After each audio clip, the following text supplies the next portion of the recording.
Yikshimush. Hello, everyone. Happy New Year to all my wonderful viewers and listeners. We are 3 days into 2026, and I'm happy to be here with you folks, sharing some tunes. Those are both Amiga tracks. The first one was the loading music from Uridium 2, and the second one was the excellent loading music from Hired Guns for the Amiga. I'm not much of an Amiga person, but I will admit that some Amiga games did have great music.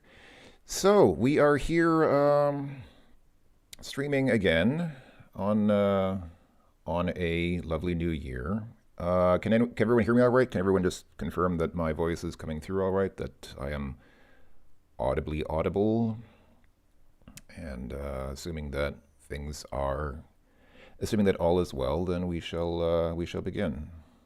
Hello to everyone. Hello, loud and clear. Awesome. Good to hear. Thank you, folks. So, yeah, hello to everyone who's showing up in the chat so far. Actually, I'm not an experienced streamer, so I don't even see who's. Oh, here we go. I guess I can see. Let's see. I'm trying to see who's online, but I don't know how I can see who's online. If I click on participants in the chat, that shows. I think that just shows the people who have sent a message. It doesn't show everyone who's actually viewing the stream, because it seems like it only is showing the people who have actually said something in the chat. I actually don't know how to see who's online, but at least hello to the people who have said something in chat. So hello to Obi-Wan Bill Kenobi. Hello to Josh L Eyes 2169. Hello to Nonstart Real Reaper 3. And hello to Shadowfire EU. Hello to Unknown Paradox. And hello to Martin Malitz. Thank you very much. Yes, glad to know my voice is coming through loud and clear. So, as I do every year, yeah, 14 viewers. It shows me how many people are viewing, but I actually don't see who is viewing. It only shows me the only names I can see are people who have typed into the chat, but not actually people who are viewing. But that's okay. Hello, Slat Studio. I don't think it's a new 2026 program because I actually don't stream that much. I have many times thought about becoming a more regular streamer and doing, streams on Twitch or places like that, but I've just never really gotten around to it because I don't feel like my style of video making is very well suited to streaming. I tend to see I tend to see myself as more of somebody who makes, recorded videos, set videos rather than streaming. But streaming now and then is something that I have come to enjoy. I think it's been a year since I did my last stream, so glad to see you folks again. Sorry I was a little late. This time I was about 5 minutes late because I had trouble figuring out how to get the streaming software to work. It used to be that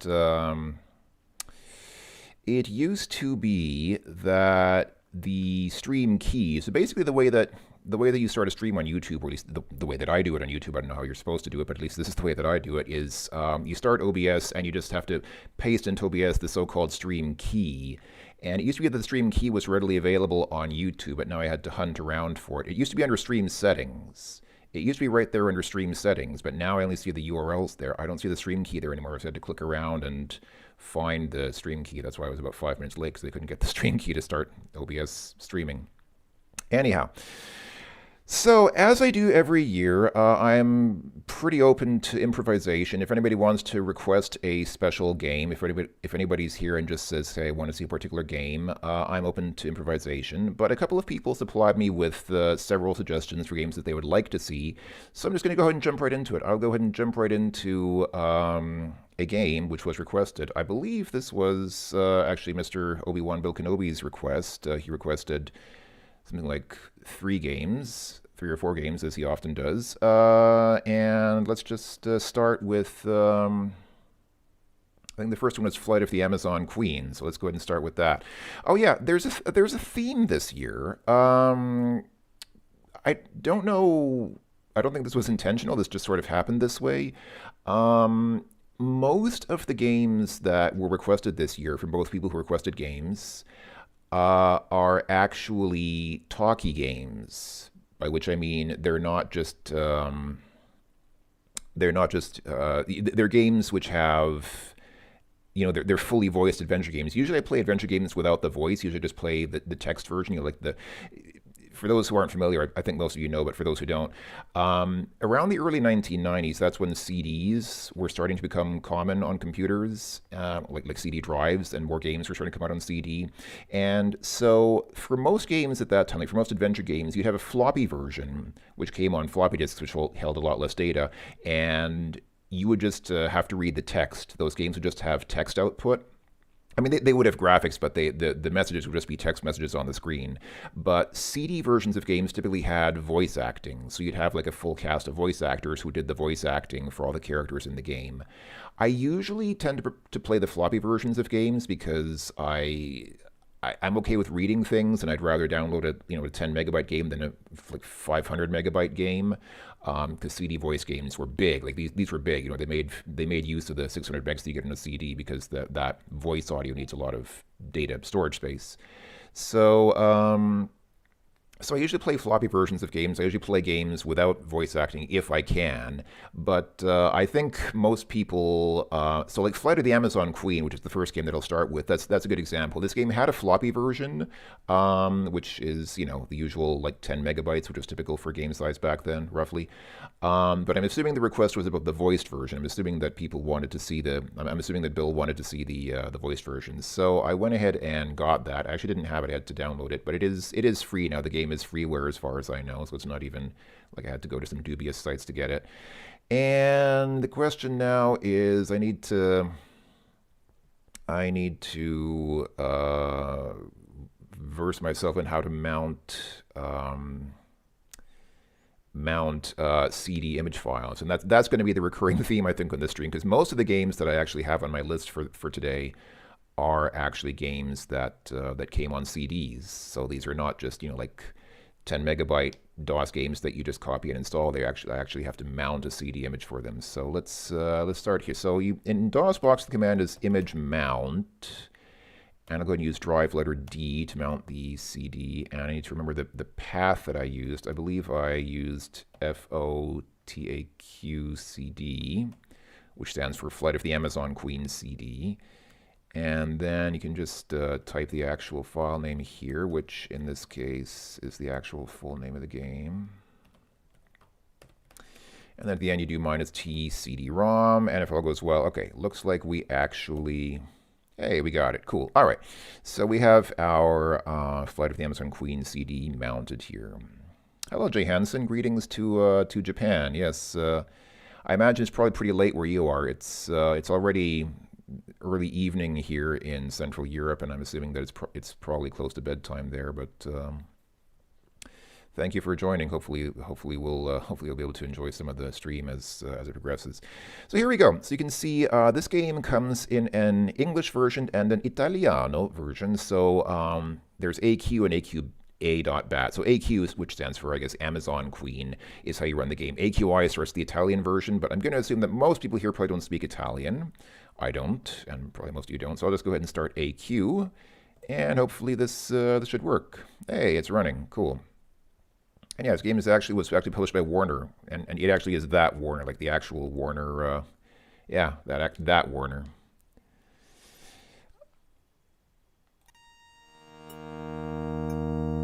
An abandoned warehouse in Buenos Aires, circa 1949, 11:58 p.m. and 36 seconds.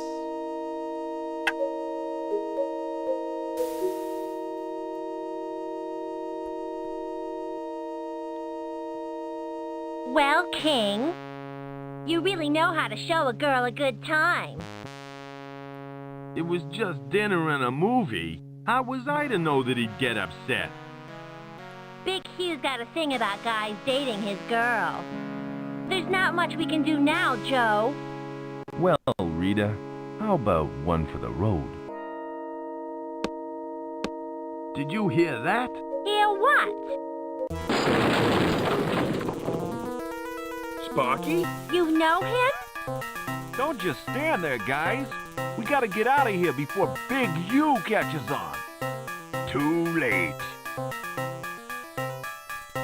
I'm one step ahead of you. Gentlemen, kill them! Hey, watch where you put those hands, Buster. Get them, and I want them dead. This time. That was close. I gotta hand it to you, King. You certainly know how to end the night with a bang. Shoot. I almost forgot. I have to pick up Faye Russell, the famous movie star, in less than 8 hours. Let's go, Sparky. Will I ever see you again? Only if you're lucky.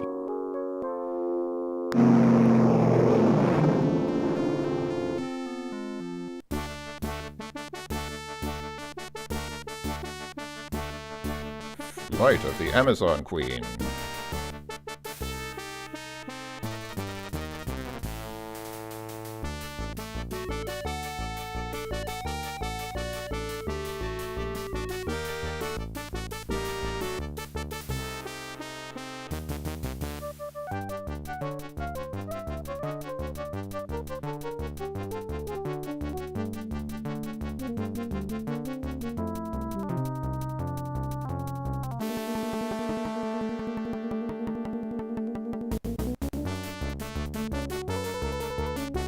Wait here, Sparky. I'll go upstairs and get Miss Russell.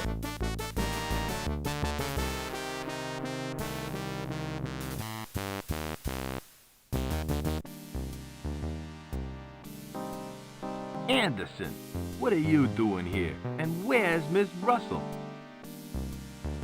You fool, King! Did you really think that I would let you fly Faye Russell, the most beautiful actress of our time, into the Amazon jungle? Well, yeah. I won the contract fair and square. You're more gullible than I imagined.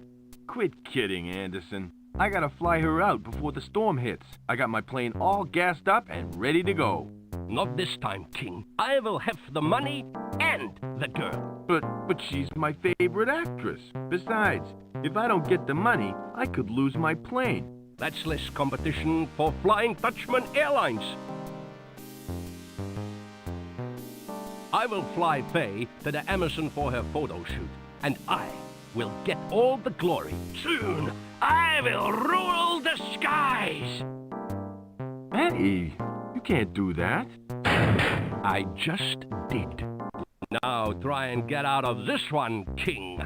See you later. I've got a plane to catch.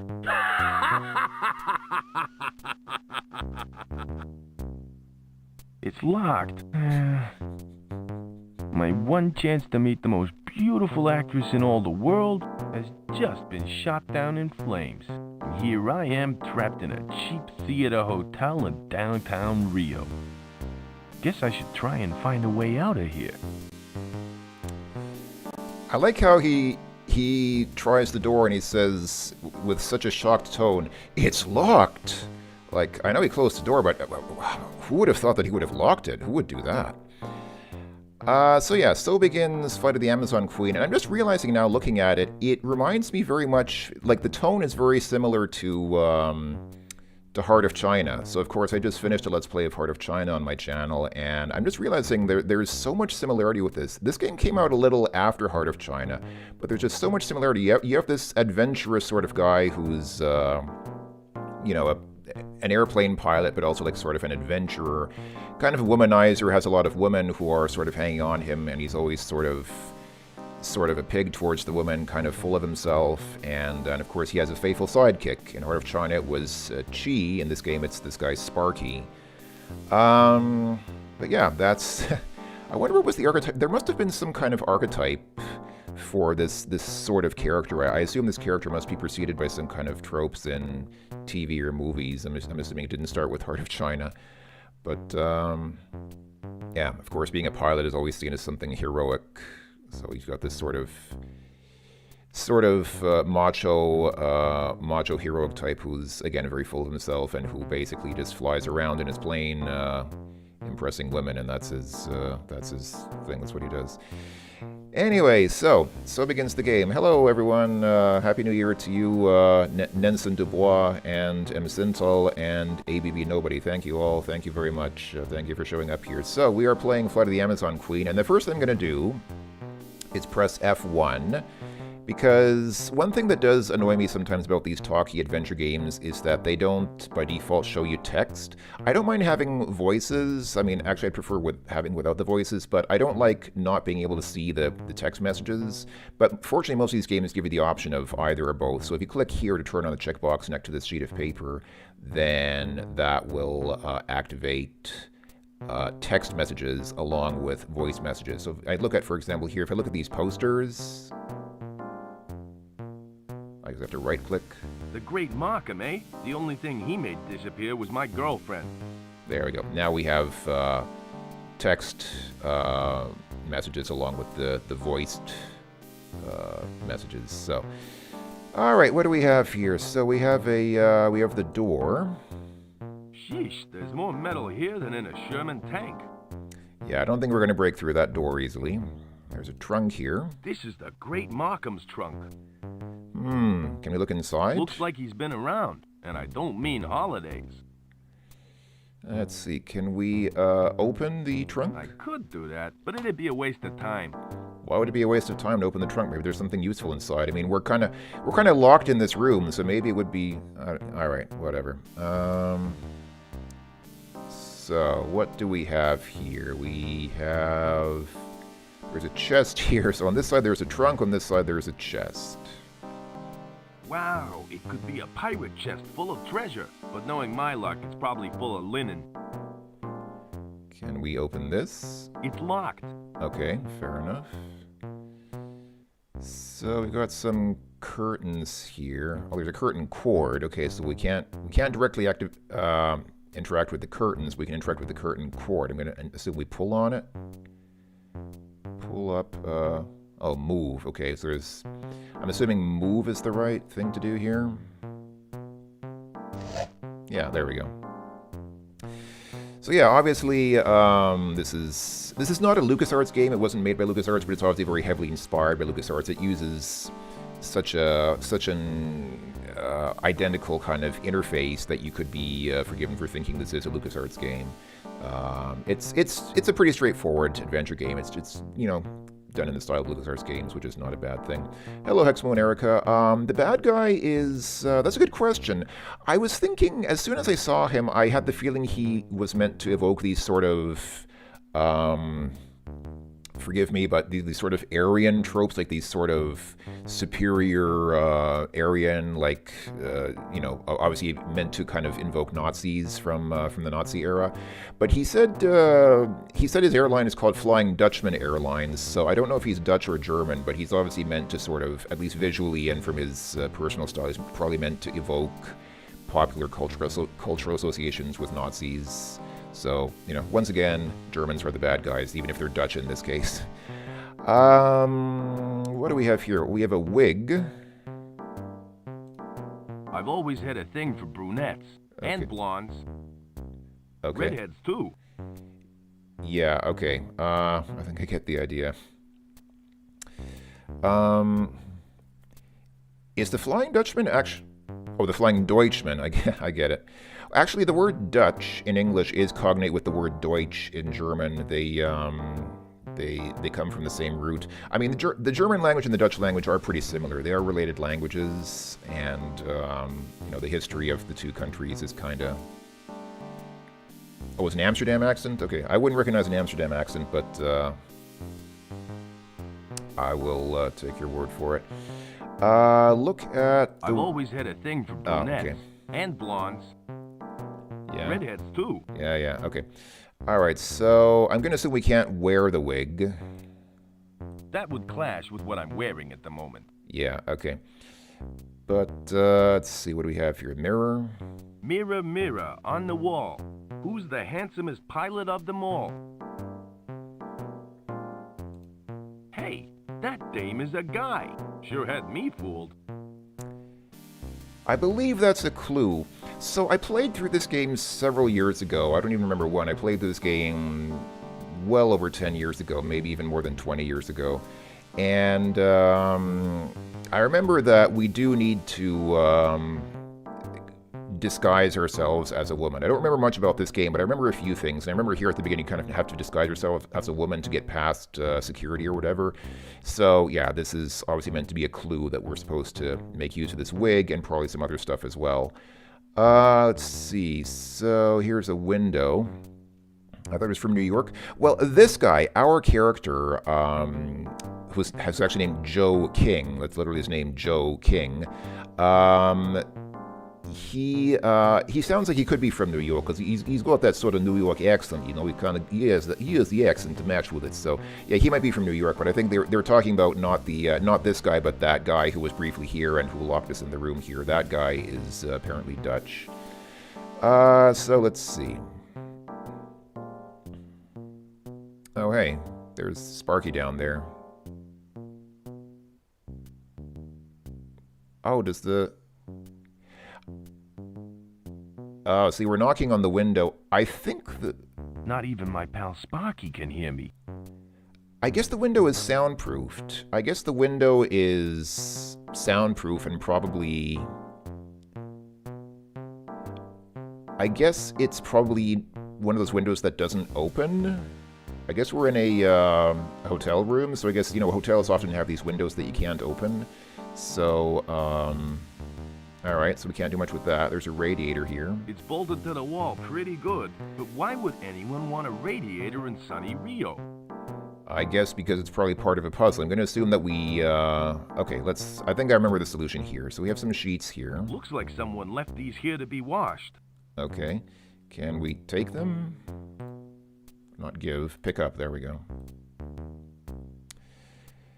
You thought the word Dutch was the English word for Deutsch? No, it's, obviously they're different, but like I said, they are cognate. I mean, yeah, Dutch and Deutsch are actually, they do come from the same root, even though obviously Deutsch is not an English word. Hello, Dr. Neil. Welcome to the stream. I understand you have to work. That's okay. Hopefully you don't have to work too hard today, but yeah, I'll be happy to stream in the background while you're working. So, yeah, so we have sheet and we have other sheet. Look at this sheet. There we go. And now we have a laundry chute. So I think we can use the two sheets together.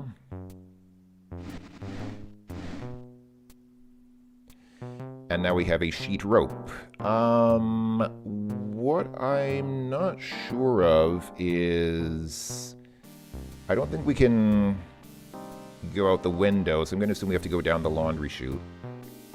I can see a room below, but it's too dangerous to jump down. Yeah, okay, so the puzzle here, or the solution is fairly obvious. You've got this chute in the floor, but it's too dangerous to just drop down. But we've got a rope, and we've got this radiator, which is bolted to the wall really firmly, so we go ahead and use the rope on the radiator.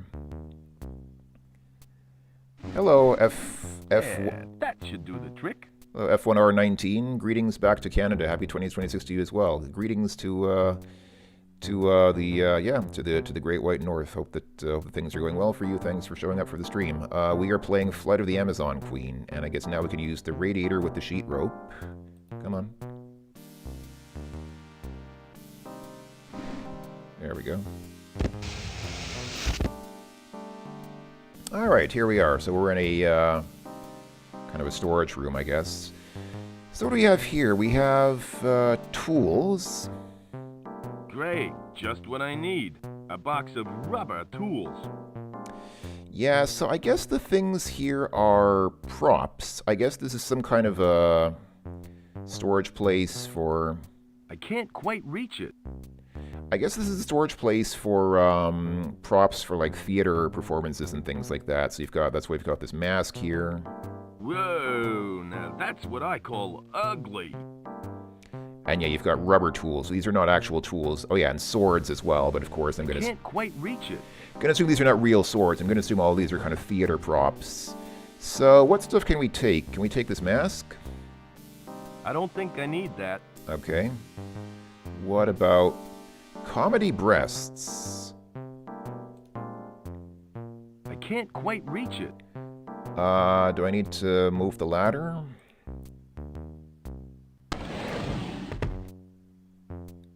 Okay, I'm gonna assume now I can reach this stuff over here, so if I... They're Yeah, made of rubber. I should have guessed. yeah. So I'm gonna assume we can't take any of this stuff. We can't take the tools. I don't think I'd have any use for that. Gonna assume we can't take the swords. Why the heck would I want that? Yeah, I mean, I guess we don't have much use for a rubber sword. Why the heck would I want that? He doesn't want any masks. Oh, hey, cocktail umbrellas. They're those cute little things you get in fancy drinks. Can we take a cocktail umbrella? I don't think I need that. No. Kein Panik, Ka Panik, du bist nicht zu spät. We're still here with the first game. I've just barely started the first game. I'm only on the second screen of this game. So we're playing Flight of the Amazon Queen, which is a adventure game from the mid '90s, which is obviously done in the style of LucasArts games.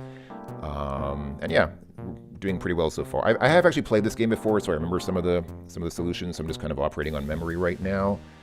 Let's see. Box of crowbars. These are standard issue with Anderson's goons. Are these real crowbars or are they rubber crowbars? Oh, I guess it's a real crowbar. Not a good idea. I might do some unnecessary damage. All right.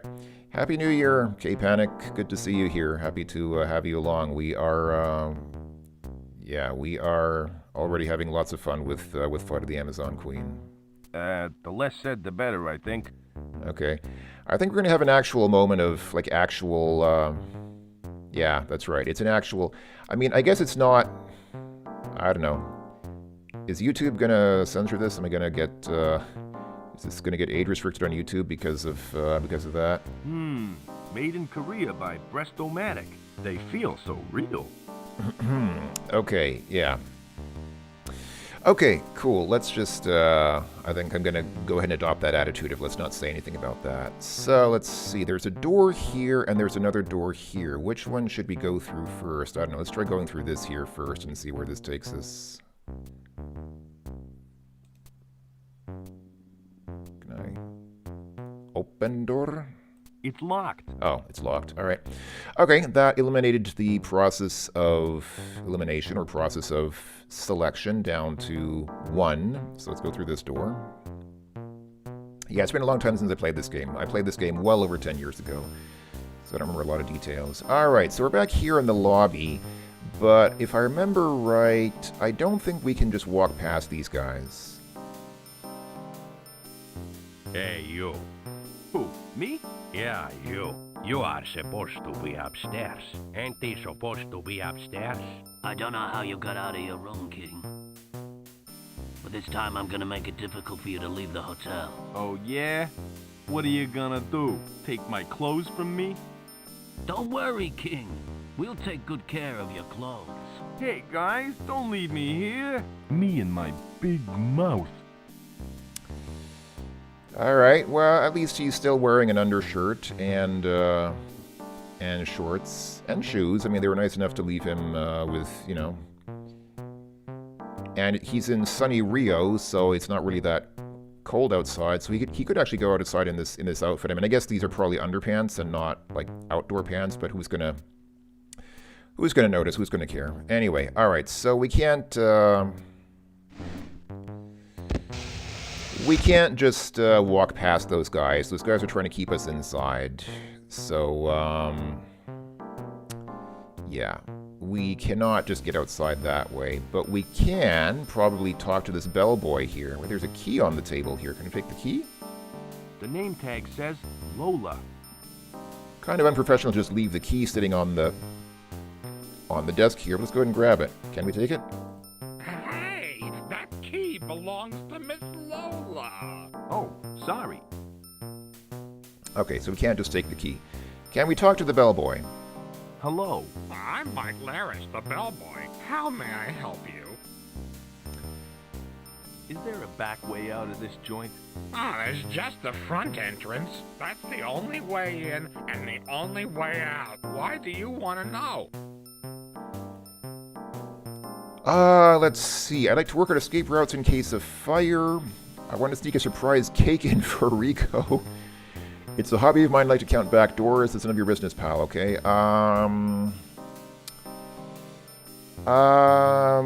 Let's say this. Maybe this is I plausible. want to sneak a surprise cake in for Rico. It's his birthday, you see. Gee, I thought he had his birthday last month. Oh, well.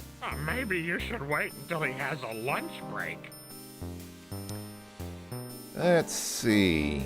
How long have you been working here, sir? How long have you been working here? For about 6 months now. My uncle co-owns this hotel with Anderson, so he got me this job. Anderson owns this hotel? Anderson co-owns the hotel. Uncle EA owns half. Anderson is using the money from the business to build up his airline. Alright. Broken Sword 1. I actually don't have Broken Sword. You know, it's funny, I've never played the Broken Sword games. I always hear about how good they are, and I've seen them, and I know they look pretty good. I just generally don't like games that rely so much on dialogue. That's the thing. I don't play a lot of those games because they're more about dialogue than about exploration. Like this as well. You can see this is another example of that kind of game. This game is sort of is made from the LucasArts mold, where most of the game is about yeah, it's about dialogue rather than exploring the environment.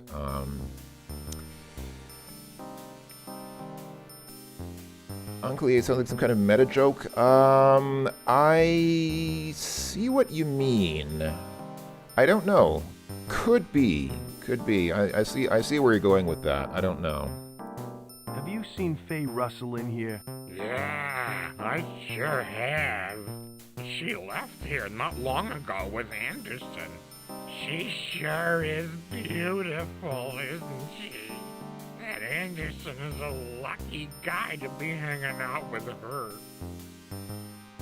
Are there any special shows on today? Uh-huh. Lola will be doing her showgirl routine soon. That's a show that you better not miss. She's one pretty dame. Thanks for the information. That's okay. Is this going to be another Leisure Suit Larry 3 thing where we have to dress up like a showgirl and then accidentally get caught on stage and have to dance on the stage for tips or something?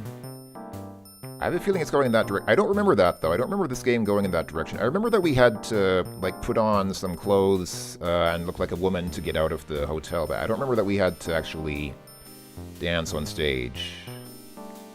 I think I might be conflating that with Leisure Suit Larry 3. About that key on your desk? Yeah, what about it? I need to borrow it for a while. Do you have a spare one that I can have? I need to borrow it for a while. Sorry, pal, but that key belongs to Miss Lola. Unless you're a friend of hers, I can't let you have it. Yeah, it is kind of true for Quest for Glory as well, but Quest for Glory doesn't have long conversations. Like, yeah, there are... You do have to ask people about things, but it's just like, ask about something, and then they just say like one screen of text about it, and that's it. It's not... You don't have these long conversations that go on forever. For the most part. There are some longer conversations, obviously, but the game is not built around conversations. It's built around exploration of the environment. About that key again. What do you want now? Let's see. I'm Lola's friend. She asked me to get it for her. I'm Lola's friend. She asked me to get it for her. Oh, why didn't you say so earlier? Feel free to take the key anytime. Thanks. Okay, I was not expecting that to work. Yeah, I was not expecting that to work, but okay. No, I can't find a key holder. Yeah, I don't want to use the key, I just want to look at it, but alright. Yeah, it seems eminently plausible that the game is going to go in that direction, but, I don't think it does. I don't remember the key, I don't remember the game going in that direction. Let's see what happens. It fits. It fits. Hello, Lola. Well, well, well, if it isn't Joseph King. Not particularly impressive standing here meeting her in our underpants and that white undershirt. I think probably it would have been better if we'd been a little more dressed, but oh well. Yeah, I'm the same. That's the thing. So, I don't like games that make use of long dialogues. I find that kind of annoying. Like I don't play games just to watch people talk to each other. I play games because I like to explore the environments. And so that's why I tend to not play these kinds of games that much. I mean, I don't mind this game. This game's kind of in the middle. It has kind of a mixture of both. It has exploration and dialogue. But some games just really are just very heavy on dialogue and it just gets annoying to me after a while. Anyway, what do you think of my new boxer shorts? All right, let's start from the top. It's been a while. It's been a while. Not long enough. I'm going to assume that means she's not very happy to see us. How are things? Much better since you walked out of my life. Okay, that, yeah, she definitely does not, she's definitely not happy to see us. Hey, what about the boxer shorts? What do you think of my new boxer shorts? What is it with you, Joe? You always ask me that question when we were going out. Except back then, you never wore them in public. Lola, I need your help. Yeah? So what else is new? Alright, let's see. My Aunt Dorothy isn't too well. You look really nice in that outfit. Are you seeing Anderson?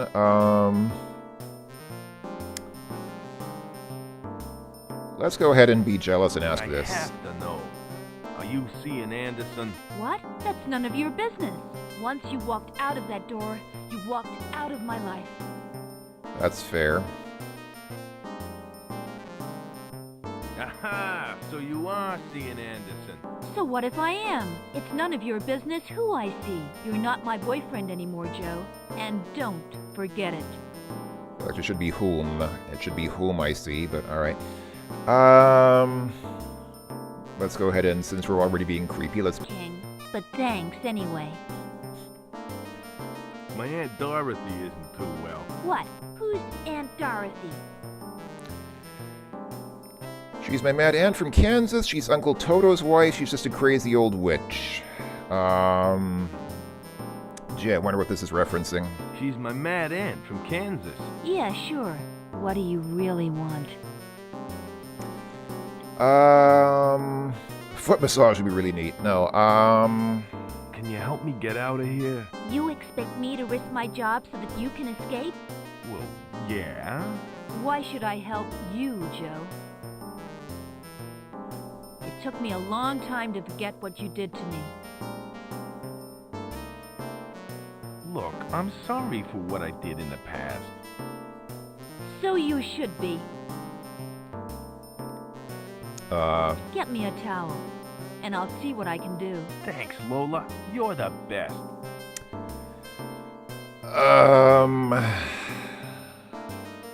Okay. Where are the towels? It's just full of some old junk. Mirror, mirror, on the wall, who's the handsomest pilot of them all? I actually wanted to read this this writing on. I mean, you can see what it says. It says Lola loves Rico, or something. What's the thing to the? So there's a. This is a heart, but what's to the left of the heart? Is that a number 4? Lola 4 love Rico. Are there 4 Lolas, and this is the 4th iteration of Lola who's fallen in love with Rico? Hubba, hubba. That Lola sure is some fancy dame. I'd rather not look through Lola's personal stuff. That's fine, but where's the towel? There are more fancy dresses here than in the front row of a Frank Sinatra concert. Can we take a dress? I'd rather leave it here. Alright, I need a towel. Why does she have handcuffs on her bed? Gee, handcuffs. I sure hope Lola's not in trouble with the cops. Yeah, okay, sure she is. It's just an ordinary looking teddy bear. Hang on. My pal Sparky had a teddy just like this. Nah. Can we take any of this stuff? I don't think I'd have any use for that. Can't take the handcuffs. Can we take the teddy bear? Why the heck would I want that? Teddy Bits Ultimate PayPal.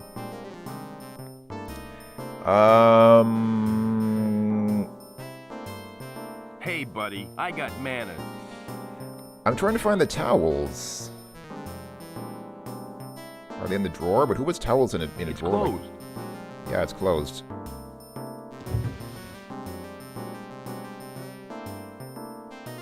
I guess there's nothing in there?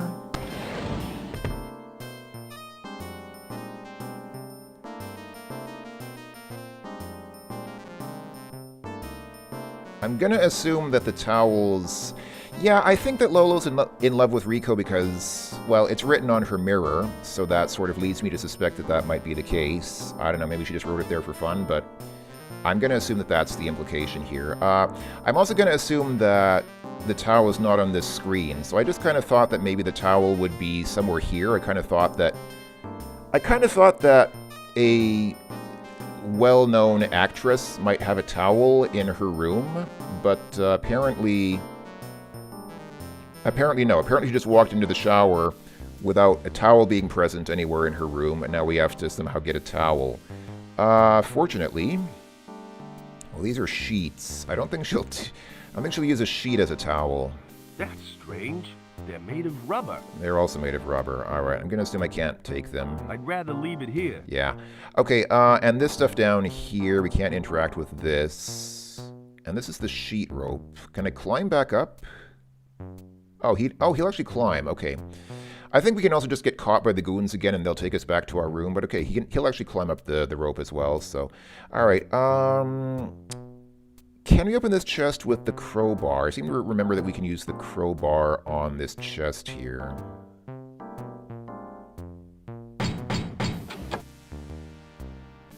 That's not how crowbars work, buddy. You don't knock on the thing with... Okay, whatever. Whatever. Well, what do you know? I just found a towel. I like how the music changed. I like how the music briefly changed as if getting a towel is some kind of incredibly heroic act. Like, wow, I just found a towel. I mean, I got a crowbar and these breasts and wig, but getting a towel, that's such a momentous occasion that yeah, all right. No, I think we had to get the towel from here. Hello, Primalvision 1988. Yes, welcome from Australia. Wow, it's 4:49 in the morning there. Hope that I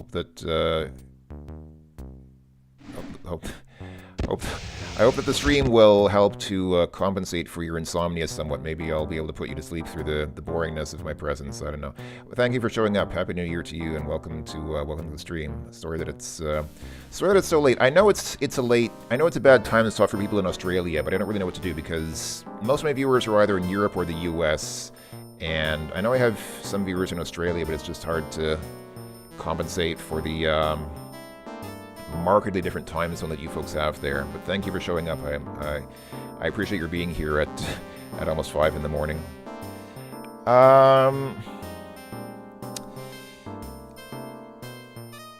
Yeah, I actually was thinking about that. I didn't really think about it too hard, but now that you mention it, I don't really understand why you'd make sheets out of rubber.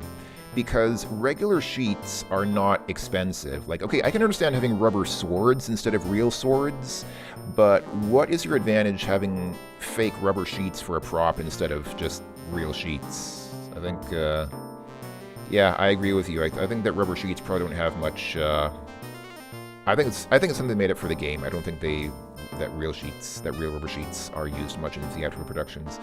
All right, let's go ahead and give the towel to Lola. Here's your towel, Lola.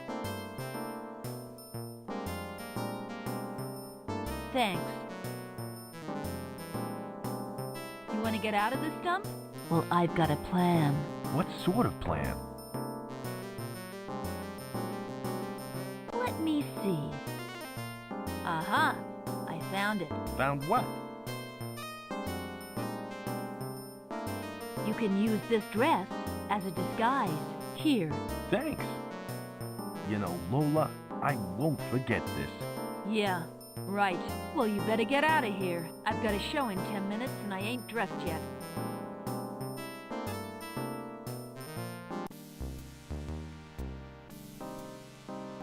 Okay, let's get out of here. Yeah, I was actually thinking of that. I didn't want to mention it because that's something a bit different. They do actually make rubber sheets, or at least they make waterproof sheets. And yeah, those are for people who either who wet the bed or people who have a lot of liquid producing activity in their bed, so they don't stain the mattress. Yeah, they do make such sheets. They make, I don't think they're rubber, they have some kind of plastic liner or something, but yeah, they do make waterproof sheets. But I don't think that these are meant to be waterproof. Like, I don't think they're for that. I think these are meant to be like a theater prop, because everything else here is a theater prop. But yeah, rubber sheets don't make much sense as a prop. Showering in heels, yeah. Typical, diva. Alright, let's use the dress. There we go. So yeah, I think the three things that we needed were, obviously we needed the dress, I think we needed the wig and the breasts. I don't think that we would have been able to do that without those other two items, because you can see, yeah, he didn't comment on it, but we lost the breasts and the wig from our inventory, so we needed all those things to create this disguise. Yes, it goes well with those handcuffs. Yeah, if you exactly, yes, correct. All right, so, oh, meanwhile, deep underground in a secret laboratory. You called for me, Dr. Einstein? Yes. I want you to witness the testing of my Dino Ray. With it, I can turn humans into dinosaur people. Watch as I demonstrate.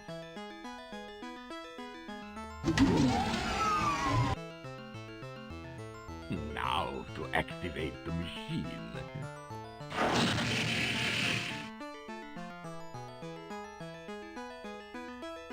Amazing! She transformed into a monster before my very eyes. You've seen nothing yet. Observe as I activate the aggression enhancer. Soon she will be a quivering, snarling mass of dinosaur terror. She doesn't look very menacing. That's just a minor technical problem. I'll soon have it fixed. Unfortunately, she was my last specimen. I need more Amazon women. Then I can create a dinosaur army. Why are mad scientists always German? Why is it always Dr. Einstein or someone German like that? I don't know, there's... Like, these are... I'm just thinking about it now, these tropes go back decades and decades. I think they predate probably World War II. So there's just always been the stereotype that Germans are these weird sort of eccentric scientist types. Which voice would I have given Lola? That's a good question. I don't know, probably just a generic woman's voice. I'm not very good at doing women's voices, unfortunately. I do what I can, but... Hold on.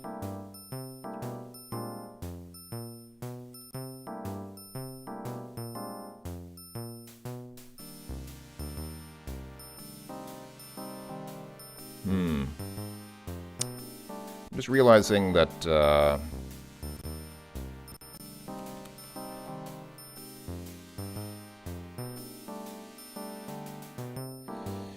you folks... Is the stream still running? Because YouTube is giving me a notification that YouTube is not receiving enough video to maintain smooth streaming. So I don't know if I have a connection problem or if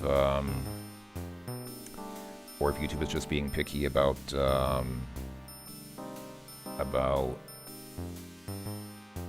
yeah, it looks like it's working. Okay, I'm just watching the stream. I have a browser window open. I'm actually watching the stream, and it looks like it's actually getting video. So YouTube is sometimes a bit picky about stream quality. It will sometimes complain about the video being choppy.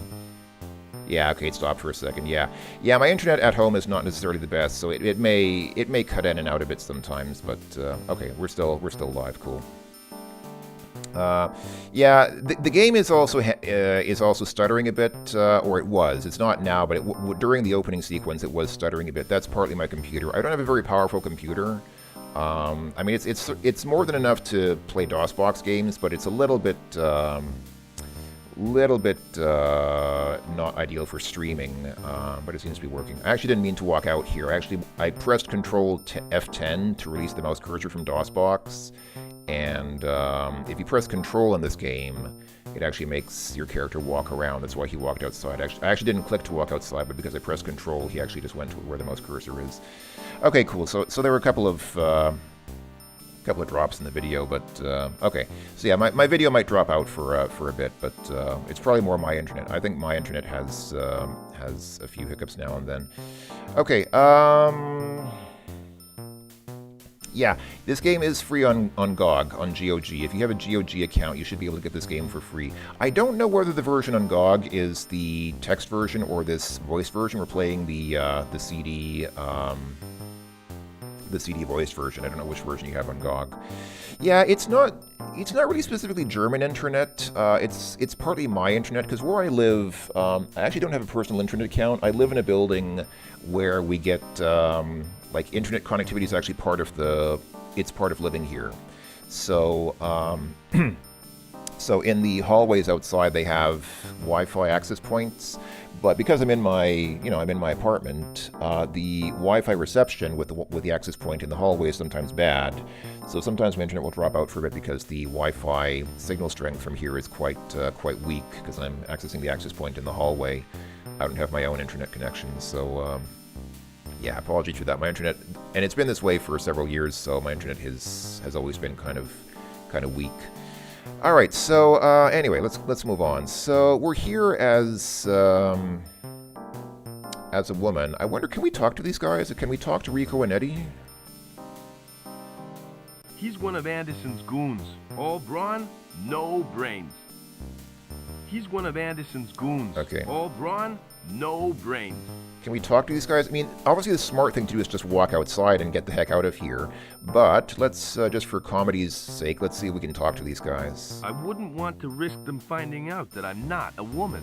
But what do you mean by that? I mean, come on, Joe. With that voice, no one would think you're a guy. All right. So we can't actually talk to them. Wait, can we talk to this guy? Can we talk to the bellboy? Hello there, big boy. Hello, ma'am. I'm Mike Lawrence. How may I help you? Oh, man.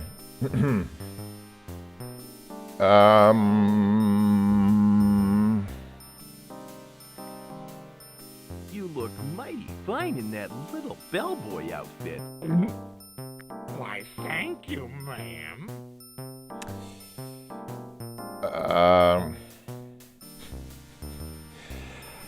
Ja, Karpanik, du hast recht. Ich habe hier kein Kabel. Ich habe hier kein Internet mit Kabel. Es geht nur mit WLAN. Also, ich habe hier keine Wahl. Oder ich bezahle, aber ich bin zu jüdisch, um für mein Internet zu bezahlen. Sorry. I like the way your tummy hangs over your belt. Oh, a high-fat diet and no exercise will do that to you, ma'am.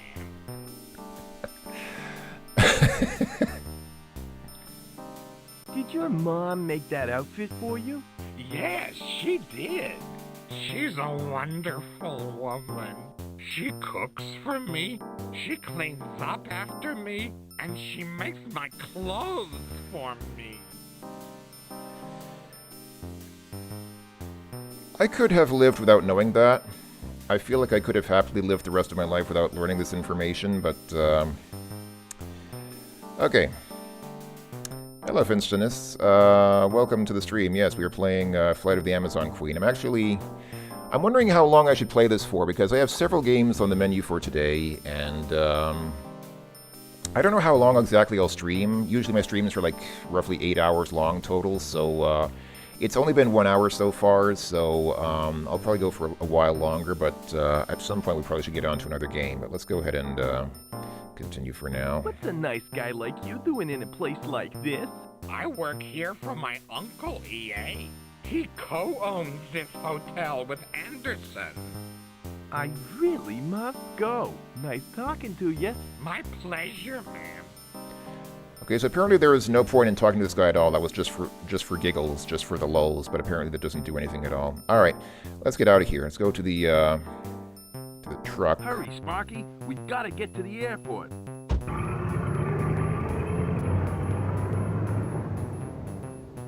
Hey, that wasn't Lola. That was King. Let's get him! Thanks for pulling my clothes out of the trash, Sparky. Uh-oh. Rico and Eddie are hot on our heels. Let's see. What do we do in a situation like this? There's a chicken here. Neat. Can we take the chicken?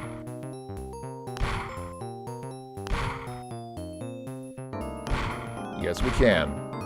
What about this hay? Cows seem to like this stuff. Can we take the hay? Wait a minute. There's something under here. Oil?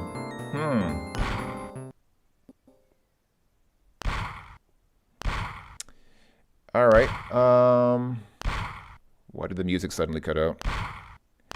I don't know, man. Alright, so what do we throw at these guys? Do we throw the hay? I don't know, let's try it. Use the hay on Rico and Carr?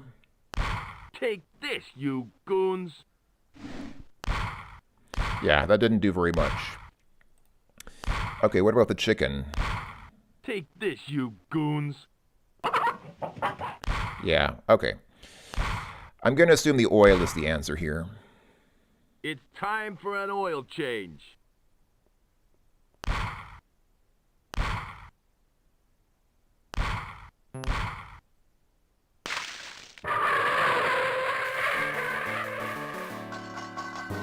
Oil be back. Okay, Sparky, let's get to the airport. Okay, that... Well, Ms. Russell, everything seems to be in order. You may board the plane. Finally! I've been waiting here for ages. My time is money. You got that? Yes. Whatever you say. Let's go now, shall we? Hold it right there, Anderson. Huh? Who are you? He's nobody, Faye. Now just get on the plane. I'm Joe King, owner and pilot of this plane. I thought you said it was yours. Don't listen to him, Faye. You couldn't pilot your way out of a paper bag. Hello, Ronnie Dio 9590. Yeah, you're not too late. We're still on our first game, but thank you. Happy New Year to you as well.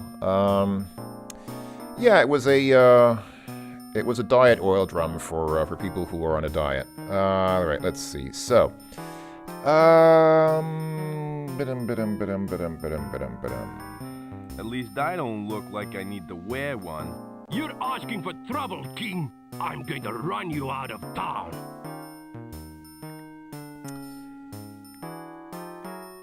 I heard that you were a pretty fast runner. You're beginning to get on my nerves.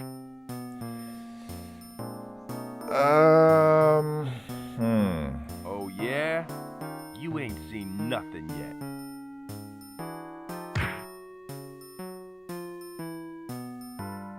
Why do you hit him? He had it coming to him, Miss Russell. Nobody takes customers away from the Amazon Queen. I thought he was kinda cute. Joe! Let me guess. This guy is gonna say he's the owner of the plane, right? No, Miss Russell. This is my pal Sparky, the Queen's mechanic. We've got to get a move on. There's a big storm brewing. Well, I think it's time we got this show on the road. later, high above the Amazon jungle.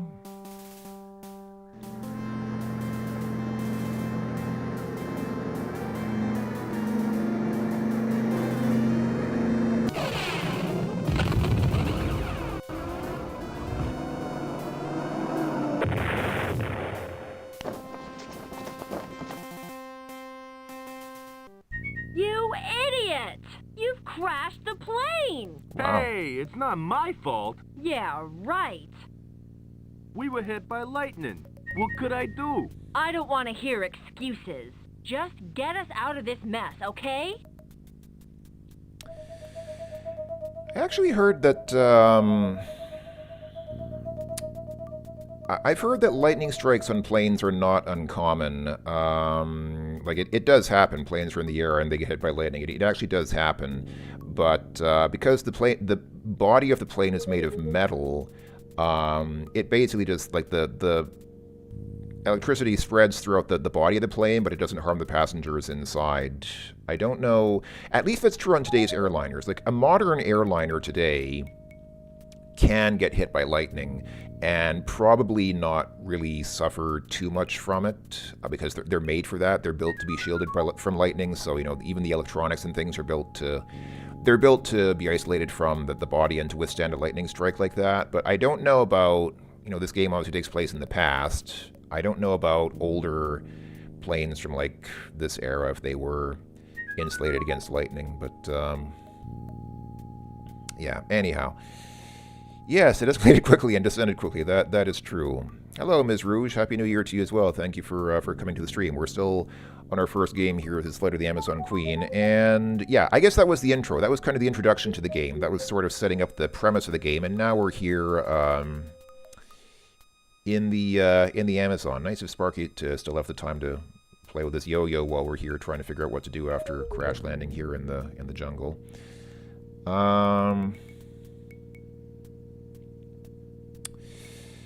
The lights went off in the engine. Really? Yeah, I can imagine it would have some effects on the plane, but yeah, planes are, as far as I know, airliners are built to withstand lightning strikes. And yeah, not being grounded probably helps because yeah, there's no path to ground, obviously. Is it a Faraday cage? I don't think it's a Faraday cage. A Faraday cage is something that blocks transmission of, you know, radio signals. I'm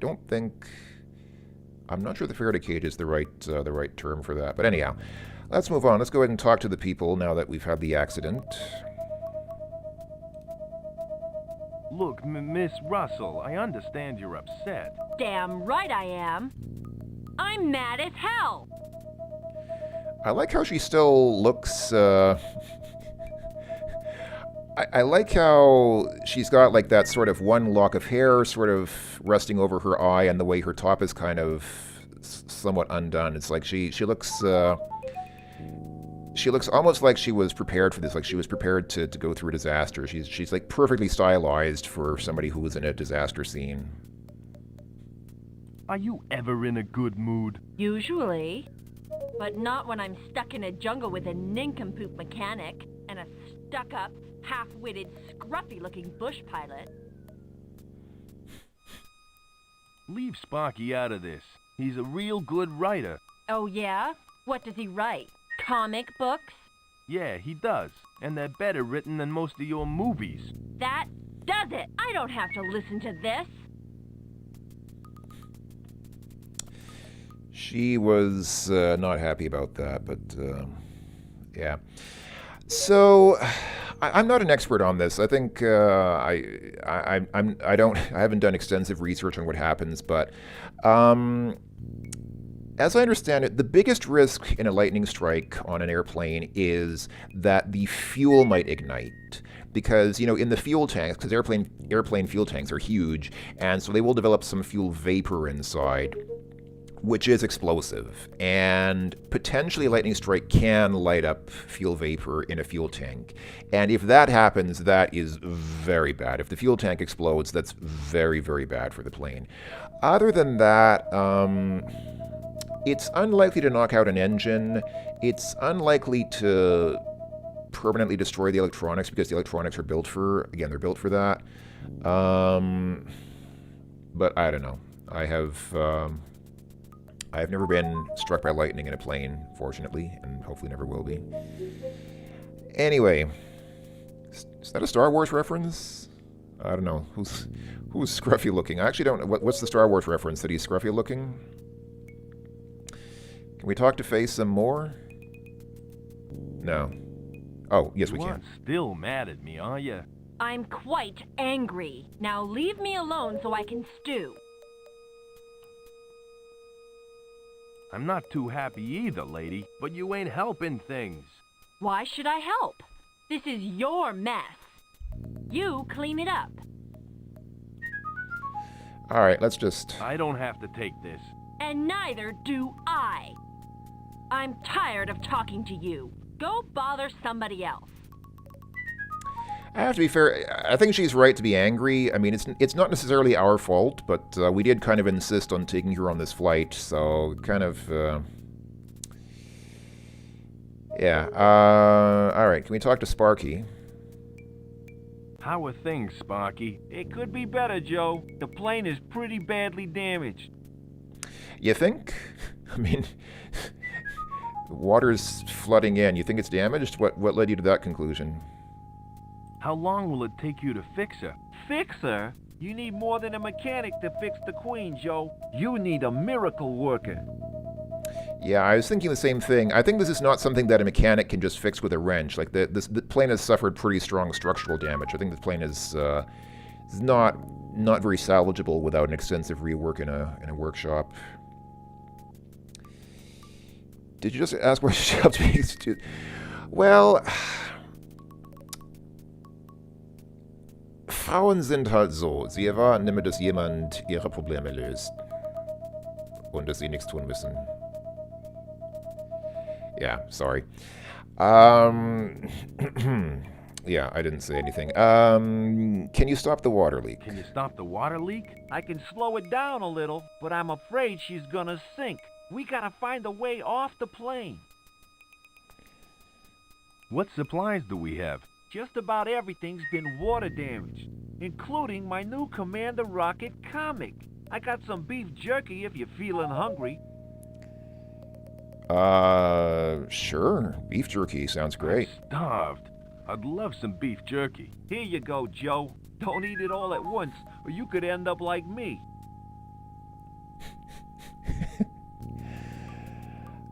Gosh. All four of these answers are pretty good. Constantly playing with a yo-yo? No, just slightly on the larger size. Though I have lost some weight lately, but that's probably because we haven't had a paying customer for months. Hang in there. I'll try, Joe. Okay. So we have some duffel bags here on the floor. It's closed. Can we take the duffel bags? It's too big to carry. I'll leave it here. Alright, fine, but can we open them?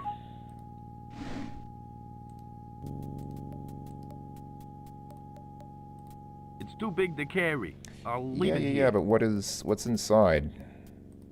I just found a knife and a lighter. Okay, cool. So we have a knife, a lighter, and some beef jerky. All we need to survive in the Amazon, right? What's in these crates? These crates are made out of rainforest timber. Oh, very environmentally unfriendly. Hey, Sparky. Yeah, Joe? I just found one of your comic book coupons. Is it the Commander Rocket Authentic Secret Pocket Rocket Decoder Ring coupon? That's the one. Unfortunately, it's all soggy. Gosh darn it. That page was from my new Commander Rocket comic, which means the rest of the comic must have been damaged in the crash. Sorry, pal. You might as well keep it, Joe. I'll try and get a new one later. One that's in mint condition. He sounded so heartbroken. You might as well keep it, Joe. Alright. It looks pretty bad. It does, actually, I have to admit it. It doesn't look good. Alright, so, Have things improved any? I'm afraid not, Joe. Hang in there. I'll try, Joe. This guy's really being productive, just sitting there or standing there playing with his yo-yo. Like, everybody, like this one's just standing around looking in the mirror. This guy's standing there playing with his yo-yo. It's like we got to do everything. All right, can we open this hatch? Yes, we can. All right. Yeah, this. Oh, I just realized the text here says 36D bra. That's charming. Alright, okay, so we can walk on this lily pad. Okay, we have some piranhas here. I'm going to assume that that's probably not where we want to go. What is this here? Propeller? It's beyond repair. Okay, if propellers have broken off the plane, then yeah, this plane is not going anywhere. This is not something a mechanic can repair with just a box of tools. There's no way I'm gonna put my arm in the water with those piranhas around. They look hungry. I read that they can eat a whole cow in under a minute. This whole piranhas thing, by the way, is kind of a myth. Piranhas normally do not skeletalize animals in like a matter of seconds. It's a myth that spread because when someone, I don't remember the whole story now, but if you look it up, there was a time when someone, I think the someone was the then president of the United States, made a visit to South America, and to impress him, they showed him piranhas doing this. Like they basically put a cow or something in the river and watched the piranhas just tear the cow apart. But they deliberately starved those piranhas for a long period of time. So the piranhas did that because they were really hungry, because people deliberately starved the piranhas for days as preparation for this stunt. And so because word of that stunt got out, piranha developed a reputation as being fish that will do that. They generally don't. They're generally not that hungry or that ravenous. I mean, they can, but they usually don't. I'm going to assume, though, that since we have beef jerky here... Here you go, fishies.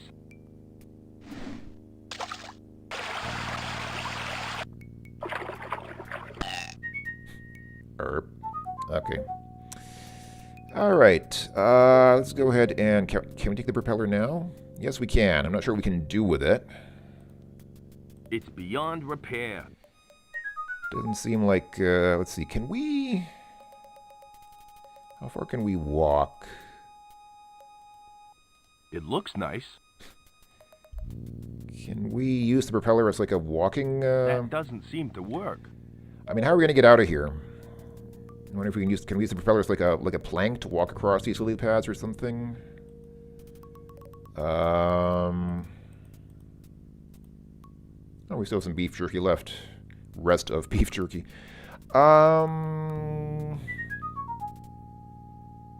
It looks pretty bad. Yeah.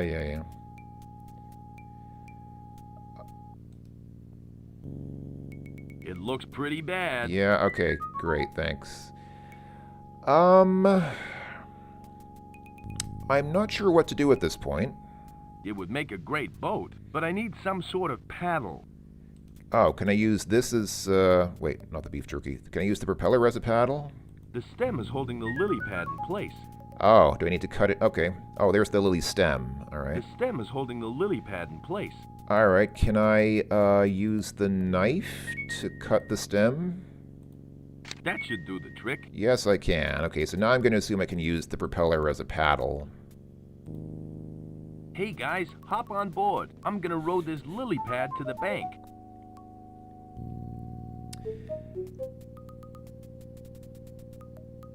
Is this safe? Maybe you'd rather stay in the plane? I think I'll risk the lily pad. I don't mean to be a pessimist, but I'm skeptical about the capability of a lily pad like this. Okay, guys. I want you to stay here while I go get some help. I'm gonna try and find a telephone and call Al's Air Rescue. While you're at it, give your lawyer a call, too. You're going to need him when we get out of this mess. Ha ha ha. I think you should stick to drama, Faye. Comedy isn't you. Okay, guys. I won't be too long. Excuse me, Joe. Yes, Sparky? I was wondering if you could do me a favor. What sort of favor? Well, if you find the shop, could you see if they have any Commander Rocket comics? Now's not the time, Sparky. My copy of Commander Rocket versus the Mob. I know, this is water not the damage time, in the Sparky. crash. I'd really appreciate it if you could find me a new one. Okay, Sparky. I'll have a look, but I can't guarantee anything. After all, we're in the Amazon jungle. Thanks, Joe.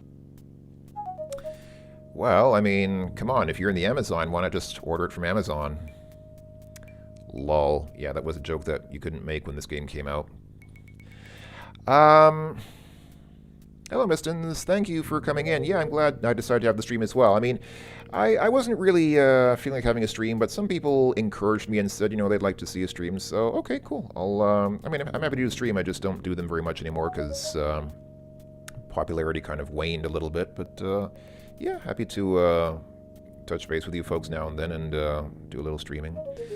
But yeah, I was just saying, I'm a little skeptical on the capability of a lily pad like this to support the weight of 3 people. But it's a game. Let's not assume that this is a realistic simulation of... Alright, let's see. Does the path go up here? Oh, it does. Okay, so I guess we can go in both directions. Squawk! What a pretty bird. Polly want a cracker? Squawk! Uh-oh! Princess Azura is in trouble! Uh-oh! Squawk! Hey, you can talk. Squawk!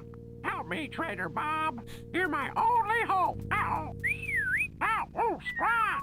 Who's Trader Bob? And who's Princess Azura? Squawk! I'm being held captive! You must save me! Uh-oh! What on earth are you talking about? Who's holding who captive? Squawk! Uh-oh! Help me, Trader Bob! You're my only hope! Uh-oh! Squawk! Hey, come back here. That's just great. I've only just arrived in the jungle, and already I get a cryptic message. Maybe this Trader Bob character can shed some light. What's a Star Wars reference? Trader Bob? I've never seen a Star Wars movie, so I'm afraid I'm actually not up on my Star Wars references. The only Star Wars references I know are these are not the droids you're looking for, and it's a trap. I think those are the only Star Wars references that I get. Okay. There's a vine here. This vine looks strong enough to hold my weight. Okay. Does that mean we should use it? That doesn't seem to work. Oh, maybe I cut it.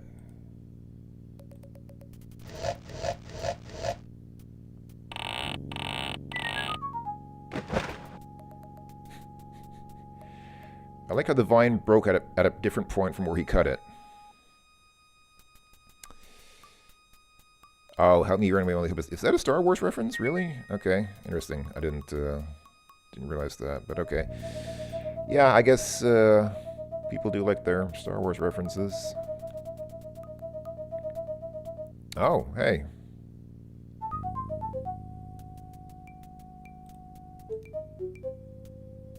Phew, that sure is big. That's what she said. Hi. I'm Joe King.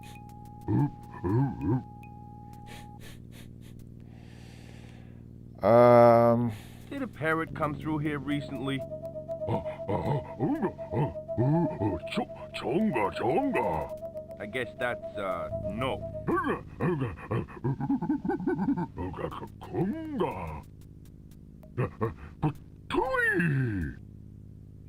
Chunga chunga da da da da da da. Chunga chunga da da da da da da. Okay, so I'm going to assume that this gorilla is blocking the path and that we need to somehow convince him to let us by. Is he gonna let us by if we give him the rest of the beef jerky? No way, it ain't Christmas yet.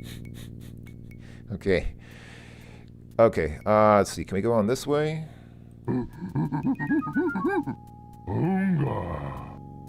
Hey, relax, pal. I'll just stay over here. I don't think the gorilla is gonna let me through. Yeah, I got that impression as well. Okay, so I guess we can't walk down from here. I guess the path, even though it looks like the path goes this way, but no, it doesn't work. So basically we have to go this way, except the gorilla's not gonna let us through. So can we threaten him with a knife? I'm gonna assume this will not work. I don't want to cut that. Yeah. I don't think we can fight him off. Wait, let's use the baseball bat on him. Don't think this is gonna work either, but... Now ain't the time to be playing baseball. Alright. I think we need to come back here later. Let's go back the other way, because it looked like the path went the other way as well. When we were, on the scene where we arrived on the lily pad... Wait, what's that? Hold on. Was there something, this here, is this something? No, I guess not. This looked like... Yeah, this was something, but no, okay, I guess it's not. Guess that is nothing, just part of the scenery. But yeah, it looked like the path went this way as well, so I'm gonna assume that we can walk down from here. Yeah.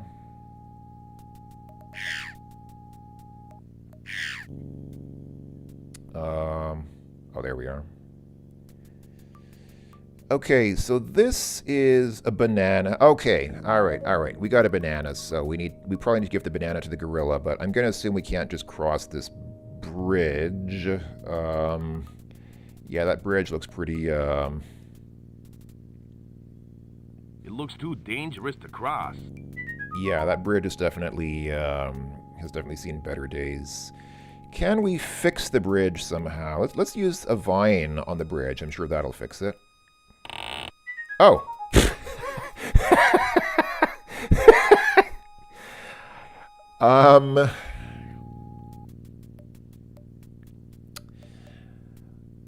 I sincerely meant that sarcastically. Sounds like an oxymoron, does it? I sincerely meant that sarcastically. No, really, that was sarcasm. When I said I'm sure this vine will fix the bridge, that was sarcasm.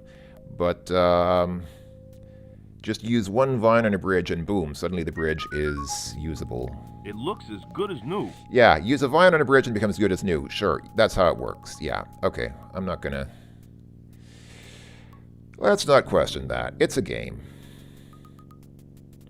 It's a game. So, is there anything here that we can use other than the banana? There's a banana tree.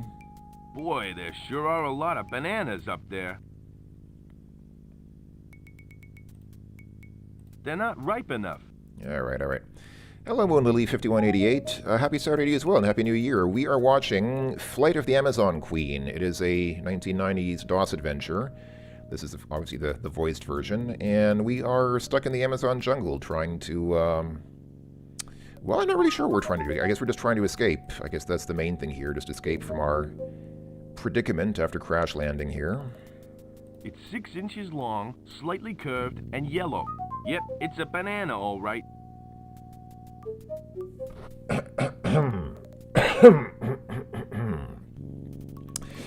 Yeah, it's, yes, it's a banana. Let's go with that. We can't walk down here, can we? Path doesn't continue in this direction. Nope, that's it. Okay. In the second Leisure Suit Larry game, there is a scene where Larry meets a woman who doesn't speak English very well. I think she speaks Spanish, if I remember right. And Larry's Spanish isn't that good, so he introduces himself to her by saying, "My pencil is long, hard, and yellow." Yeah. Pencil. Yes. Okay, can we give the banana to the gorilla? Here, have a banana. Banana. Oh, banana. You know what's funny? This game came out before that. So, that whole "oh, banana" meme, that's from a Donkey Kong game, but I believe that game came out after this one. So, if this game had come out just a couple years later, they probably would have referenced that here, but they didn't.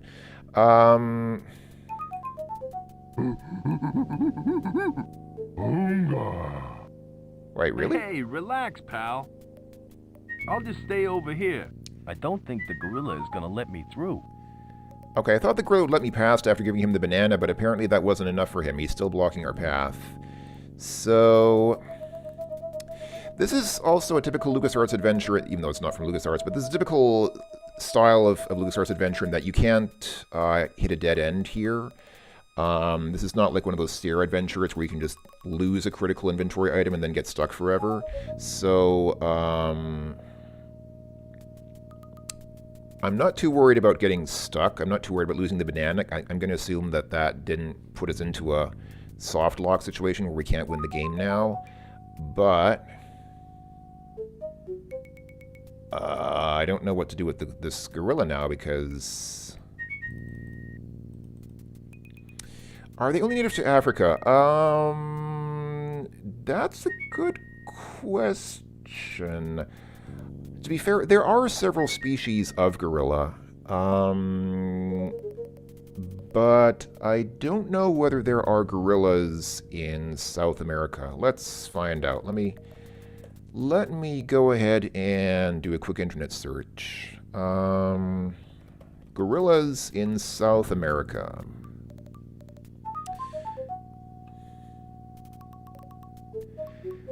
While South America is indeed home to a diverse variety of primates, such as howler monkeys, capuchin monkeys, and tamarins, gorillas are not part of this native fauna.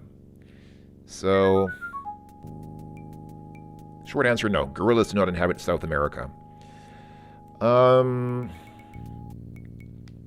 don't know how this game could have been wrong about something. I mean, this game is obviously scientifically accurate. So how the meticulous research that went into this game could have missed the fact that there are no gorillas in South America, how that could have happened is just a mystery to me. I think the internet must be wrong. I think probably scientists are wrong, and there are gorillas in South America. They should have played this game to find out, because they just don't know. They didn't play Flight of the Amazon Queen, so they just don't know that there are gorillas in South America. Adopt gorilla? I don't think there is an adopt command in this game, unfortunately. This is one of the things about non-parser adventures. If I had a parser, I could type adopt gorilla, but we're limited to 8 commands here. That's pretty much it. That's all you get. A cigarette is all you get. Or 8 commands in this case is all you get. Yeah. I've spoken extensively in the past about why I don't like point-and-click adventures, because of how they limit you by removing the possibility of different verbs, but I've talked about that enough in the past. I don't need to get back into that now. So, what else can we interact with here? I mean... Oh! Okay, alright, so it's one of those kind of situations. So it's, It looks as good as new. Alright, so it's one of those kind of situations where if you squander the banana, if for whatever reason you lose the banana, such as, for example, giving it to the gorilla, then you can just get another banana. So the game always gives you a banana. So, typical sort of Deus Ex Machina thing, which is also typical of LucasArts. This is one thing that bothers me about LucasArts games. They always have these weird sort of Deus Ex Machina things where it's like they go through contrived ways of making sure that you can't lose. Okay, so just giving the banana to the gorilla is obviously not going to work, but we do need to do something with the banana. So, wait, can we peel it? Can we use the knife on the banana? Oh, yes, we can. All right, now we have a peeled banana. It's 6 inches long, Yeah, slightly yeah. curved, and yellow. Yep, it's a banana, All right, I thought he might have said something different, but he didn't. All right. Can we use... I don't know. Can we use the beef jerky with the banana? That doesn't seem to work. No.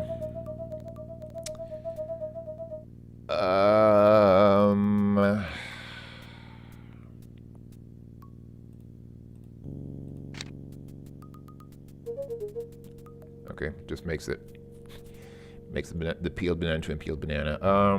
He's probably escaped from a traveling zoo. I mean, obviously in real life, if you were in South America and you saw a gorilla, obviously it would be there because humans transported it there somehow. But for the game, I'm going to assume that the game just chose to be a little bit creative with its wildlife distribution there, just as, you know, games that have penguins at the North Pole, for example, or other media productions that do that. Respawning banana trope, yeah, or more generally just respawning inventory item trope. All right, what if we give the... Or actually, let's use it. Can we... I'm not feeling that hungry. Oh, we can't use... If I say use banana, it thinks I'm trying to eat the banana. Okay, give the peeled banana to gorilla. I'm going to assume this is just the same thing. Here, have a banana. Yeah. Banana. Yeah, he just eats the banana. Okay. I don't know. I do not know. Yeah. Hey, relax, pal. All right. I'll just stay over here. I All don't right. think the gorilla is gonna let me through. Unfortunately, this game doesn't have a bazooka as an inventory item because otherwise the solution here would be obvious. But, yeah, I'm not sure. I'm not sure what's going on here. I mean, we can get another banana, but I'm not seeing any other items around here that we can really interact with. And I don't know what we're supposed to do with the... I'm a pilot for hire, not a pyromaniac. I was thinking maybe I could dry out this coupon with the lighter. I don't know, man. I'm not.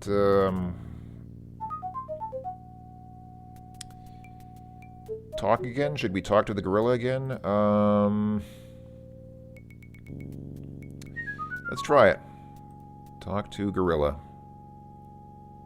Hello again.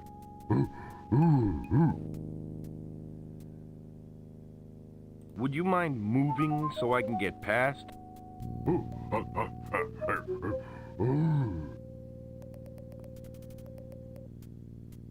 I assume that means no?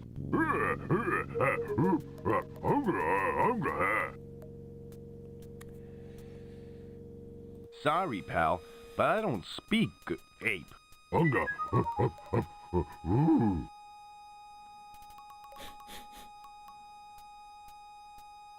Say, you're a gorilla, ain't ya?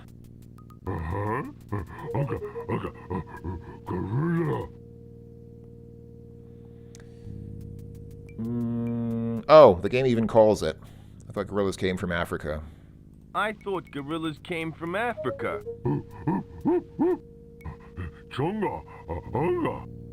Say, buddy, I think you're right. Gorillas are only found in Africa.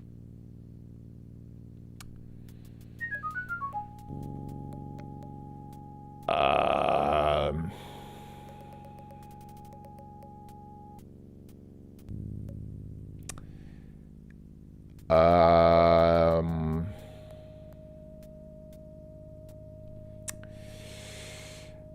Okay. This is South America. You shouldn't be here. Gee, you're right. I guess I'd better get going then. How freaky. A phantom primate.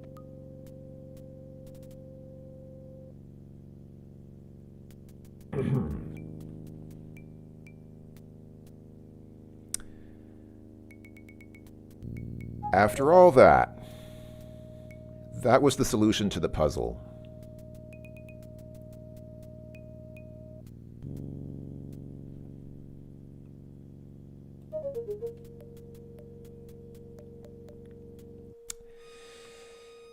Yeah.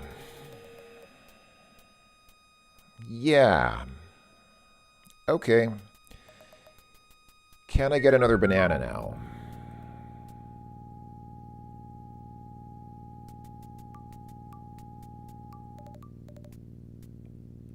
Yes, we can. Isn't there a,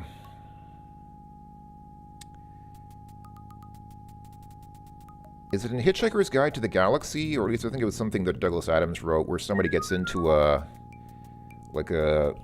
logical argument with God and like somebody traps God in some kind of logical fallacy and then God says, oh no, I didn't think about that, and just disappears in a puff of illogic or something like that. I guess it's the same principle here. The gorilla just suddenly realized that gorillas are from Africa and not in South America. Oops, just disappeared in a sudden realization of zoological reality. Yes. Okay. I mean, I shouldn't complain. I can walk down the path now. I mean, the path is no longer blocked, so I should be happy that that we don't have to deal with the gorilla anymore.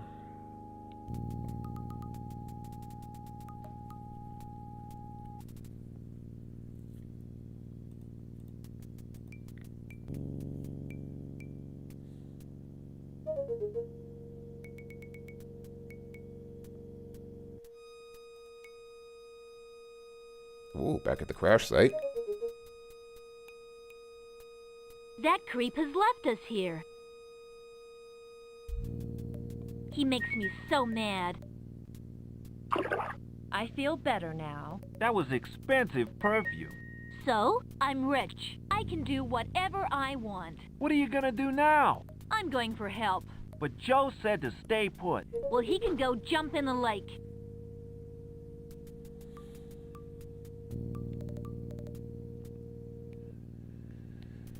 Oh.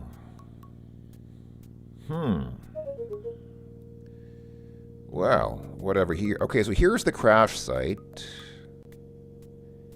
Here's Trader Bob. Okay. Here's the Floda Ink Camp. Here's a jetty. And a jungle. Wow, a lot of places we can go from here. I've already been playing this game for over an hour, so I should probably move on to a different game. But let's go to Trader Bob's place. Welcome to Trader Bob's 24-hour general store and authentic native village playground. Dedicated to Peony, the great god of fertility. Peony. And this shape is meant to resemble a, It looks like a giant asparagus. like an asparagus. Yes, thank you, exactly. Hello, what are you looking at? Did you hear me, big guy? Oh, he shakes his head. Okay, I guess he doesn't speak English, even though the sign is in English. Do you come from around here? You still aren't gonna talk to me, are you?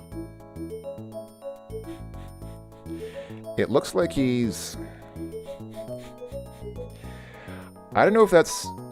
I'm assuming that's not intentional, but the way he moves his hand looks like he's grabbing himself. Maybe he's just like scratching himself, or I don't know. I don't know, man. Where's the pygmy village? I give up. Oh, we can just walk past him. I thought he was blocking the path. I thought we had to get past him somehow, but okay, we can just walk past him. Alright. Alright, here's the chief. Hi, I'm Joe King.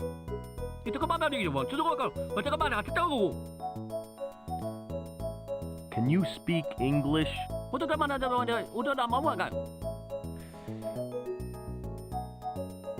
All the signs here are in English. Obviously, okay. Sorry, I don't understand. I beg your pardon? I don't speak pygmy. Goodbye.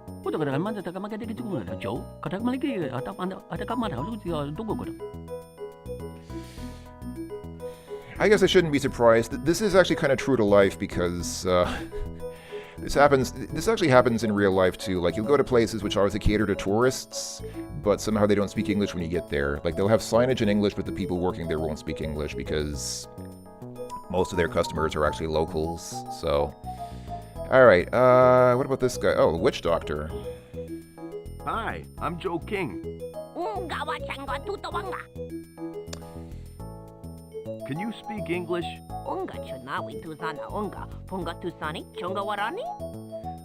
I noticed that what they say doesn't actually match the text, so I'm going to assume that the text and the words are not an actual language. They just made up some gibberish. I don't speak pygmy. Goodbye.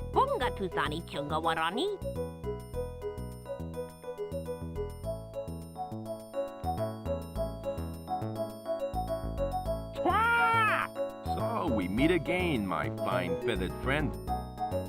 Howdy, son. My name's Trader Bob. I run this shop with Naomi over there. What can I do for you? Are you the same Trader Bob that this parrot told me about? Maybe. What else did that parrot tell you? Well, he told me about some princess. Azura, I think her name was.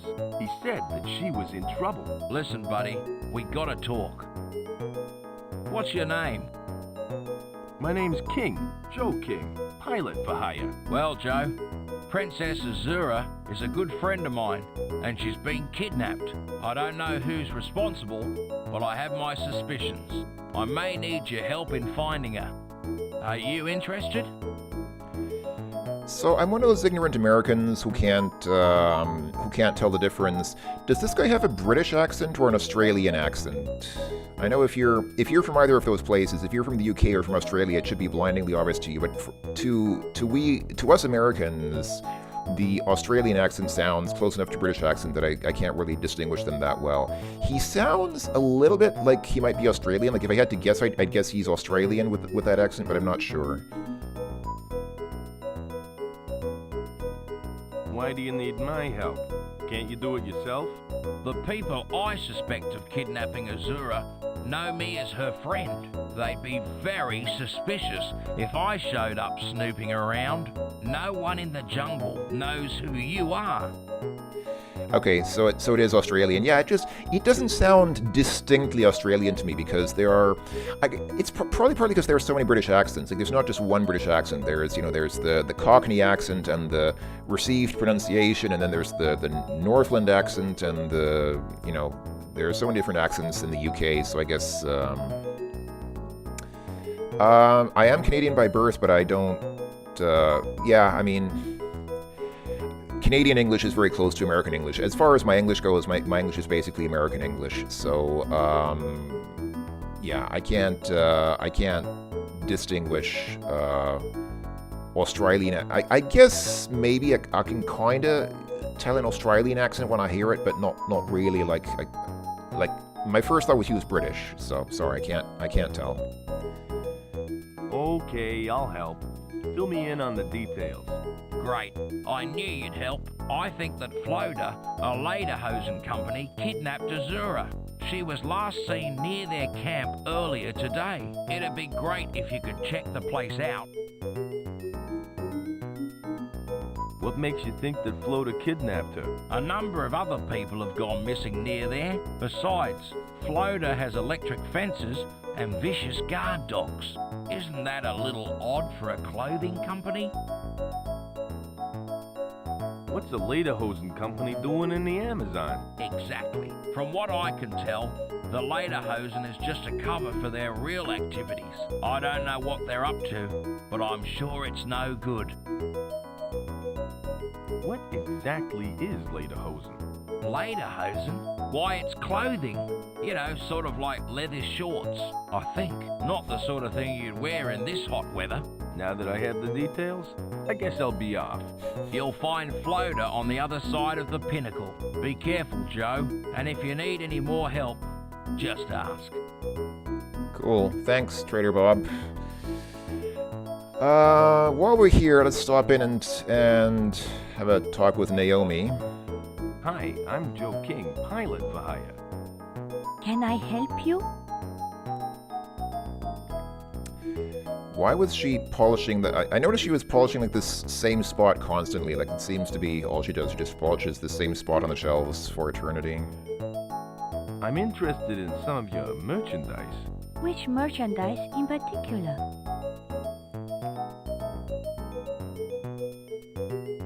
Do you sell comic books? You mean like Commander Rocket? Yeah, that's the very comic book I'm after. Do you have any in stock? Sorry, we don't deal in children's literature. Maybe you should try a newsstand or something. Oh, I think that might be a... Yeah, okay. Where did you learn to speak English? The missionaries in the jungle can speak Pygmy, so they taught me how to speak English. I'm the only one in my village that can speak it fluently.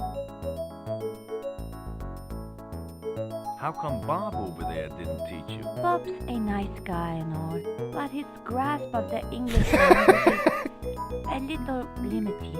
He thinks grandma is the person who washes his grandfather's socks. Okay. Okay. where can I find these missionaries? They have their mission in the jungle. If you're thinking of asking them to teach you pygmy, forget it. They won't teach you for nothing. Thanks for your time. That's okay. All right. Can we take a look at Naomi? I think I've had enough fun. Oh, okay. All right. Oh, in a secret bunker deep underground. Has there been any success in finding the crystal skull? Not yet, Dr. Einstein. I have my best men looking for it in the temple. I must have that skull soon. It's the key to gaining entry to the Valley of the Mists. And to obtaining more dinosaur samples. Exactly. And with my new Dino Ray, I can begin building my army of dinosaur women. Excellent, sir. Then I shall rule the world. Yes, sir. Whatever you say, sir. Okay. Speaking of, I think I agree with Joe. I think we've had enough fun. I'll go ahead and save the game just in case. Oh. I was thinking, how can I... Oh, that's cute. Wow. Save slots for 100 save games here. I guess read entry is load game and make entry is save games. So, I'll just say... Met Bob. Make entry? Yes. Make the entry. Okay, and now if I go back... Yeah, the entry is there, so I can... Okay. I think we can go ahead and stop for now. That was enough of Flight of the Amazon Queen. Hello, Zantara. Yeah, it's a pretty cool game. I played it several years ago. It's freeware now, so if you're interested, you can get it for free. It's been made free online. That was obviously the voiced version. I originally played the floppy version without voice acting because I prefer to just read the messages. But yeah, it's a pretty cool game. Sorry, I know you just showed up, and I just quit the game right as you showed up. But we'll be playing more games like that. I actually have. As I said before, the theme for this stream is probably going to be mostly voiced adventure games like that, because several of the games that people requested were, in fact, games that, had a floppy, not just a floppy version, but like a talkie version. So I think voice adventure is going to be a theme for this stream. I'm going to go ahead and take a break, just in case you folks want to, go to the bathroom or get something to eat or drink or whatever. So I'll take a break for like... how long should I take a break for? 5 minutes or 10 minutes? 5 minutes seems too short. Maybe 10 minutes should probably work, yeah. Let's take a break for 10 minutes. If anybody has any requests for any games that you want to see, put them in the chat. But I'll go ahead and take a break for it. I should make a Let's Play of the whole game. I think many people have already made a Let's Play of that game because it's a pretty popular game. I know some of you are saying, oh, I've never seen this game before, but it actually is a fairly well-known game. I remember already in the 1990s, I saw a lot of people playing the game and talking about it. It's a fairly well-known game. I think there are already ample Let's Plays of it. And I know people always say that just because somebody else has Let's Played a game, that doesn't mean that you shouldn't. Even if other people Let's Play the game, it would be nice to watch you Let's Play it. I appreciate that. I'm not against Let's Playing the game, but I prefer to make videos of games that are lesser known, and this is a fairly well-known game. I usually like to play... I don't know why, I'm just such a hipster. I just prefer to play games that no one's ever heard of before. I don't know why. I know that most people want exactly the opposite. People want to see, people want nostalgia. People want to see the games that they remember as children. They don't want to see new games that they're unfamiliar with, but yeah, I don't know. I always want to do new things with my YouTube presence. I don't know why. Yeah, and doing it with my own voice acting. That's another thing. Like, I always go back to the, that's the thing. People always, I think my problem is that I'm trying to please everyone because I'm always so concerned about what people say, and I'm always so worried about people's negative comments. I should probably not cave to people's complaints and demands so much, but I always go back to the Quest for Glory 4 thing. When I did Quest for Glory 4, when I did the Let's Play of that, like almost 20 years ago, man, it's been like, I guess 18 years roughly since, or or maybe a little bit less, like 16 years, something like that, since I did Quest for Glory 4 with Her Crabbiness. And people back then said, oh, the voice acting in this game is so good. Why did you do your own voices? We would have preferred to just hear the original voice acting. So, you know, for that reason, I tend to avoid games that had voice acting, because it's a lose-lose situation. If you use the game's voice acting, then people are going to say, "Oh, we would have preferred to hear your voice acting." If I do my own voice acting, people will say, "Oh, we want to hear the voice acting from the original game, like from the CD version of the game." So that's actually one of the reasons why I prefer to avoid doing videos of games that had voice acting, because there's always going to be somebody who complains. And I know, like I said, I guess my mistake, my flaw, or my failing here is in trying to please all the people all the time. You can't please everyone all at once. You kind of have to do your own thing and do what you want to do after a while. But, you know, I make videos so that people want to watch them. I mean, I play these games anyway on my own, but if people don't like the videos, then I can just play the games by myself. I don't need to make videos of them. So when I make YouTube videos, I am kind of a people pleaser, because I want people to enjoy themselves. I want people to enjoy what they're watching. And so that's why I concern myself so much with what people say, even though normally I don't really care too much what people think or say about me. But if I'm going to make videos for people to watch, then hopefully people are, want to make what people would enjoy watching. Anyway, like I said, I'm going to go ahead and take a break for about 10 minutes. Does anyone have any requests for music? Because usually what I do when we do these breaks is I'll play some music for 10 minutes so that people can listen to the music, kind of like hold music while we're waiting. If there are any requests for specific music, either from a game or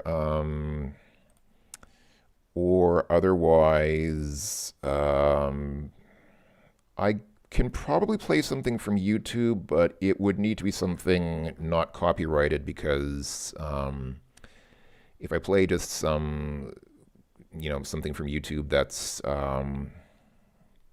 copyrighted music, then YouTube's going to get annoyed and say, oh, this video contains copyrighted music, and it's going to become a thing, and people can't watch the video anymore, people can't listen to the audio from it. That happened before. Like I had a situation once where in a stream I played some music, and YouTube came after me and said, oh no, this stream contained copyrighted music, and now people can't watch the stream replay anymore, or the audio's been muted or something like that.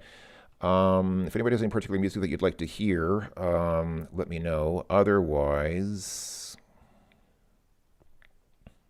I don't see any suggestions coming in. So I guess what I could do is just, you know what? Oh.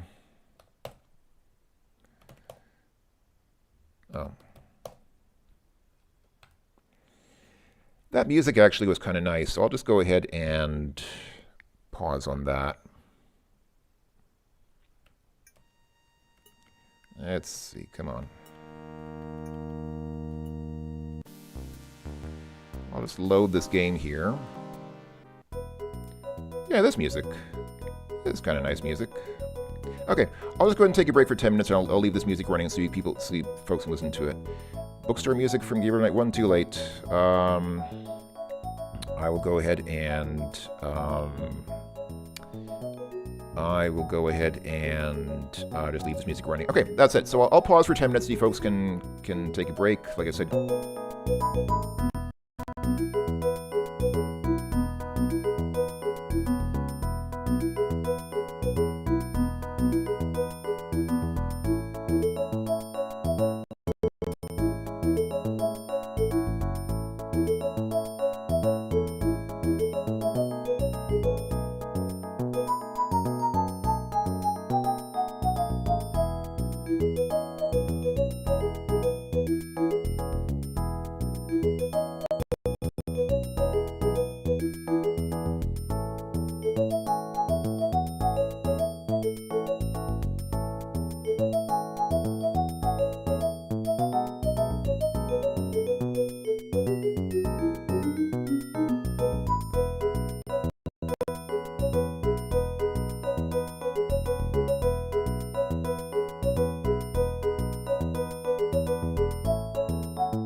Okay, folks, I'm back.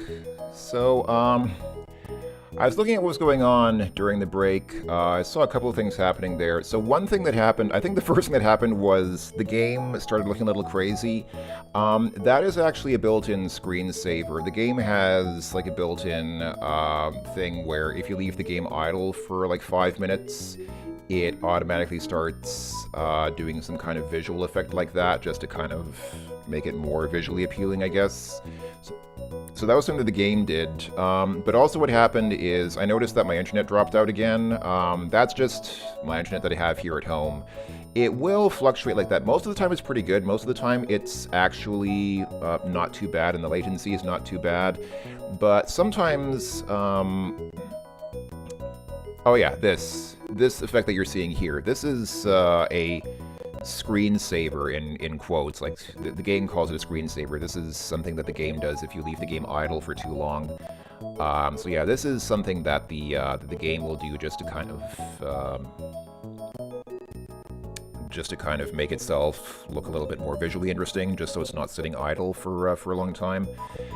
But yeah, I'm looking at my internet ping times, and it's really going up and down. Like most of the time it's pretty good, but sometimes it'll go way up. Like sometimes when most of the time ping times are like 20 seconds, 30 or 20 seconds, 20 milliseconds or 30 milliseconds, but sometimes it'll go up to as high as 2 seconds. So it is really fluctuating. So I apologize for that, folks. That's just my internet here at home. Unfortunately, there's not much I can do about that. That's just kind of... I've noticed that it mostly happens at night. It mostly happens at night, so I'm assuming the problem is that other people are using it. Other people are probably either streaming something, or torrenting something, or doing something that really bogs down the internet, and so it leads to latency like that. But yeah, what you're seeing here is not because of my internet. It's two things now. My internet's going squirrely again. Like right now, as I speak, my internet is lagging like crazy.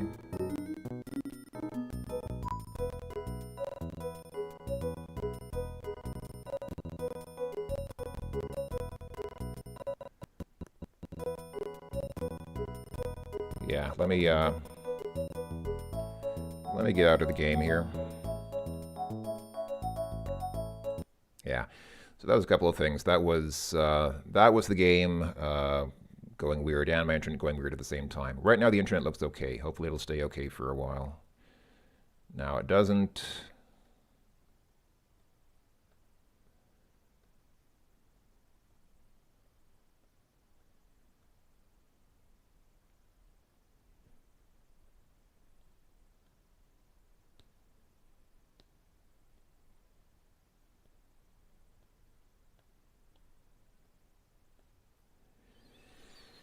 Oh boy. It's really bad. Sorry, I'm just watching my ping times, and they are just through the roof at the moment. And now it's okay again. Yeah. So, like, for several seconds, for like 20 or 30 seconds or so, my ping times went up to like 2 or 3 seconds. Which is obviously insane. Like, that's obviously not good enough for... I don't think it's anything to do with my encoding. I don't think it's anything that I'm doing. I think that it's something to do with my internet here because, like I said, it usually only happens at night. So I think what happens is that other people start doing stuff with the internet, and somebody else here in the building is probably doing something that really lags down the internet, and that it slows it down for everyone because I'm using communal internet because I don't have my own internet connection. I'm using internet from the building where I live. And so most of the time it's okay, and then sometimes it gets into this weird sort of pattern where it will just like get crazily lagged for a few seconds and then be okay again. So it might happen again. I'm sorry about that, folks. We'll try to live through it. Technically I could turn on the hotspot on my phone, but that would probably eat through my data pretty quickly. So for streaming like this, I think the Wi-Fi is the way to go. Anyway, let's see where we're at. So yeah, Martin Malik, thank you for the suggestion. I'll probably do that on the next pause. The next time we have a pause, I'll try to play the bookstore theme from Gabriel Knight 1. Do a vote on voice acting preferences. Is there a way to do a vote on these streams? Let's see. Is there a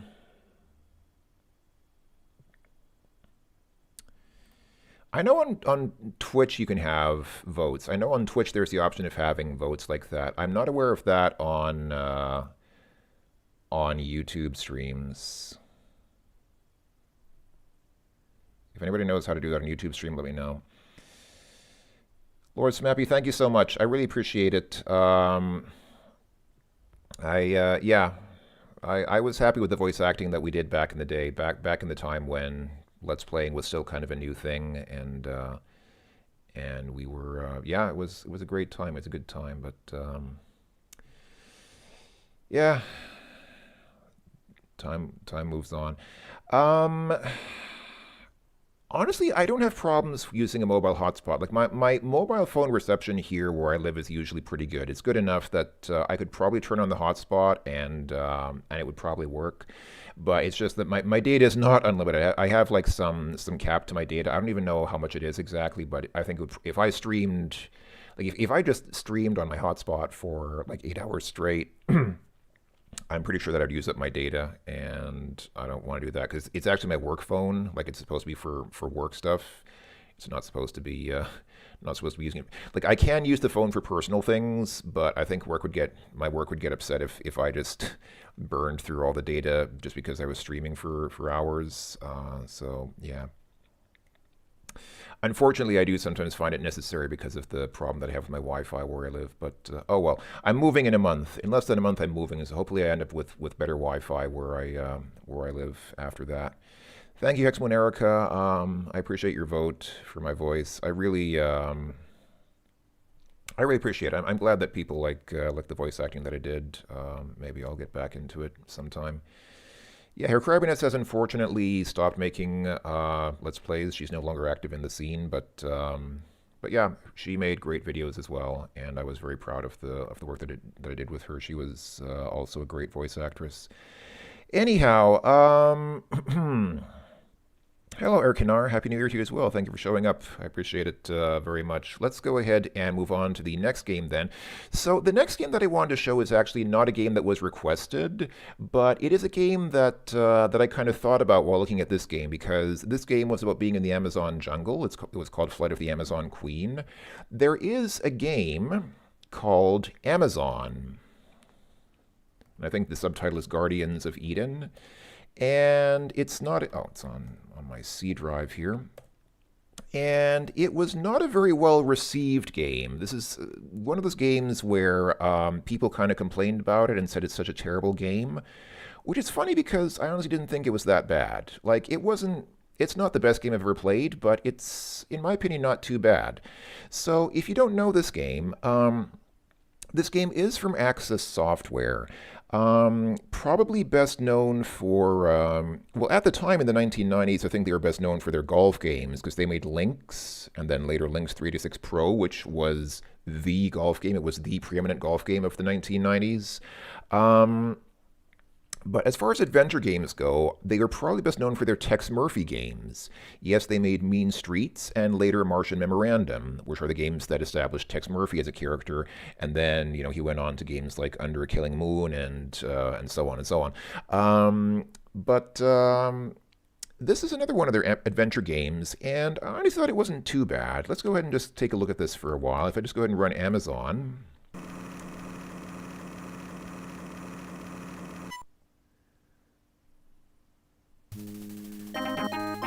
Access Serial.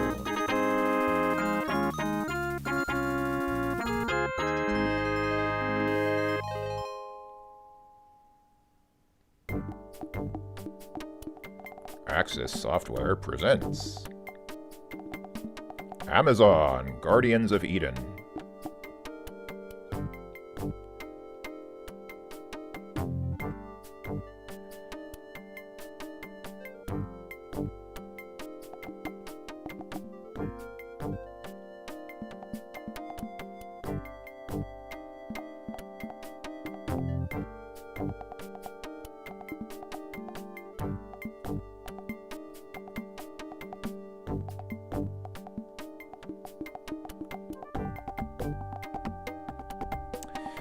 Did I ever play NES Golf? I may have seen it. I've seen a lot of golf games for consoles like that. So I may have seen it at some point in time. I don't think I played it. Chapter 1, Terror in the Jungle.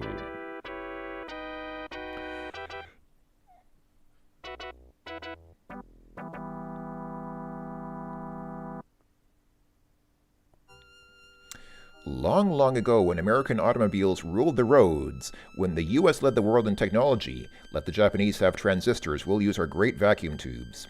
Two brothers emerged from the heartland of this great nation.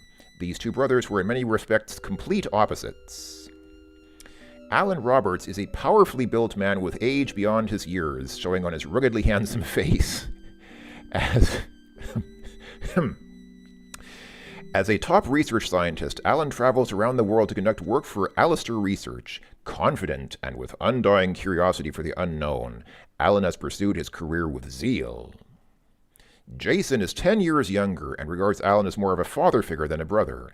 After Jason graduated from California State College, Alan arranged a job for Jason at Alistair Research. Still somewhat naive about the world, Jason has an athletic build and is considered by some to be the all-American boy. For several months, Alan has been in the Amazon River Basin. Very soon, events will occur that will change the lives of these two brothers, irrevocably and forever. Amazon River Basin, August 10th, Alistair Research Expedition Base Camp at 2:06 a.m.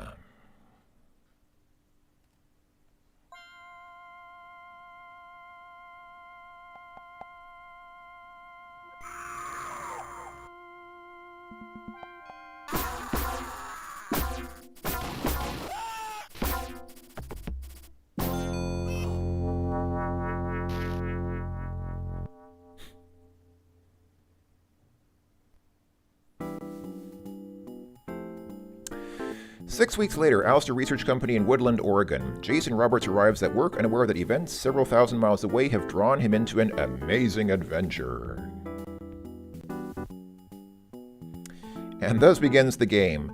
So if you've played Countdown, this game might feel familiar. It has a similar sort of feel to it. The way that the character walks seems very... He has a very similar sort of walk cycle to the guy from Countdown. I believe Countdown came up before this. I believe Countdown was 1990, and this was 1992, if I'm not mistaken. So this is a little bit more advanced. This has, you can hear it has MIDI music, whereas I think Countdown only had like PC speaker sound. But it's basically, it's once again a point-and-click adventure game. So you can look at stuff, you can look at Jason's red on white 1953 Chevrolet Bel Air. And this is a rusting molded steel trunk lid with chrome key lock. Actually, I want to look at the car. Okay, Darlene Flitch's olive drab 1944 7-window coupe. And this is a white and blue 1955 Chevy belonging to the librarian Miss Morton. Speaking of trunks, can we open the trunk here? Trunk is locked. Try driving it. Okay. Nice cars. Yeah, actually, I don't know when exactly this game is set. I'm assuming this game is also set in a somewhat historical period, like mid-20th century. So, wait, when was our car from? Our car was from 1953. So, okay, so this is at least in the 1950s, if not later. But, yeah, a little bit of a retro kind of thing. Not super retro, but slightly retro setting. Let's walk inside. By the way, I'm walking with the numeric keypad. You can walk with the arrow keys, but I'm using the numeric keypad because, I don't know why, just because. Actually, the down key on my keyboard doesn't work now for some reason. The down key on my inverted T cursor keys stopped working on my laptop, so that's probably why I'm using the numeric keypad. Okay, so, let's see, what do we have here? What do you think it is? A banana? Well, no. But I would like to get some kind of description of the plant, but okay, that's fine. The homely but efficient Darlene Flitch is busy preparing security notices. Alright, can we talk to her? Hi, Jason. Hi, Darlene. So, what do we say? Good morning, Darlene. You're looking beautiful today. How are things in the typing pool? Or, Darlene, is that an unsightly acne blemish? Let's go ahead and compliment her. This was a time when men could still pay unsolicited comments to women in the workplace. And yeah, the game, this is not a CD game, so it's like it's weird. Some lines are voiced and some are not. It's kind of like Martian Memorandum did the same thing. It's like when you first meet a character, their intro line is voiced, but then after that, suddenly after that, you just have to read the lines. And I didn't have a chance to read that because it advanced the text again. I think I've expressed in the past that I don't like it when games automatically advance text. I prefer to be able to click myself instead of the game automatically advancing text messages, but all right. So she said something about, probably about our boss. Is he ever in a good mood? Or maybe I should walk in his office and tell him he looks beautiful. Sure, let's try this. Anybody who goes into that office today is likely to get his head lopped off. I'm getting back to work. All right. What door is this? John Roberts' office door is solid mahogany and reinforced glass. Let's open it. Move closer, all right? The door to Jason's lab swings open. Jason's laboratory is small and cluttered with various pieces of scientific equipment. Different types of chemicals are haphazardly scattered on the cabinet tops. A chemical emergency shower stands above the Bunsen burner, and a brown rat scurries about in a mesh wire cage. I'm going to assume Nelson Dubois. They probably didn't hire voice actors for a few lines. This was a time when these companies usually had in-office staff do the acting, both the voice acting and the video acting. So that secretary that we saw was probably some woman who worked at the, in the office of Access Software. And the voice actor, if it wasn't the same woman, it was probably just some other woman who worked around the office. Yeah, exactly. Real sound technology. So I don't know if this is real sound though, because this music that we're hearing is clearly MIDI. Like this is ad-lib FM kind of synthesis sound. This is not PC speaker sound. So it's possible that they're using like actual digitized sound. There was always some horrible sort of screeching sound that you'd hear on a real PC speaker, but in DOSBox it actually sounds really good. Like in DOSBox real audio or real sound, actually it sounds really good. Like you can't even tell that it's PC speaker sound. So anyway, let's go ahead and take a look around. So we have this rat here, a standard laboratory breeder rat. Okay. Can we take the breeder rat? He is pretty perky already. I guess that means we can't take him. Okay, no singing cannonball today. A 500 RPM Doxy Hatch centrifugal separator. It is used to extract heavy metals from rat waste and vice versa. Okay, I think we're back. I think my internet dropped out a bit. You know what I'm actually going to do? I'm going to go ahead and turn off Wi-Fi and just use the phone. Just a second. You know what's funny? Just before starting the stream, I actually read in the news, I saw like an online headline that the power went out in Berlin, and they may have to live without power until Thursday, which is crazy. Fortunately, I live a little bit outside the city, so I'm not affected. I mean, we still have power here, but wow, it's crazy to think that they just suddenly will have no power until like 5 days from now. That's insane. Anyway, sorry folks. Hopefully the internet connection will be a little bit more consistent now. And where were we?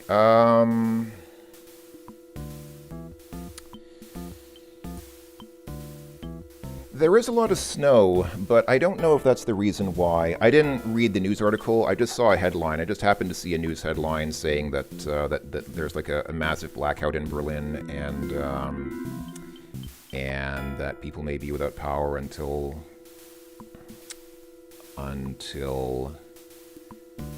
Thursday. I mean, if anybody's curious.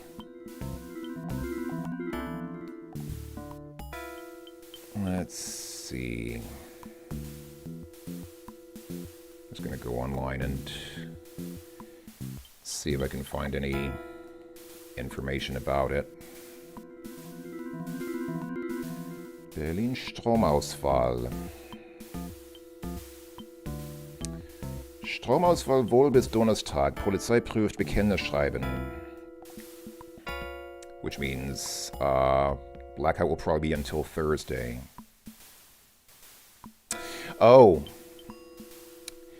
In the southwest of Berlin, after a cable fire, around 45,000 households will be without electricity.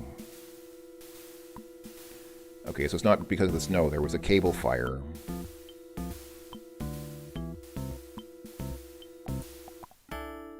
A bridge where the Teltow Canal was burning.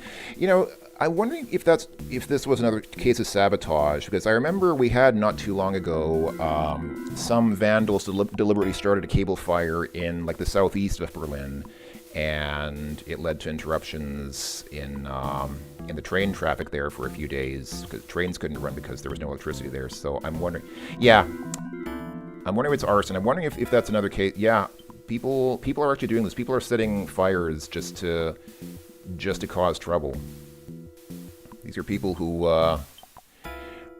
think they're fighting the power. They think that they're making the world a better place by attacking the man. You know, they're against the system, gegen den Staat, and they're making the world a better place by starting fires and causing infrastructure problems, because that will certainly cause the transition away from capitalism. Anyway, okay, so there was another fire, and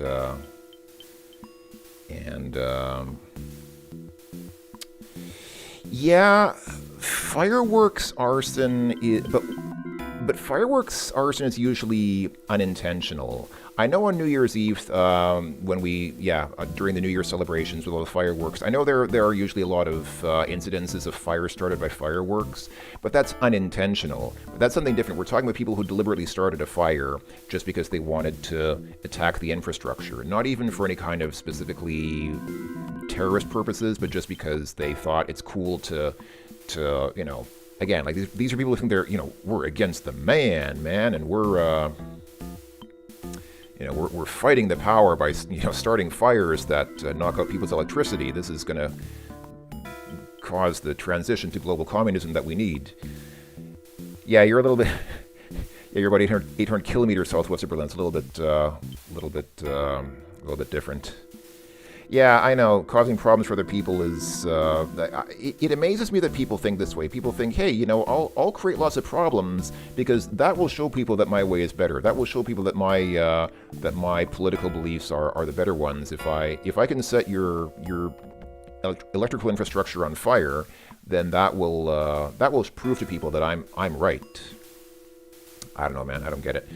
Anyhow, let's get on with the games. So I don't know how much you folks saw. I was looking at my internet. I saw that my internet dropped out of it when I was looking at this stuff. So I'll look at it again. So on the left here we have a centrifugal separator. It's used to extract heavy metals from rat waste and vice versa. So I was saying, what does vice versa mean? Does that mean that if I have a heavy metal, I can extract rat waste from the heavy metal? Like if I have mercury here, can I extract rat waste from the mercury? It doesn't really make a lot of sense, but okay.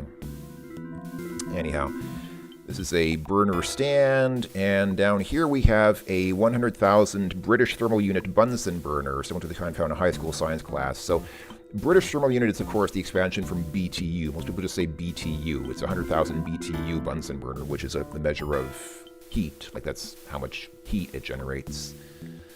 And I tried to... Oh, right. So this icon is to interact with something, and this icon is to take something. Who would want to kill a clever, dirty gray Bunsen burner? I mean, I would if I need to make heat, obviously. This is the variable-powered Zeiss microscope. Okay.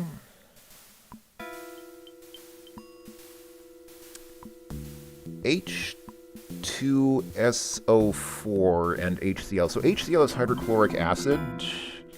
I don't know what H2SO4 is. Is that sulfuric acid?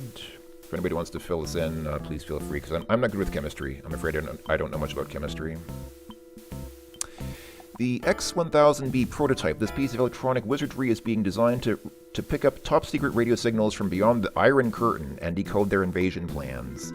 Okay, yeah, so this is obviously a little bit historical because, like I said, this game came out in, I think, 1992, which was already when the, this was already after the Berlin Wall came down and the Soviet Union broke up and all that, so if there was still an Iron Curtain at this time, this is obviously a little bit before that. So this is probably in the 1950s, 1960s, something like that.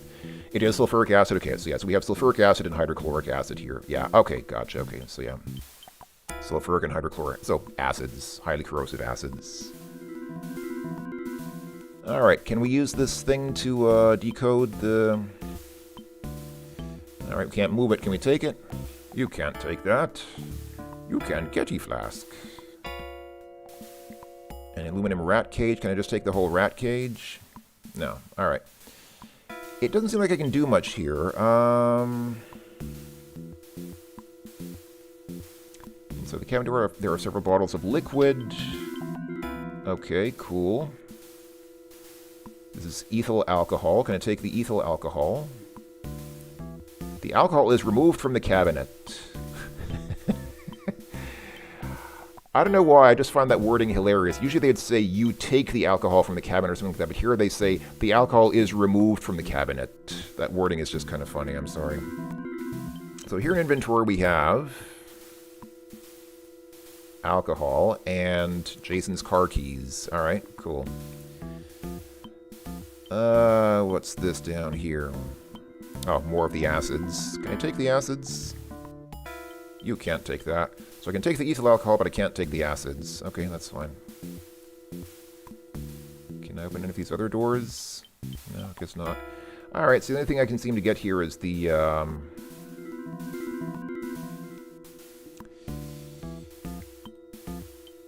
only thing I seem to do here is take the alcohol. I guess the rest of this is just window dressing. Oh, the window is a view of the forest-covered mountain.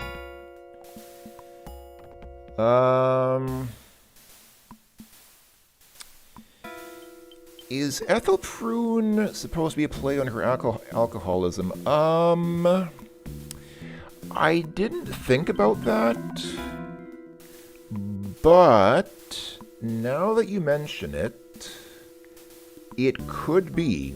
It could be that the name is a reference. It could be. There is a that is a plausible theory.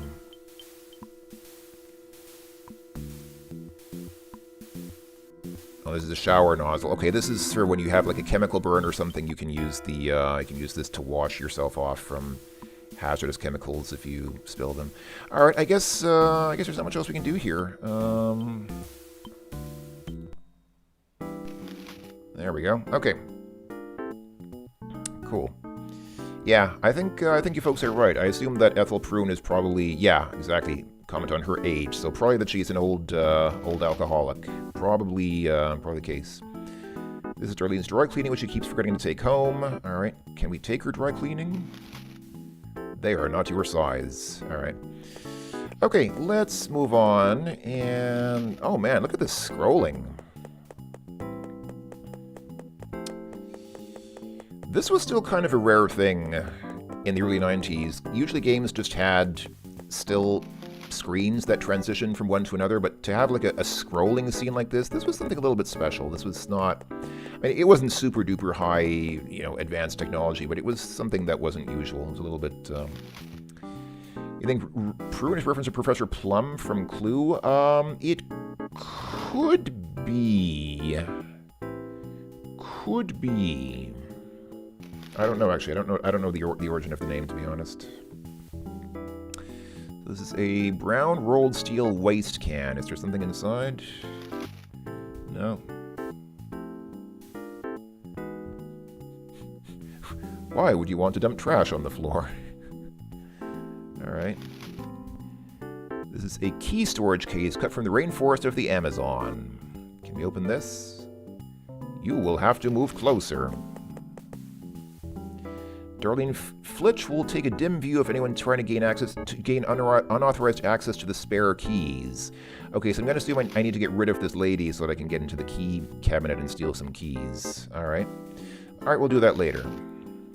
Alan Roberts' mahogany office door. Alright, can we go inside Alan Roberts' office? Move closer.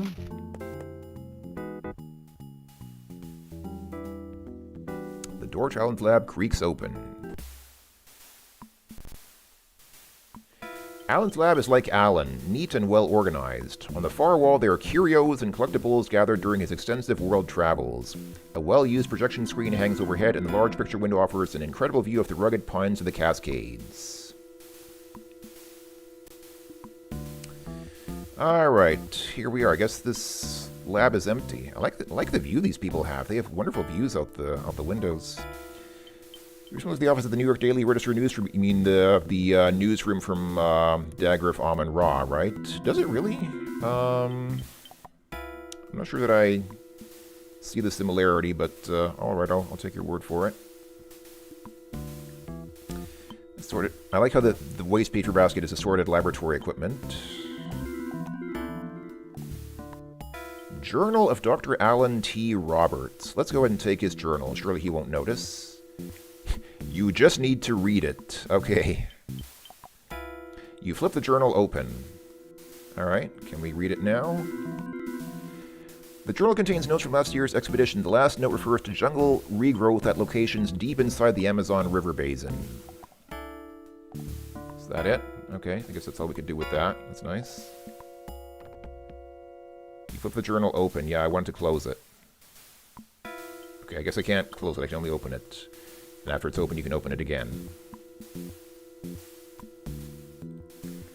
The dartboard is well used. Can we take the dartboard? No. Can we use the dartboard? You move the dartboard from the wall to the table. What's this on the wall? An AMSEC half-inch plate door combination safe with triple relock protection. I'm assuming what that means is that we're not going to get this open very easily. This lock needs a combination to open. Alright, let's put the dartboard back. Oh. I can't put the dartboard back. That's nice. I think Alan's probably going to notice that somebody opened his journal and moved his dartboard. If we can't move this stuff back, he's probably going to notice that somebody has been rummaging around his lab here. That's probably not very good. This is a movie, 1940s Monogram Pictures release titled Wild Women of Wongo. Oh boy, let's take the movie about the wild... Yeah, there we go. Wild Women of Wongo. It's an actual movie reel from the days when people used movie reels, so this is quite a vintage setting. Jungle Potion, a sulfur-based compound from the little-known jungle weed known as the heart. Can we take the Jungle Potion? Oh, the display case door is locked. It was closed. Can we open the door? I guess not. Display case with various articles and compounds. Okay, so all this stuff is unimportant except for this one bottle here where stands alone. I guess we need to get this Jungle Potion somehow. A Stanley Keymaster cabinet lock. Okay. Door's locked. Okay, I guess that was to be expected. Yeah, they use movie reels and projectors in some theaters, but I think today it's pretty unlikely that an individual, like just not somebody who works in the movie industry, but like somebody who just, like today somebody would have a Blu-ray disc. I mean, at most, if somebody was going to have like a personal copy of a movie, they'd probably have a Blu-ray disc, or if we're going really way back, we'd have they'd have a videotape. But like to have an actual movie reel, as somebody who doesn't work in the film industry or doesn't work at a movie theater or something, I think that would be pretty rare today. I know some theaters use them, but not like just some film enthusiasts, unless they're really like a collector who collects old stuff like that, but that would be pretty rare. Various collectibles and curios from the deepest heart of South America.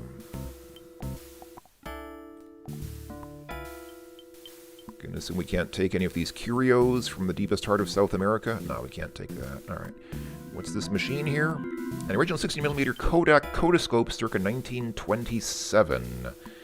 I'm going to assume then that we can probably use this movie with this thing. There we go. The movie's loaded into the projector. There we go. We put it up there. So now can we operate this projector? Okay.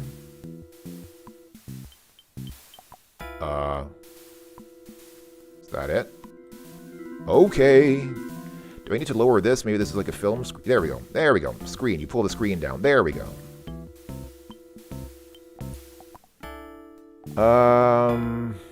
Something's not working. Is that the power switch? There we go. An Underwriter's Laboratory approved push on, pull off switch. Okay, I guess I need to move the switch here. The projector comes on. There we go. Oh.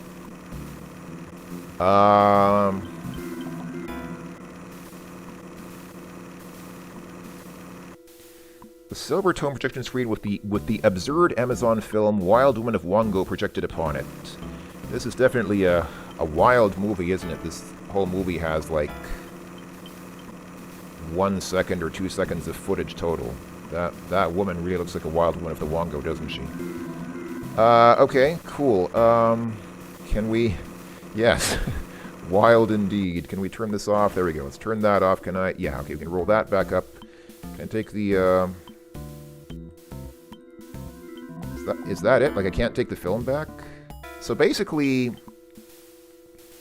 That was just we could watch those 2 seconds of film, and we can't take the movie back after...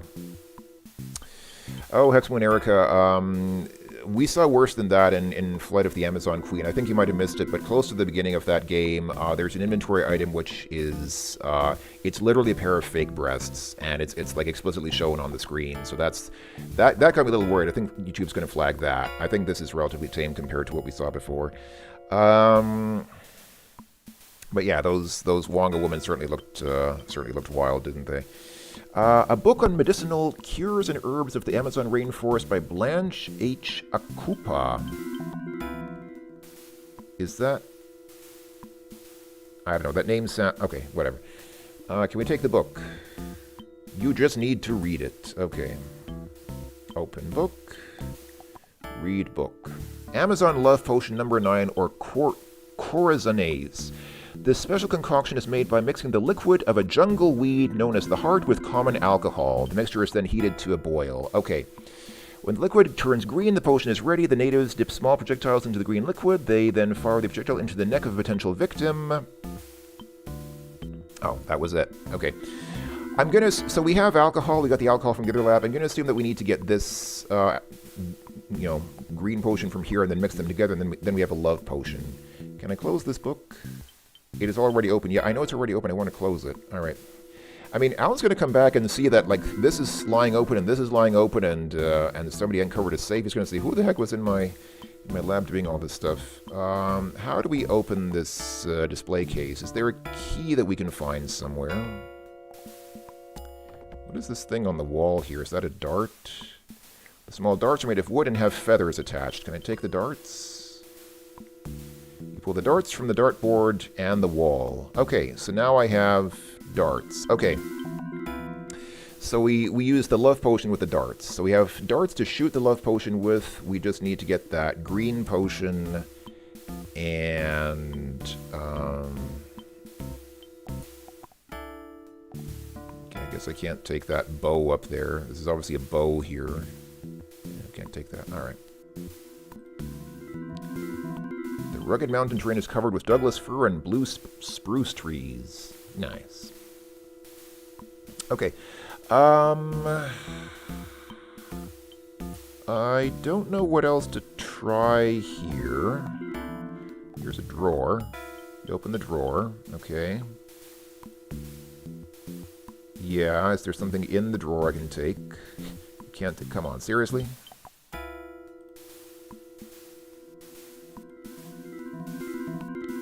How do I look inside the drawer? Or is there something inside the drawer? I don't know, man.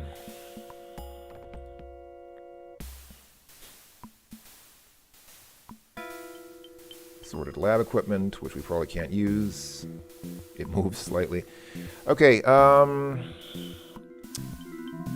don't know. I get the feeling that I need a key to get in here. Well, I obviously this is locked, so I need a key to get in here, in this cabinet here, and in this cupboard here. I don't know where the key might be. I'm wondering if it's hidden somewhere in this room, or if it might be somewhere else. But I'm not seeing much else that I can interact with here, so I'm going to assume that it's somewhere else. Yeah, okay. Alright, let's get out of here, and see what else we can find in other places. So this is obviously a bulletin board.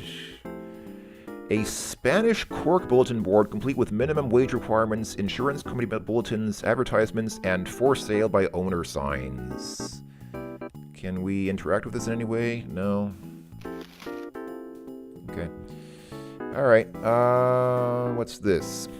The library is a high-security research area. It's loaded with all the technological wonders of the 50s. Okay, so I guess this game takes place in the 50s. I guess this is actually set in the 1950s. What is this here? Project WM1215, Wayback Machine left here by Mr. Peabody and Sherman for repairs. Oh yes, there is a key cabinet. You're right. The key okay, I gotcha. I see what's going on. So the key cabinet is here. So we need to get the key from inside here. So basically we need to somehow get rid of the secretary so that we can get the key, and then we can go wild with the key inside that lab. Okay, that makes sense. Alright, can we go inside the library? It is locked. Alright, can we use this machine here? That machine moves slightly, but nothing is revealed. I'm not trying to move it, I'm trying to use it. Okay, I guess I can't use it. What is this? The solid mountain crash doors lead to the security vault where the research secrets are kept. It is off limits. I'm gonna assume that this is locked. Move closer. You open the door. Alright. Alistair's security vault is hewn into the rough granite face of 12,000-foot Mount Hiawatha. This is the era of paranoia. Enemies of democracy are constantly after the secrets of U.S. technology. Alistair Research does not take its security lightly. Any violation of procedure is grounds for termination. They really mean termination. So, as in, not just getting fired, but being killed? Gonna assume that they mean getting killed, yeah. Okay, so that previous room, so that hallway where you mean that looks like Lorabo 2. From memory, I don't feel like it does, but I could be wrong. I know just going by my memory, I haven't played Lorabo 2 for a while, but just from memory didn't seem to... Stop! In the name of the law, I didn't have the time to read that.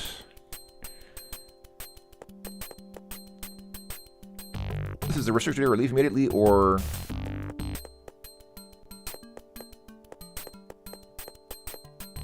Should I save my game here? Uh-oh. When you do not leave the security area quickly enough, you're arrested and convicted as a commie spy. You embark on a new career stamping out license plates, and I'm assuming that guy Bruno behind us is probably our new boyfriend in prison.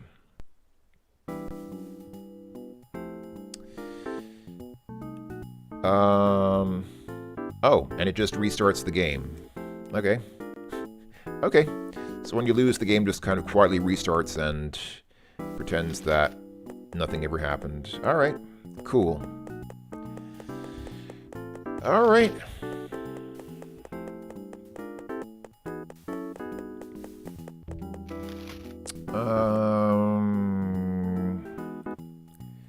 This is another plant like the one we saw before, and this is doors leading to the office of Mr. Thornick, head of Alistair Research. Alright, let's go ahead and say hi to Mr. Thornick. A call to the President's office was a horrible but wrenching experience for the working class. A cold, humorless authoritarian, Wilbur Thornick has all the warmth of a dead fish. Immediately upon entering and sitting down, Jason senses that something is terribly wrong. Thornick's eyes, usually dark and somber, attempt a pleasant gaze. His thin, taut mouth forces out a pathetic smile. It is a pitiful effort to soften the sledgehammer blow he's about to deliver. I'm afraid I have bad news for you, Jason.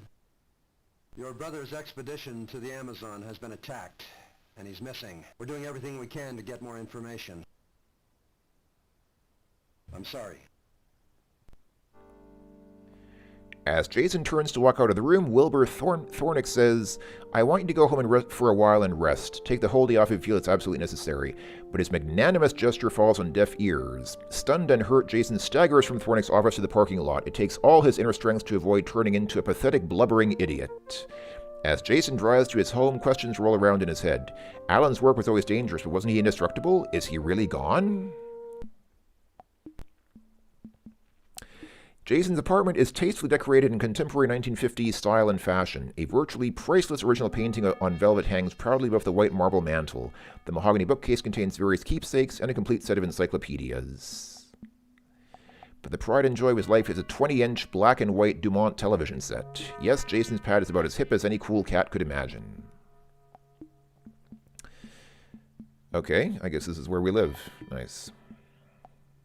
Hello, Bo Earns. Welcome to the stream. We are playing Amazon Guardians of Eden. This is a, it's a game. It's an adventure game, which is kind of, yeah, it's a game. So, I guess this is our mail. A battered package wrapped in brown paper with South American postmarks, along with several pieces of junk mail. Alright, so shall we take the, You could carry the package around, but it might be more interesting to find a way to open it and see what's inside. So the game really doesn't like us to carry things. It just wants us to open stuff that we find. You strain to open the package, but the twine is too strong for you to break. Okay. Do we have scissors or something? Is this a knife here? It's a letter opener, a faux ruby-handled letter opener. Can we use the letter opener on it? The letter opener is removed from the table. Let's try using the letter opener. The letter opener cuts the twine and opens the package. Several items spill out onto the floor. Alright, what do we have now on the floor? You pick up the letter. The letter's from your brother, Alan. A letter from Alan.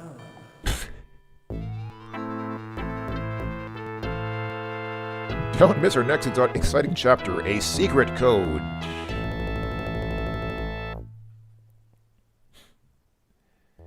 Chapter 2, A Secret Code.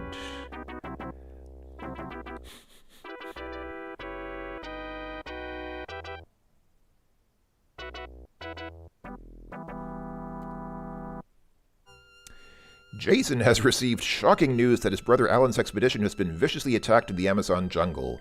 Stunned and upset, Jason arrives home to find a package from Alan has arrived in the mail. Okay. Jason, what I'm about to divulge must be shared with no one. As I'm sure you're aware, our expedition was savagely attacked by someone or something. All the details will be shared with you when we meet. For now, I will tell you that the expedition was on the verge of a great discovery which ruthless men will stop at nothing to get their hands on. But there is more. The attack that night sent a chill through my very soul. I've never been superstitious, but I believe supernatural powers are pursuing me, and it makes my flesh crawl. To continue my work, you must get the contents of my storage drawer inside the mountain vault. Read the information on the microfilm and bring everything to me. Since no one must know about me for now, you will have to find a resourceful way to get into the vault. In other words, this adventure game puzzle. I've also sent a key to my cabinet. Use it to get the combination to my safe. In case the letter falls into the wrong hands, I've written the instructions to find me in code. Use the little orphan Annie decoder ring we used as children. Okay, I wonder if there is a way to decode this, but I notice that the number 73262 is here. Is that also encoded, or was that just left in plain text unencoded? This is really secure, like encoding the text but leaving the number here unencoded. I'm going to assume that the number is the only part that we actually need here. 73262. Jason, I am being pursued by forces who will stop at nothing to get the information I have. Be cautious, but act quickly, or it may be too late. Alan. Okay. 35 viewers saying bad number streams. Yeah. I wonder if I streamed more, would I get more viewers or would I get less? I don't know. I kind of feel like people watch my streams because I so rarely stream. It's such a rare thing. I think if I streamed more, I would get fewer viewers than I actually have. You're thinking you should watch before sauna, and you were amazed that I'm streaming? I mean, I think I announced on my channel like 3 days ago that I was having the stream, but anyway. You remind me of that really old Sherlock Holmes adventure game. Which one? By coincidence, I have a Sherlock Holmes game that I'm planning to do later on this stream. But I don't know which one you mean, because there's more than one Sherlock Holmes adventure game. Be sure to drink your Ovaltine and must be copy protection. Oh, you think that's copy protection? I guess it could be. Could be copy protection, but I had the feeling it was just a substitution cipher. I don't know, I guess we'll find out. Steam is good?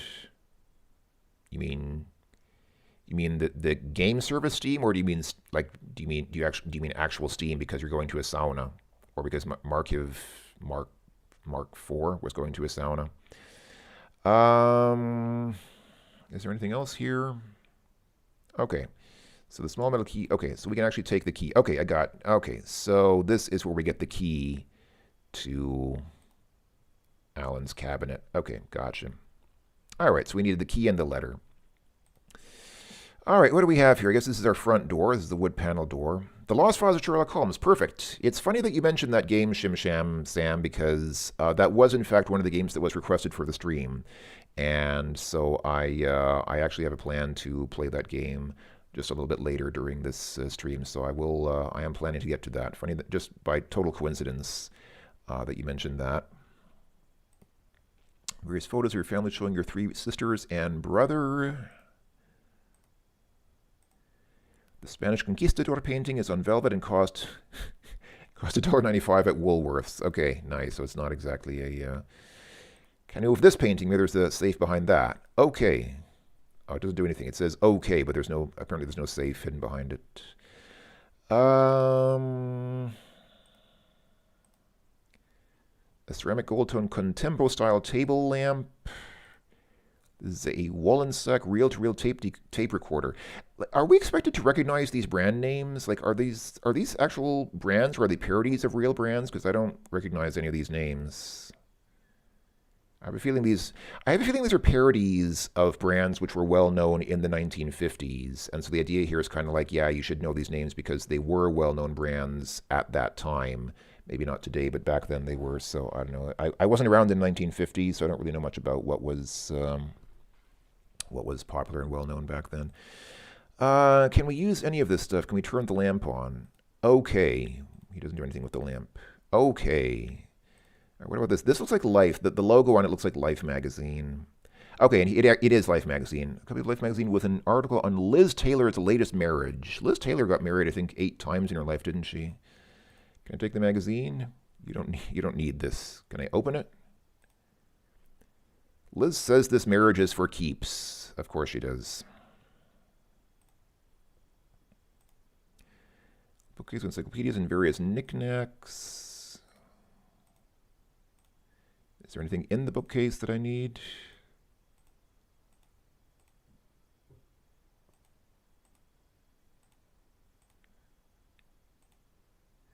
Alan's stock car trophies, which he won in 1952.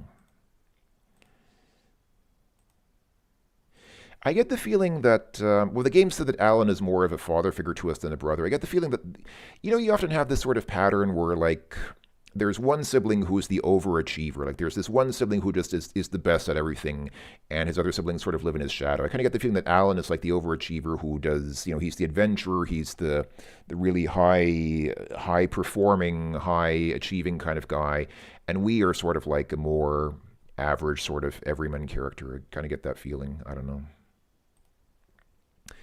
A contempo-style easy chair with complimentary ottoman. All right, can we sit in our chair? You move the chair slightly, but the only thing underneath it are some king-size dust bunnies. Okay. Stay there. Dumont black and white television. The Dumonitor. Perfect for watching the Three Stooges. And all Three Stooges. The television flips on. Oh, wise guy! Knucklehead! Oh, wise guy! Knucklehead! It actually was the Three Stooges. Wow. There are tropical plants in the apartment. Plastic wall switch with cover. Can I use the wall switch? The lights come on. Oh. Oh, that's interesting. The lights turn off. It's interesting. The only thing that changes is the lamp here, but I don't see any actual difference in the room. All right. Can we open that door? What about what's this door here? Okay, this goes to the bathroom. Let's go to the bathroom. In the bathroom. How do we get to the bathroom? Does this take us there, or? You don't think we'd stoop to bathroom humor, do you? No, but... Okay. Alright.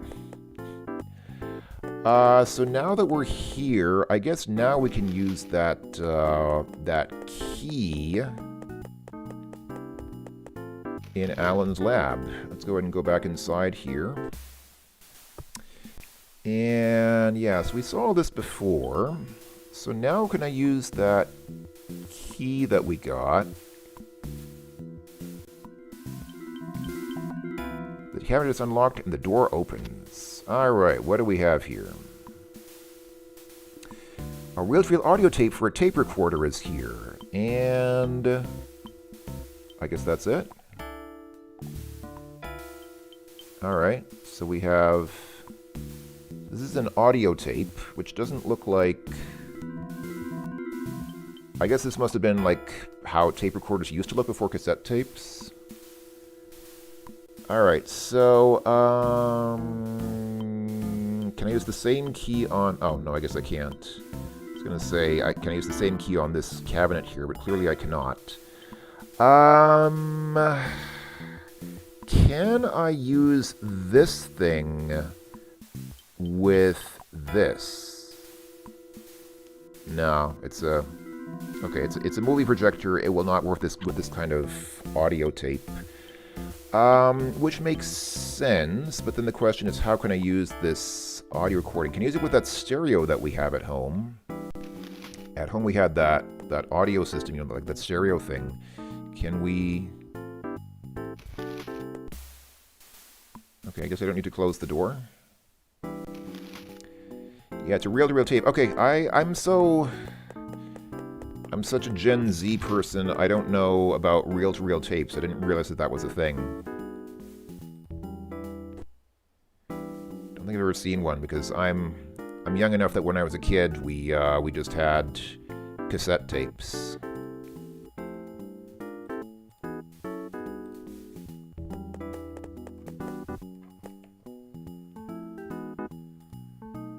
Use your keys. Alright. Use keys on car door. You get into the car and drive back to the apartment. Alright. Pre-sauna stream, yes. Well, I mean, why does it have to be pre-sauna?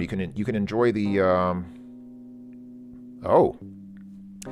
Jason arrives to find that the interior decorator from hell has paid a visit. The apartment is totally trashed. Someone has even slashed the velvet painting, which cost $2.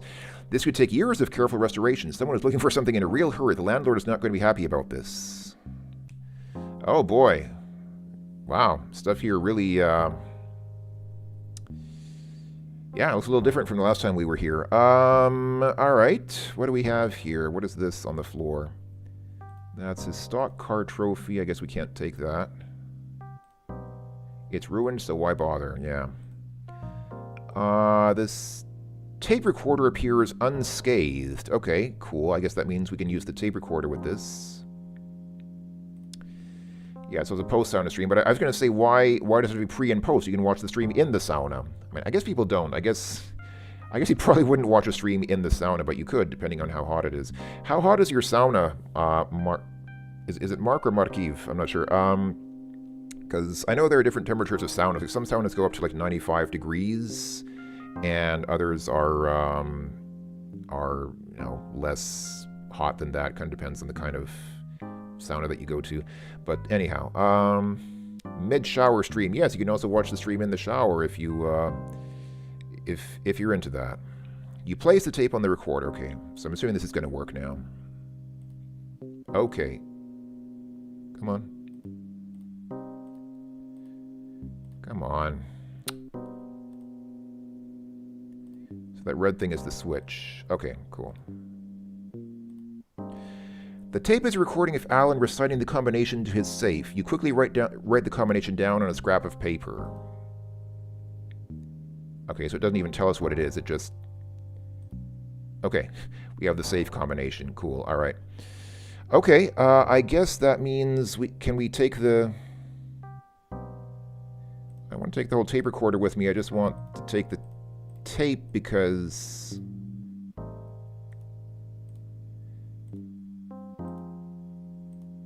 Is it not going to let me take the tape reel back? Because the thing is, if somebody breaks into this place again, and they listen to this tape, they're going to hear the combination to the safe, which is what I'm trying to avoid. So that's why I was thinking, wouldn't it make sense to take the tape with us so that somebody, whoever did this, in case they come back, they're not going to hear the combination? The barbarians who rummaged through the apartment even ripped up the wallpaper. Wow. All right, let's go outside.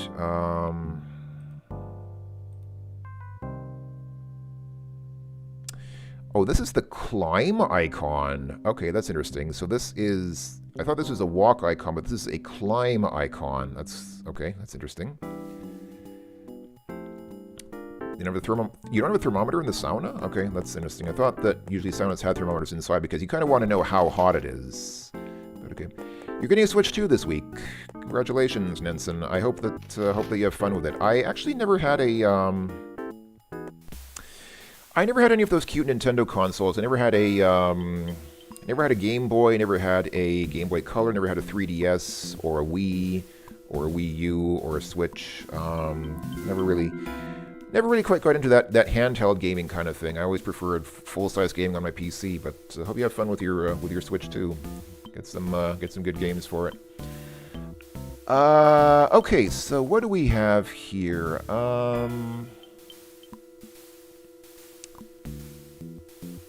That's the movie that we watched. Do we need the movie? Don't really think we do. Okay, so let's go ahead and move this thingy here, and now we can use the safe combination on the safe. There we go. The combination from the tape opens the safe. There we go. So what's inside the safe? $1,000 in cash. Is that it? I guess that's it. I don't really know what I was expecting. I mean, I don't mean to sound ungrateful, but $1,000 in cash, even in the 1950s, I know in the 1950s it was a lot more money than it is today, but even then, for somebody who works in a, in a setting like this, in a lab like this, I don't know how much money our character has, but I feel like $1,000 is not a life-changing amount of money for somebody who works as a scientist and lives in a nice house like the one we saw. You're in Donkey Kong Bonanza and Mario Kart World. Awesome. Oh, Bonanza. You're with Nintendo almost exclusively? I never had a Nintendo system of any kind. It's kind of funny. Like, my gaming history is almost all computer-based. Like, those of you who've been watching my channel a long time know that I used to have an Apple II. I grew up with an Apple II in the 1980s. And then in 1991, we got a DOS PC, and that was it. Everything after that was basically DOS and Windows PCs. That's all I had. So, and I'm not complaining. Like, I honestly prefer computer gaming to console gaming. No, $1,000 today is nowhere near. Like, yeah, I know. $1,000 today is not much. Like, honestly, that's like not even 1 month's rent in most places. But I'm talking about, this game is set in the 1950s. In the 1950s. 1,000 was obviously a lot more than it is today, but I really don't think that, even the 1950s, I don't think that $1,000 would be something that you would, like, find in a safe and think, wow, my life is forever transformed because I got $1,000. I just don't think it would be enough for that. Hello, Arabo. Welcome to the stream. Happy to see you here. We are playing Amazon: Guardians of Eden, which is a 1992 DOS adventure from Axis Software, better known for the Tex Murphy games. Why do I spell it Apple IIgs? Because that's how it's spelled. So a lot of people will just spell it with I's, like IIGS. But in many marketing materials, Apple themselves often spelled it with those square brackets. So I do it like that because that's like an actual Apple affectation. It's not just me being pretentious. It is actually how you're supposed to write it, as far as I know. With the Commodore 64 and Amiga 500, I never had an Amiga at all as a kid. I never had a Commodore, but in school. Not at home, but at school we had a Commodore 64, and so I did have some good memories playing Commodore 64 games and doing stuff with the Commodore 64 in our classroom at school. Those were good, very good memories. Had a very good time with the Commodore 64. Yeah, the Amiga, unfortunately I'm not an Amiga person. Never had much experience with the Amiga. Now, today, of course, I can play with emulators and things like that, but I never had a real Amiga that I could really do things with. Anyhow, what is pennies? I think Nenson means $1,000 is pennies today. I mean, it's not pennies, obviously. I mean, $1,000 it's still a considerable amount of money, but it's not something that's going to transform your life. It's not something that you would really, like, lock away in a safe and say, wow, you know, this $1,000 is going to make or break my fortune. But yeah,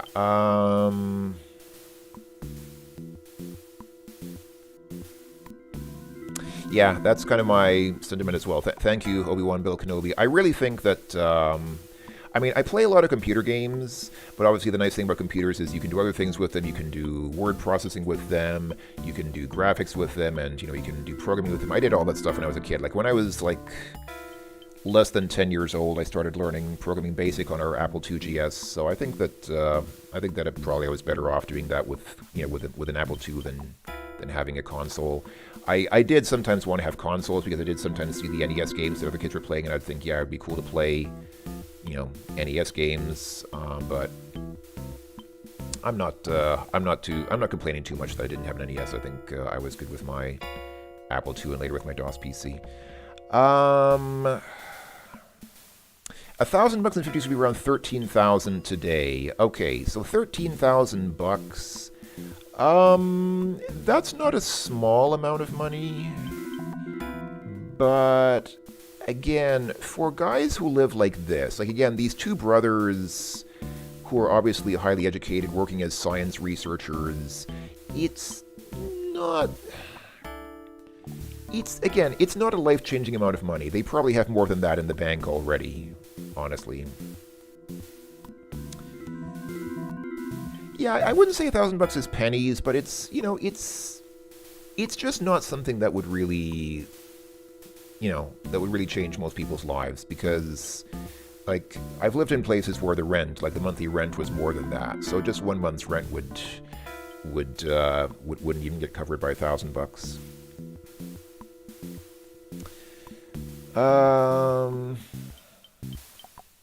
Yeah, the Amiga uses the Motorola 68000. I did not learn assembly language programming for the 68000. I did assembly language programming for the 6502 and the Z80 and the later, of course, the Intel x86 architecture.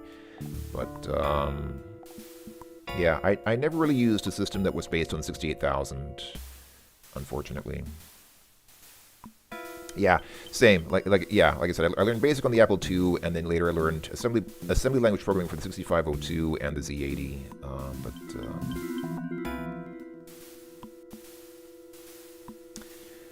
In Back to the Future 1955 bits is the repaired car from the New Year was $300. Yeah, that's the thing. It's like $1,000 is basically the money that would cost to get your engine rebuilt or something like that in the 1950s. You know, it's not that much money.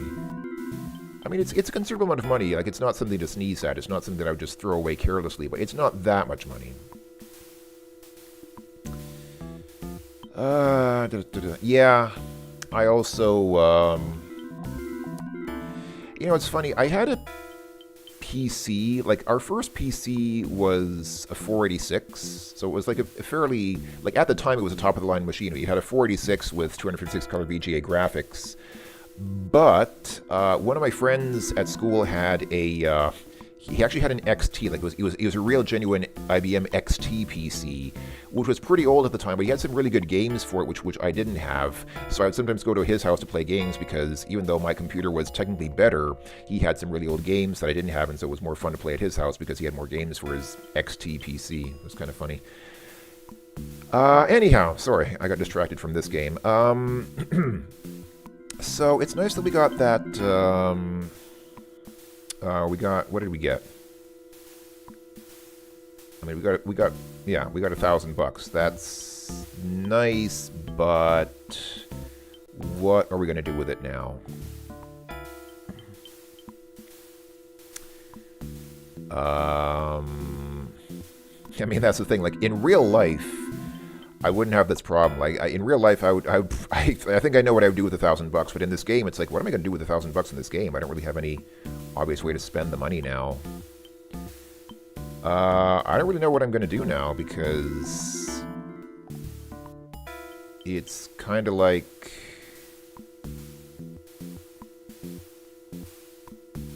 I don't know what I'm supposed to do. What did Alan say in his message? He said I need to use the safe combination to get into the safe, but all he found was money, and he didn't say what to do after that. So it's like, yeah, okay, thanks, I got $1,000, but I'm assuming that wasn't. I'm assuming that wasn't the.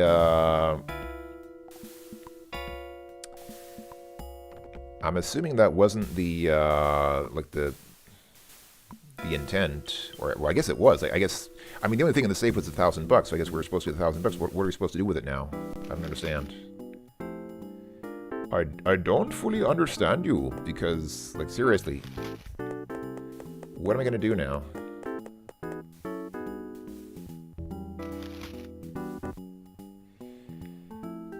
How did children get past Larry's ironclad age verification system? You know what's funny? I think that might have had a knock-on edutainment effect. Like, obviously Larry is not supposed to be an edutainment game, but for kids with access to information, it could have actually been like a Carmen Sandiego kind of thing because it would have enabled you to learn things like who was Pia Zadora, for example. I remember that being one of the questions. Maybe get a plane ticket or something. Where do we get a plane ticket from, though? Let's see. Maybe we can talk to the secretary, have her book a plane ticket for us? I heard about Alan. That's terrible news. This woman's acting is a little bit, okay. I'm devastated. We were very close. It would be a great help if I were able to get the key to this cabinet. Or if I'd only let him know how much he had helped me during my life. Let's see. Let's get straight to the point and try to get the key to the cabinet. I have told you before I can't do that. I'd end up missing like your brother. It means my job. I'll return quickly. No one will ever know. My final word is no. Okay. I mean, I'm okay with buying a plane ticket, but I don't really know where I would buy a plane ticket. Can I talk to the big boss again? You can't go back in there. Why not? Why can't I go back in there? Oh, man. Why not? Okay, and I guess this library door is still locked? Yeah, so that's locked. So I can't go in here. I can't go to the boss's office. This place here is... the game ends if I go in there. I get arrested and sent to prison. So the only real places we can go are Alan's lab. This other lab here. Wait, whose lab is this? Oh, I guess this is our lab. Jason Roberts' lab. Okay, so I guess this is our... Okay, so I guess this is our lab, and this is our brother's lab. All right, gotcha. So, I mean, we can get from here...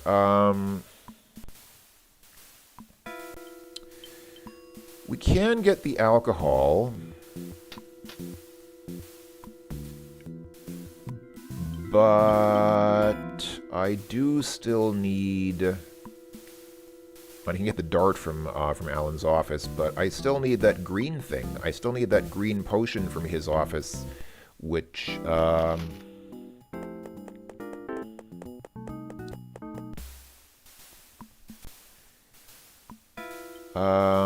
yeah, we can take this dart from here. Let's take the movie, why not?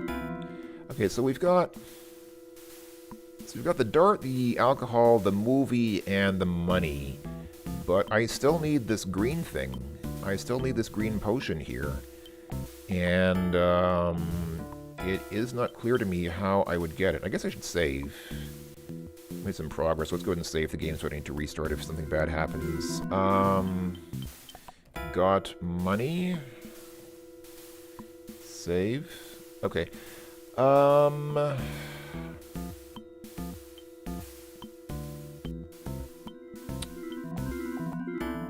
don't know, man.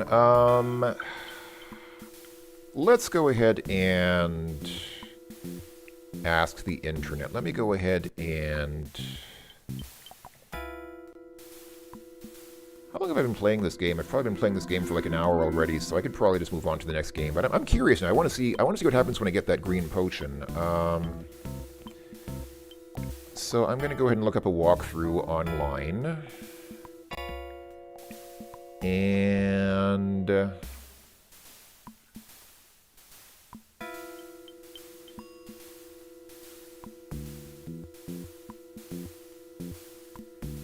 let's see.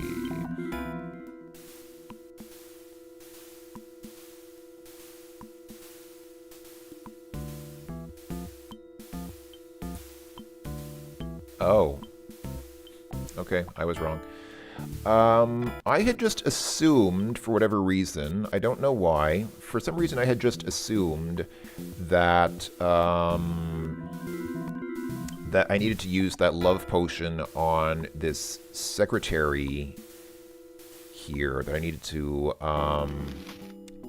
use the love potion on the secretary, and she would get really excited and leave the way that woman does at the end of the first Leaders at Larry game. But, apparently that is not the case. Apparently what we do is we take the rat from here, open the cage first. Oh, there we go. Okay, we have to do this.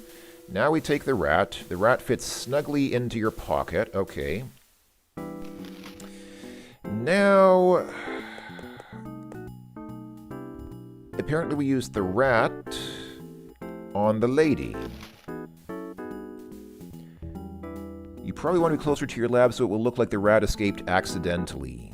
Okay, I see.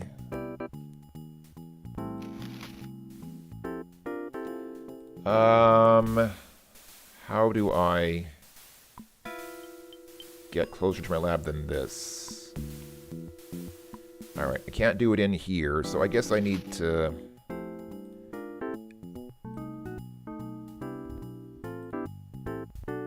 Will this work? The rat is placed beside the door and given a little nudge. Okay. Alright. That got rid of the lady. Let's go ahead and quickly get inside here and grab a key.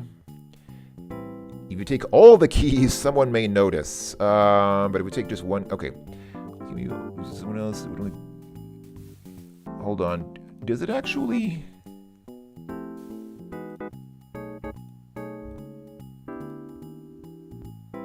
Okay, so I need to get probably this. And what about... Ah, this is the display case key. Alright. So those two keys. I guess the rest of these are not useful.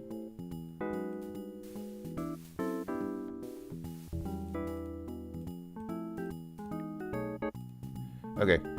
I guess that's that. So can I close... Okay, I can't even close that. Alright, can I use... Let's see, which key is which? So this is the display case key, and this is...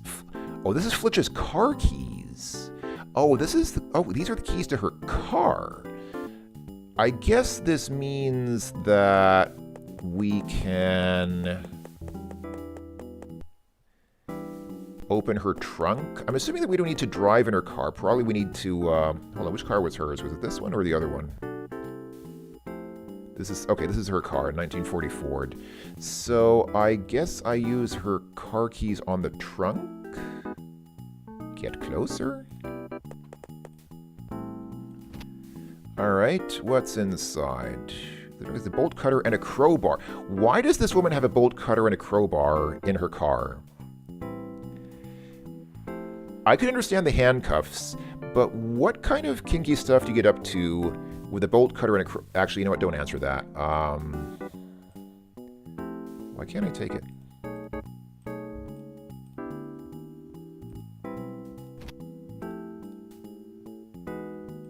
Wait, can I not take the stuff?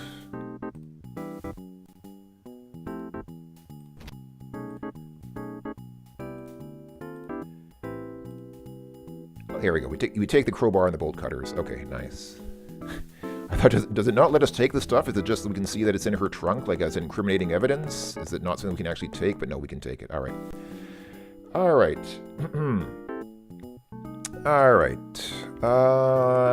So... Yeah, we got rid of the lady. Why not? I mean, that's just a statement of fact. What's wrong with that? I'm not kink shaming people. I'm just wondering, like, what would you do with bolt cutters? Like, seriously, I'm just trying. Okay, again, don't answer that question.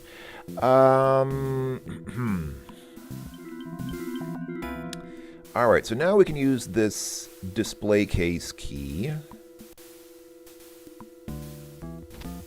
And now we can take the jungle potion. All right.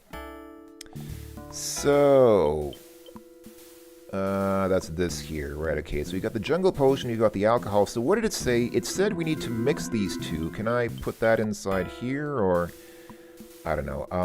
And it said we need to heat them. I'm going to assume that we heat them over the Bunsen burner in our lab. So let's go back to our lab here. And can I stick one of these things on the Bunsen burner? Yeah, I know it's already in use, but I want to put this on the stand. That doesn't seem to work. What about... Okay, can I put this on the stand, or do I need to use some kind of other container? Okay, so it won't just let me put these things right onto the Bunsen burner. Can I get a flask? I mean, there has to be like a beaker or a flask or something I can use. It's a microscope, but where's my... There's a telephone here. Can I use the telephone? The phone moves slightly. Great. Alright. Alright. No, I just want a,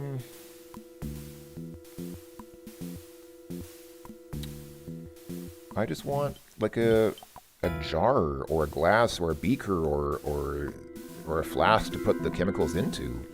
Seems like,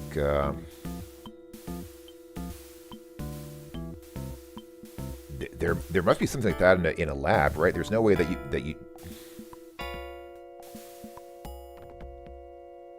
Oh, I didn't even read this. For somehow I didn't even notice this globe up there. It's an option to the device which will intercept secret radio signals from flying saucers and decode their invasion plans. Of course it will. Can I take this? No.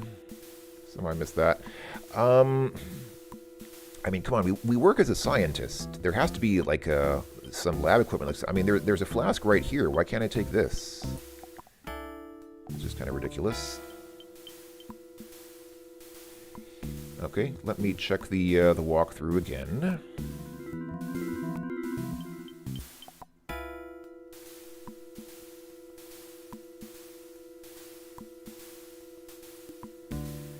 So the walkthrough I'm looking at says, in your inventory, combine the alcohol and jungle potion. I kind of got that. I mean, I figured out that I'm supposed to combine the two, but how do I combine them? Combine the alcohol. Oh. Oh, you drag them. Okay, you can drag things around like that to combine them. Okay, I gotcha. Alright. Alright, so now I can put this on the stand. The beaker is placed on the stand over the burner. Cool. Alright. And now, can I turn the burner on?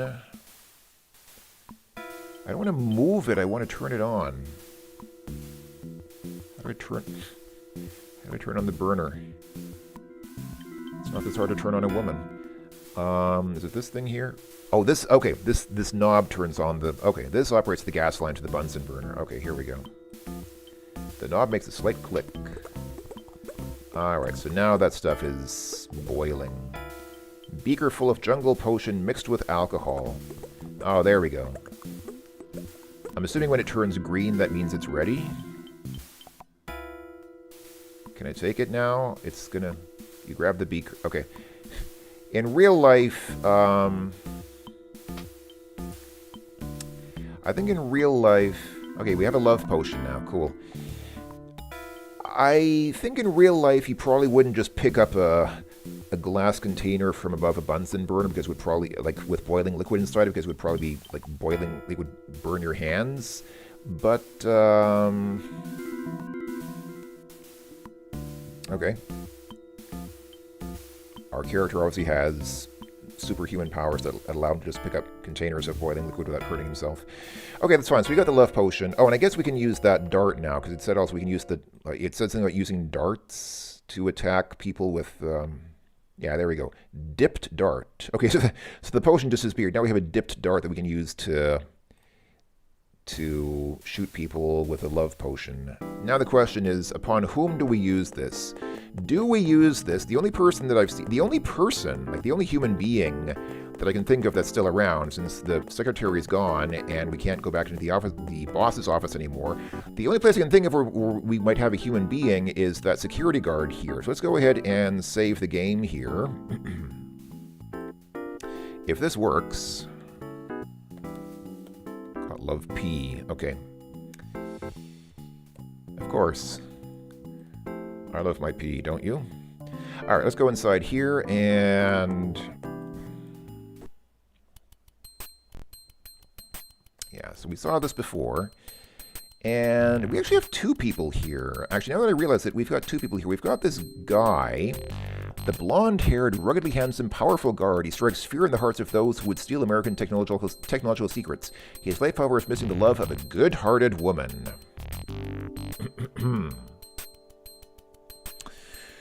Why do I get the feeling that this game was not written by a woman? Or at least this text was not written by a woman. So USFS 55-gallon garbage can lid is meticulously clean. The lid has been changed to the can to keep SC forest creatures from getting into the garbage. Okay, so this is just a garbage can. So you've got this guy walking around, and we've got a woman here. This fun-loving woman is a credit to her community. Her heart is filled with love and desire for the male guard, but he is dedicated to his career and seeks no romantic ties. Is there no way to get them together? Why do I feel even more strongly that a woman did not write this game?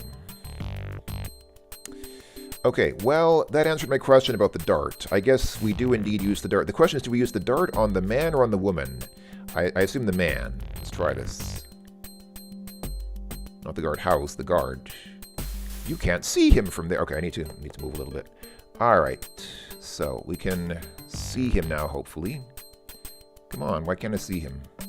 Do I need to wait until he's, like, between these bushes, or...? Ah, come on, man. How close do I need to get? Because if I move too far, he's gonna, If I move too close, he's gonna... What?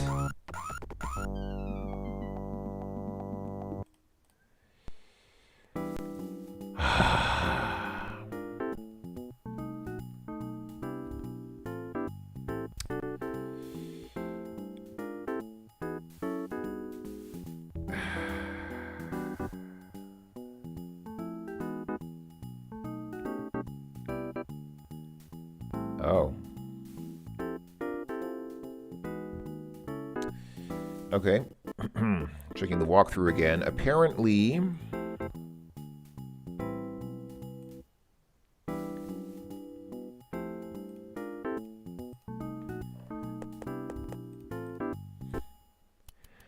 Apparently, we don't just shoot him like that. Apparently, we're supposed to climb this tree stump. The stump of a lightning-felled Douglas fir. Apparently, we're supposed to climb up this tree stump here. That will move. Oh, now we use the climb icon, I guess. There we go. Now we can climb up this. And now I guess we can use the dart on this guy. You can't reach him with that from here. Really? To wait until he's closer? Where does he need to be? Come on, man. Not the guard house, the guard. Ah. Now I'm clicking on the female guard. I'm not clicking on the female guard, I'm clicking on the male guard. Where's the hotspot for this thing, by the way? I noticed these inventory items tend to have hotspots, but I'm not quite... I guess it's at the top there. You can't reach him with that from here. Why not? Do I need to move from my position here? I can't move.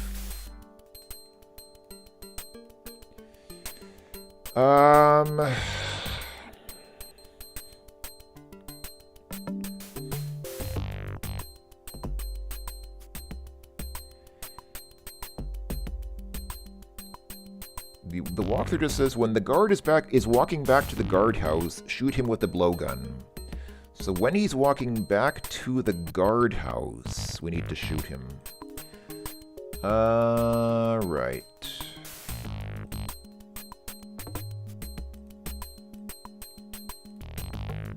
So I'm assuming when he turns around here, so like he comes down here and he come on. Clicking is so twitchy, like it thinks I'm clicking on other things like the garbage can or things like that. And I'm not clicking on the garbage can, I'm trying to click on this guy. Come on, click. Why did it not do anything? Like I clicked on him like 5 times and it just didn't do anything.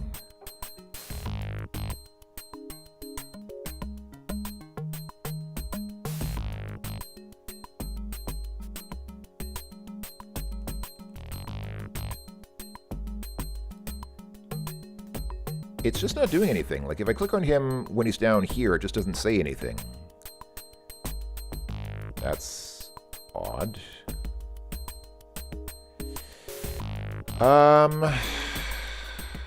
Okay.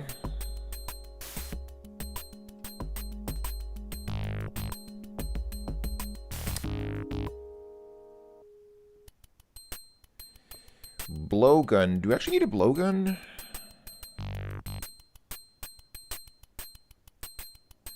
Oh. Oh, you are right. I'm just trying to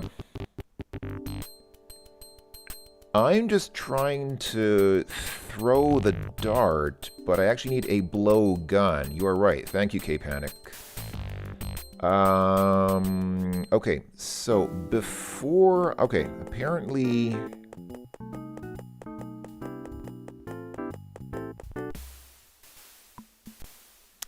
Oh, this thing here is a blowgun. Okay, I think I get it. Yeah, okay. I looked at the bow. I thought it would be more likely that I need a bow, but when I looked at the bow, it just said these are artifacts and curios, like a generic message, so I didn't think it would get a special message for this. Okay, we need this blowgun. Alright. The blowgun is taken... That wording just gets me every time. Like, it just sounds so bizarre. It doesn't say you take the blowgun, it says the blowgun is removed from the... Alright, there we go. Loaded blowgun. Now we're loaded and ready for Bear, or in this case, for the security guard. Okay. Alright, now we got a blowpipe. Now we should be able to use this, hopefully. I'm gonna save again. No, sorry, I need to... game. Actually, I could have overwritten the previous game, but whatever. Blowpipe save.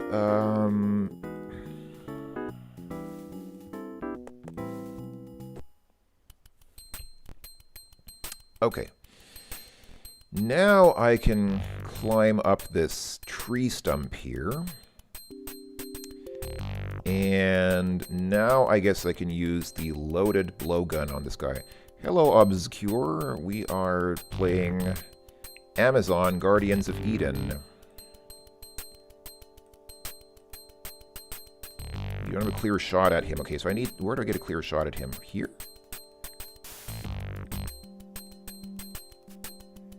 What? Ah! No! Not the fence. This is ridiculous.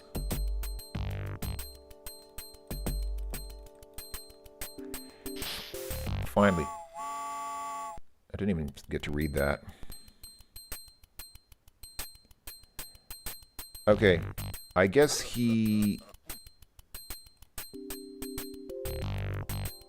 I'm going to assume that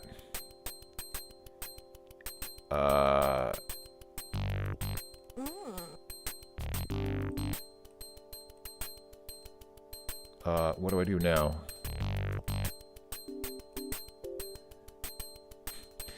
Okay, so she just tossed her jacket on the ground and it says it would not match her pants at all. Is there something else lying on the ground that we can get? Or... Oh, a brass vault key. Let's take the brass vault key. You're not close enough to read. What? Why is that? What? Why is there a bear here?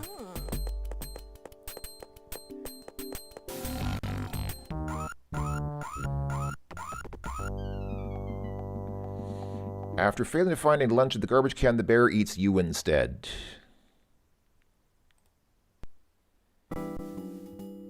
Okay. I think I've had enough of this game. So you kind of get the idea. So, I haven't played this game for very long. I haven't played this game for like 1 hour. It seems to me like it's not that bad. This is one of those games where the retrospective of the game is not very positive. So you know how there are some things, like some movies or music albums and also some video games and things like that, where the contemporary reception was not very good, but years later people look back on it and say, well, it was a masterpiece, it was so good. The people have to say these things of classic works because you can't just say that it's trash. Even if it was regarded as trash at the time, today it's something important and you have to say, oh, it was so good, it was a masterpiece of genius. This game is the opposite. This game, I think at the time was kind of well received. I think at the time people said, the game's not too bad. It seems like an okay game, seems like a pretty decent game, but retrospective reviews say that this game was terrible. Like, the writing is bad, the voice acting is bad. I don't really know what to say. I don't know why, because it seems to me like the game is actually pretty decent. It's not the best game ever made, it's not the best adventure game ever played, but everything that I've seen seems pretty decent. I mean, the graphics are good, the puzzles seem reasonable so far. I don't know why people hated this game so much. It often feels to me like a decent adventure game, at least. It's nothing super special. Like, I'm not super excited by this, but it seems okay so far. So I don't know. Feels $2 missing personality and pace. I don't know. It doesn't seem that bad to me. But what can I say? I don't know. Again, I'm not saying it's the best game I've ever played. I personally have positive sentiments about this game, but what do I know? Maybe I'm just too soft on games. Maybe I'm too ready to like games for what they are. All right, let's get out of here and move on to something. Wait, how do I quit? How do I quit the game? Okay, Control Q quits the game. So that was Amazon. Let's move on now. Let's see. So like I said, there are a bunch of games that I still have a lot of games on my list, and I'm only like 2 games into the list. I let us go a little bit outside of our comfort zone, or at least outside of my comfort zone, and play something that I actually have zero personal experience with. So one person said they were curious about the game Superhero League of Hoboken. Now, I have never played this game. I only know that I think it was made by Steve Moretsky, who is better known for his adventures with Infocom. Like, he did the spellcasting games, he did a bunch of text adventures. I think he was later responsible for what did he do? Hold on. Rather than trying to remember it from memory, let me go ahead and just quickly check what games Steve Moretsky is known for, because off the top of my head, I don't know what it... Okay, so his first game was Planetfall, which, in my opinion, was the basis for the first Space Quest game, even though Sierra doesn't admit it, but I believe that Planetfall was the direct inspiration for it, at least for the beginning of the first Space Quest game. Sorcerer, Hitchhiker's Guide to the Galaxy. Yeah, he did the text adventure adaptation of Hitchhiker's Guide to the Galaxy, and then he did Mind Forever Voyaging. He did Leather Goddesses of Phobos, and later he did those were text adventures. Then later he got into the 3 spellcasting games, which are text adventures with graphics, kind of like Eric the Unready. And he, I guess his last game was the Spacebar, which came out in 1997 and was well received. I never played it. I never played the Spacebar, but I remember it being very well received. And yeah, so today we're going to look at Superhero League of Hoboken. I have never played this game. I know nothing about it. But let's go ahead and see what it's all about. So what I need to do is, I already have a mounted...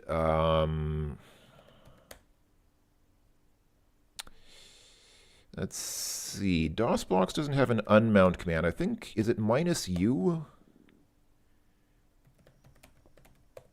Yes. Mount -U for unmount, and then the drive letters. Now we have no drive D. Okay, now we can mount another file. So I believe this game is CD only. So I got the ISO file for it. It's just in c:\Hoboken, and then the file is Hoboken.iso. And once again, I'll specify it's a CD-ROM file. And whoops, here we go. Install, I guess. This program will install the Superhero League of Hoboken CD-ROM version 1.1. Okay. Install to disk C, please. Hoboken is fine. Do you want to create it? Yes, create it. Well, let's work the graphic. You need a VGA, MCJ, or Super VGA graphics card to run the game. Boy, that's pretty demanding. I don't know if I can handle that. Type any key to continue or press escape to abort. Okay, we want obviously Sound Blaster sound. Once again, we want Sound Blaster sound. RQ, I think DOSBox can handle 7 or 5. 220 is standard. All right. Oh boy. Remember customizing files and buffers lines in the configs this file? Hopefully we won't have to do that. Okay, so we have the install folder here. Is there anything that we can read here? Not much. There's an INI file with the settings in it. Otherwise, I guess the rest of these don't seem like human readable files. Okay, let's go ahead and run it. So I guess the runnable is SLH for Superhero League of Hoboken.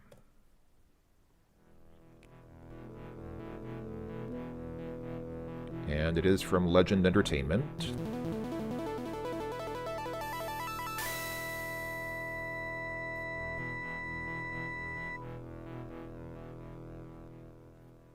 $1994. The future ain't what it used to be.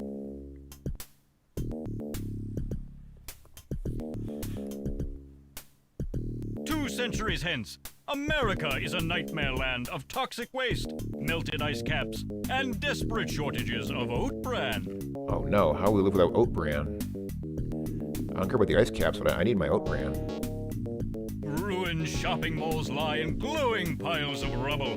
poisoned by decades of fast food and by obscure chemical byproducts of decayed Nintendo packaging. Society has fallen into a dark age. Most of the country is a barbaric chaos. Here and there, city-states have arisen, vying for power and influence. Horrible mutations roam the countryside, monsters spawned of radiation, environmental toxins, and unregulated bioengineering. Amidst this backdrop, the superhero leagues have arisen, founded by folks whose mutations or bionic enhancements have given them powers and abilities far beyond those of mortal men. Their mission, to nurture the rebirth of a new society, to ease the suffering of the dark age, and to provide a place where superheroes can always find a date on Saturday night. You are the Crimson Tape, new leader of the Superhero League of Hoboken, a fourth-rate superhero league in a corner of New Jersey that sunk to the bottom rung of the league hierarchy during your predecessor's tenure. Your band of merry mutants includes Tropical Oil Man, capable of raising the cholesterol levels of his opponents. RoboMop, an intelligent kitchen appliance with the ability to clean almost any mess. The Iron Tummy, capable of eating spicy foods without any distress. Captain Excitement, whose aura of lethargy and dullness can put many opponents to sleep instantly. And Mademoiselle Pepperoni, capable of seeing inside a pizza box without even opening it. Your arch nemesis is the nefarious Dr. Entropy, spawn of a junkyard, who is determined to thwart the rebirth of civilization. Everywhere you turn, this evil genius is sowing the seeds of disruption and chaos. You will venture forth on missions assigned to you by the Commissioner of Superhero Leagues. Matilda, your mission computer, has the details of these tasks. Meet your goals, and the Superhero League of Hoboken will advance in rank and prestige. As you climb the ladder of superhero leagues, new superheroes will flock to your headquarters. The name of the Superhero League of Hoboken will once again be spoken with respect and admiration. And the league just might vote you a nice fat Christmas bonus. Good luck, be brave, be bold, don't screw up.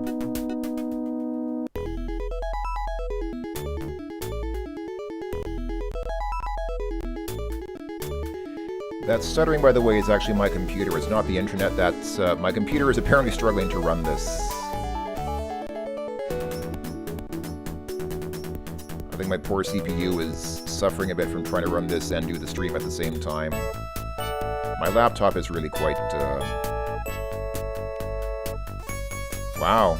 They got assistance from Princeton? Like these Ivy League universities? Did they actually have a part in making this game? Interesting. Okay, so this game is a feature called Click Help, which helps identify and describe elements of the game's interface. You use Click Help as an interface you're interested in, press the right mouse button. Okay, cool.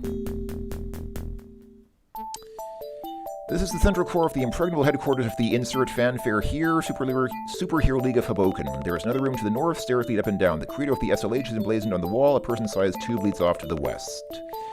So, I know very little about this game. From the very little that I read about this, I understand that it's kind of an RPG adventure. So it's like, yeah, it looks like an adventure game, and fundamentally it plays like an adventure game, but it has RPG elements. So like you do things to level up your characters, so you can actually build up your characters and increase your stats and gain skills and whatever. I don't know. I've never played this game, so I know virtually nothing about it. I read it's like an adventure with RPG elements. So let's see. Let's take a look around and see what we can find here. Hello, Andy is inside of the house. Welcome to the house. Andy is inside of the house. Thank you for showing up. Thank you very much for your kind words. I'm happy that you're here. I'm happy that people are enjoying the stream. I wasn't really planning on doing a stream this year, but now I'm glad that I am because I'm having fun, and I hope that you folks are having fun as well. Okay. Let's take a look around. So this is a storage cabinet. This is actually only a virtual representation of a storage cabinet. The League's storage cabinet does not exist in the present. It exists only in the 43rd century. Here's one in the 43rd century. Those bits is really, really cool having a storage cabinet that exists only in the 43rd century. Okay. Here we have the lunchroom. So we have tier members of the League lounge around, waiting to be selected as members of the party. If you enter the lunchroom, you'll be able to pick and dismiss party members. The room is bright lit, but far from spotless, this being the week when it's the human oil slick's turn for cleanup duty. I feel like a human oil slick might not be very good at cleanup duty. That's just my personal assessment, but what do I know? What is this over here? No, I wanted to look at the exit tube here. No, can I not look at the exit tube? It's not. Oh wait, here we go. This is the end of a mile-long tube that leads beneath the Hudson River's swollen waters to the HQ's secret entrance somewhere in Jersey City. Now that you know, you have to promise not to tell anyone or it won't be a secret anymore. So I can go up the stairs, I can go down the stairs, I can go into the lunchroom, or I can go down the exit tube. Let's go upstairs. This is the mission room. This room at the apex of the headquarters' impregnable bubble dome is a place to learn about any emergencies which might require the attention of a band of crack superheroes, or the absence of such a band of crack superheroes in the fairly ordinary superheroes of the SLH. In the center of the room is the League's computer, Matilda. If activated, she can provide a briefing about any pending mission. A stair curves down to lower level. 2 important maps hang on the wall. You see a discovery map, a chaos map, and a chatterbox here. A light on the chatterbox is blinking insistently. So where's the chatterbox? Why is there a discovery map and a chaos map? Oh, here's the chatterbox. Can you look at the chatterbox? The chatterbox room is a 1970s era computer terminal, is in fact cobbled together from disparate components, many of which date to that time period. The SLH chatterbox is just one node in the ChatterNet, a massively parallel virtual network of brain-melting complexity. This network continues to function despite, or more likely because of the fact that no one anywhere truly understands it. ChatterNet keeps the SLH connected with other nearby superhero leagues, with the office of the Commissioner, the location of which is a massively guarded secret, with informants throughout the SLH's sphere of influence, and with any other segments of society that have managed to retain at least this shred of fading technology. Can I...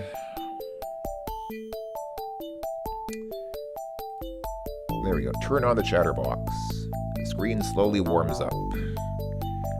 Dog bites man. A schnauzer believed to be rabid bit a man in the Weehawken area. It is not from news reports. It is not clear from news reports whether Weehawken is a euphemism. The dog was later captured and destroyed. Oh. Oat bran shortage reported in Elmira. Continued hijacking of oat bran shipments by highway bandits has caused a dramatic shortage of this revered medicinal foodstuff in the Elmira city-state. The Elmira warlord has advised villagers to remain calm. Patterson Pawnbroker's tent. Microbes bought and sold.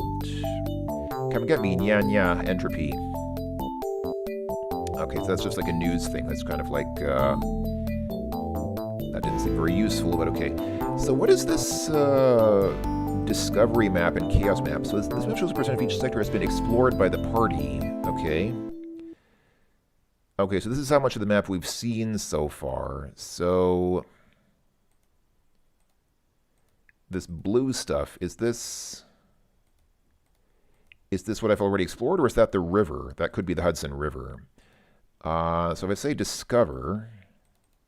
oh, I see. This switches between... okay, so discover is what we found so far, and chaos is, I guess, like a heat map. I guess it shows trouble in the city. Like, it shows places where we're having trouble spots in the city. Yeah, this shows each sector within the Luminous region, displaying levels of chaos and danger in each. Okay, so yeah. So discover just shows us which parts of the city we are aware of, and then chaos shows us which parts of the city are relatively safe or relatively unsafe. Hoboken? I don't know the origin of the name Hoboken. It doesn't really sound like an English name to me. I might have thought that it might be Dutch because you know, that whole area was originally like a Dutch settlement, you know, even old New York was once New Amsterdam. But let's see, let me actually check. Let me check on Wikipedia. Wikipedia probably explains it. So Hoboken, New Jersey is a city in Hudson County, a state of New Jersey. Etymology, here we go, etymology. The name Hoboken was chosen by Colonel John Stevens when he bought land on a part of which the city still sits. The Lenape, later called Delaware Indian tribe of Native Americans, referred to the area as the land of the tobacco pipe, most like they referred to the soapstone collected there to carve tobacco pipes, and used a phrase that became Hopogan hacking. Like Weehawken, his neighbor to the south, as well as Communipaw and Harsimus to the north, Hoboken had many variations in the folks' tongue. Okay, so it's basically like a... as is the case with many place names in North America, it appears to be originally a Native American word. So it's like it's simply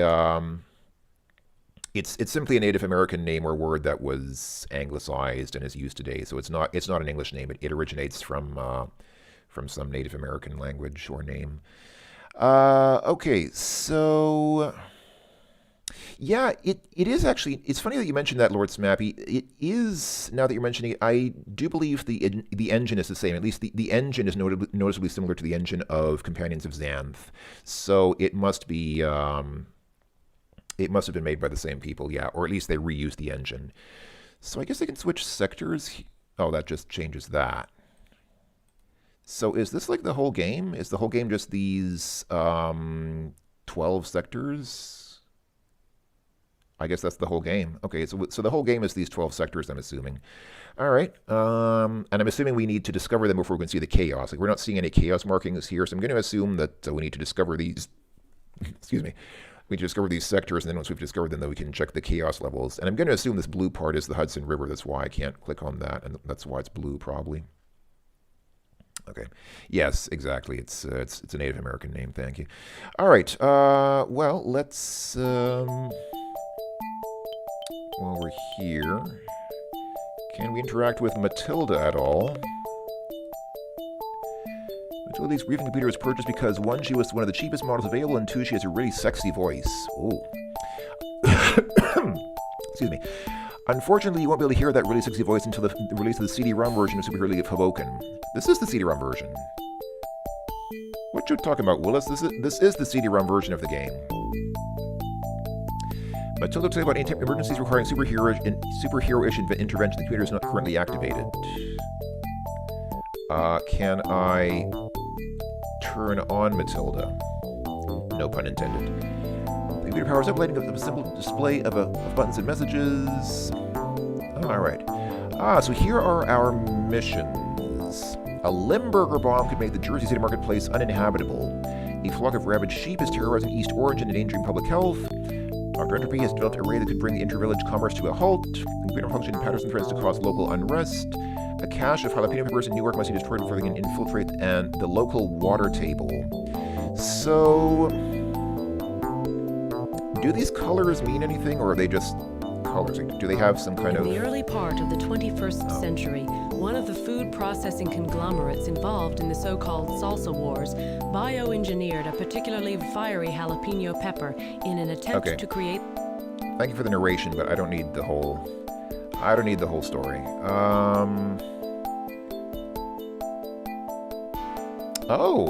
Oh, this is the game system menu where you can actually save and restore your game. Okay, that's pretty cool.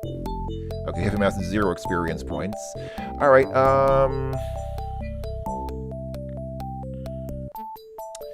it's interesting, there's this ranking here, so we're actually, okay, interesting, so we're at the bottom, I guess. Alright, so, do we... Oh, yeah, I guess that voice was the supposedly super sexy voice of Matilda. A widespread cult in Patterson has long been worshipping an old personal computer, believing that the fireworks display of its screensaver contains highly sacred messages, as interpreted by the local high priest. Apparently, the computer has begun to malfunction. If the problem isn't corrected soon, the populace will grow restive, the high priest may be endangered, and a bloody power struggle could erupt over his successor. To locate and repair the PC, search for the temple at the northwest fringe of the Patterson city-state in Sector 2D. Okay. So do I...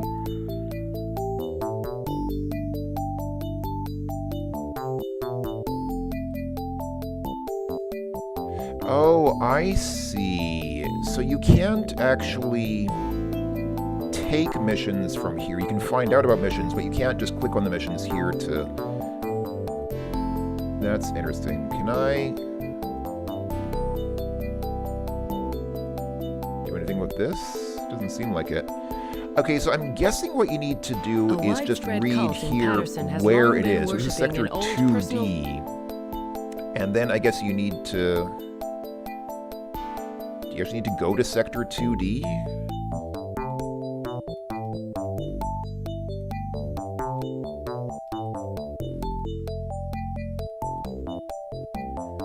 Uh-oh, talking to yourself. Okay, so we're the Crimson Tape. I got it. Okay, so we are the Crimson Tape. And these are the superpowers? That's our superpower. Create organizational charts.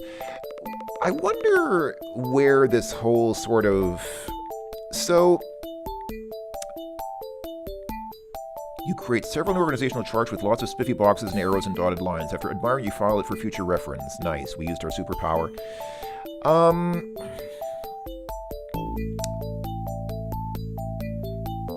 It strikes me that I feel like today's stories, like more superhero movies and things like that, are more about making fun of superheroes than like real straightforward superhero stories.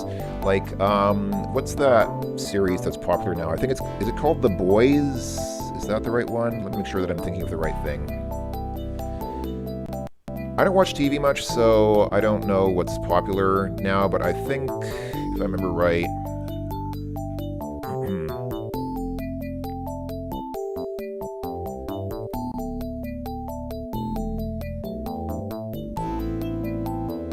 yeah. So, like, there's some superhero TV series which became popular a few years ago called The Boys, which is, it's like a superhero kind of show, but it's making fun of the superheroes. Rather than, like, being about real superheroes, it's more like it's making fun of superhero tropes. And that's kind of been a thing for a while, like even going back to Watchmen, you know, like the whole Watchmen thing, that was also kind of the same thing. It's like it's more like superheroes who are marked by how pathetic they are and how kind of silly they are. It's more about a parody of superheroes than about like serious superheroes. And this is kind of the same thing. This is, you know, already in the 1990s there was this thing where it's like they're making fun of superheroes because their superpowers are things like making organizational charts and things like that. I wonder when did it become sort of popular to make these sort of deconstructed things about superheroes where it emphasizes how, you know, it emphasizes their failings rather than their actual, like, superpowers.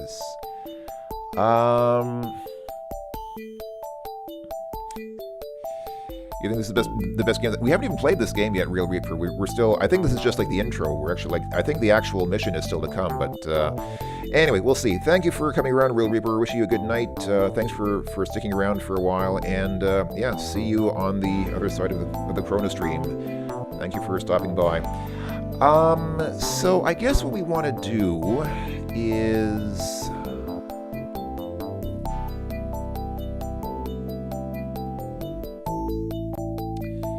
The Impregnable Dome, which safeguards League headquarters. Finally, of its kind ever made, is purchased by mail order from L.L. Bean's The Impregnable Bubble Dome Division, just before they close down again. Just before they close down in 2038. Okay. Beyond the transparent bubble, you can see a few buildings poking up through the water, the only remaining sign of a Hoboken that was swallowed by the rising seas. In the other direction, across the swollen Hudson River, dimly visible through the permanent gray haze, is the crumbling skyline of Manhattan. Okay. So this is obviously kind of a post-apocalyptic scenario. I mean, all this is really cool, but I get the feeling that this is just like a kind of a preamble. Like, it's nice that they put this sort of adventure-ish kind of interface here for this part of the game, but I get the feeling that the main part of the game is not this adventure interface here, but like the missions. So, You enter lunchroom intended on assembling a party of rough, tough, monster-battling, mission-solving superheroes. Alright, so let's see now. Whom do we have? So this is the Iron Tummy. Eat spicy food without distress. Okay, so we would probably use this guy for those jalapenos. We had that mission where, like, the jalapenos were taking over the water supply, or whatever it was. I'm assuming this guy's primary superpower would be useful in that mission. This guy increases the foe's cholesterol, so obviously a useful mission to have for, some situations. This guy can clean almost any mess. This woman can see inside pizza boxes. This guy can put animals to sleep because he's so boring. And that's it. So, who would be useful? Yeah, the Watchman is even older than this game. So I guess it was already in the 1980s. So I guess in the 1980s it was already sort of becoming popular to deconstruct these superhero sort of tropes. I'm kind of a divided mind. I mean, on the one hand, I don't want to be too negative. Like, I understand that superheroes present a positive sort of message. They present like a kind of a positive, they give people hope and are meant to be wholesome, but at the same time I realize they're not realistic. Some people hate superheroes because they're just not realistic. So I'm kind of two minds about that. On the one hand, I don't want to denigrate a positive message, but on the other hand, I understand that people don't like corny, cheesy, unrealistic things. So I guess taking the Mickey out of superheroes has been a common thing for decades now. Anyway, whom do we want in our party for this mission? Let's go ahead and add the Iron Tummy. Sure, can we?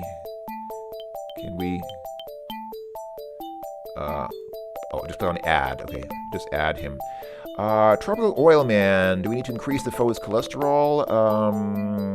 Probably not. Do you want to clean a mess? Let's do that mission about the,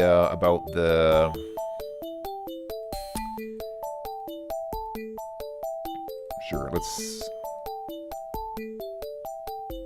Oh, we even get a little bio here, like a little text bio of these characters' background. Alright, I'm not going to read this. I actually just want to get into the gameplay. Like, oh, this is interesting, but I kind of want to get to the game. So... Oh, this is the Museum of Hoboken History. The SLHQ was built at the highest point of Hoboken, a rocky promontory overlooking the Hudson.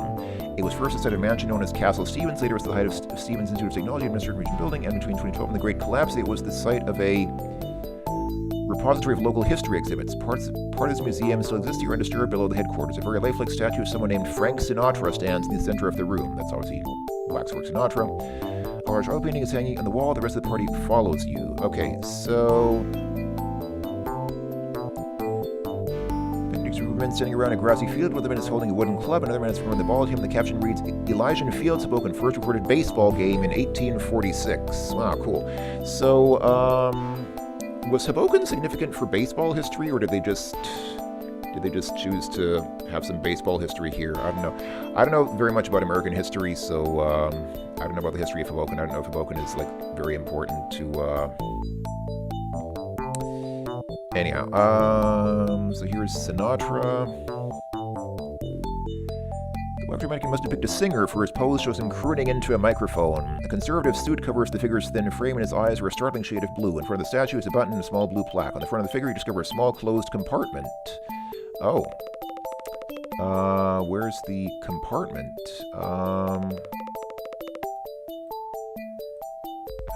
Where's the... Oh, here. This here, right?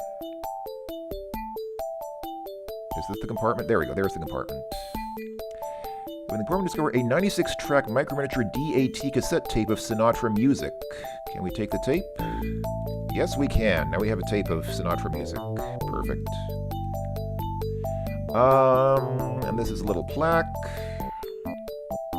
Francis Albert Sinatra was the greatest balladeer of his time, possibly of all time. Old Blue Eyes was born in Hoboken. Was he born in Hoboken? Okay. I didn't realize Sinatra was born in Hoboken. In 1915, began his singing career with a group called the Hoboken Four in 1936. Is that true? I'm assuming that's true. I'm assuming that that is probably true. I get the feeling that they would have no reason to make that up for the game, but just as a quick reality check, let me just quickly check. Frank Sinatra.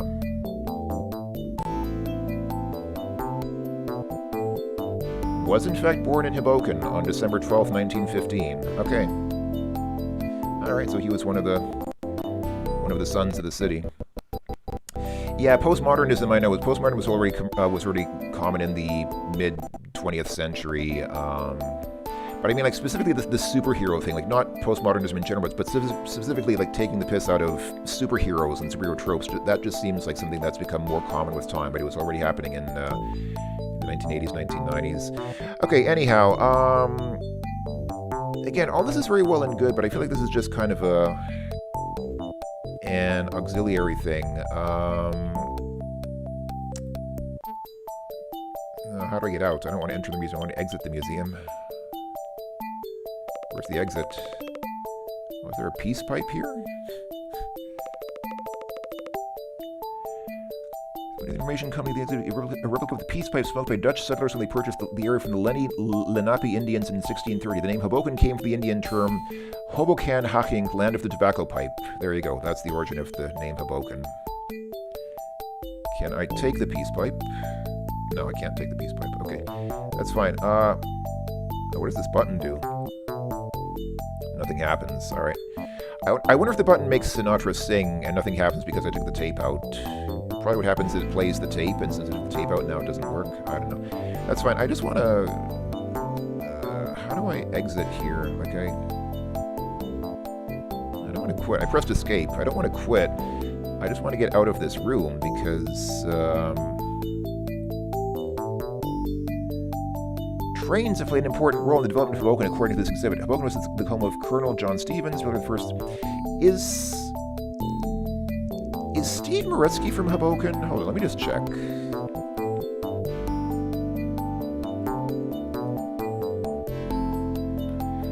Steve Moretsky was born in Yonkers, New York, which is probably close to Hoboken.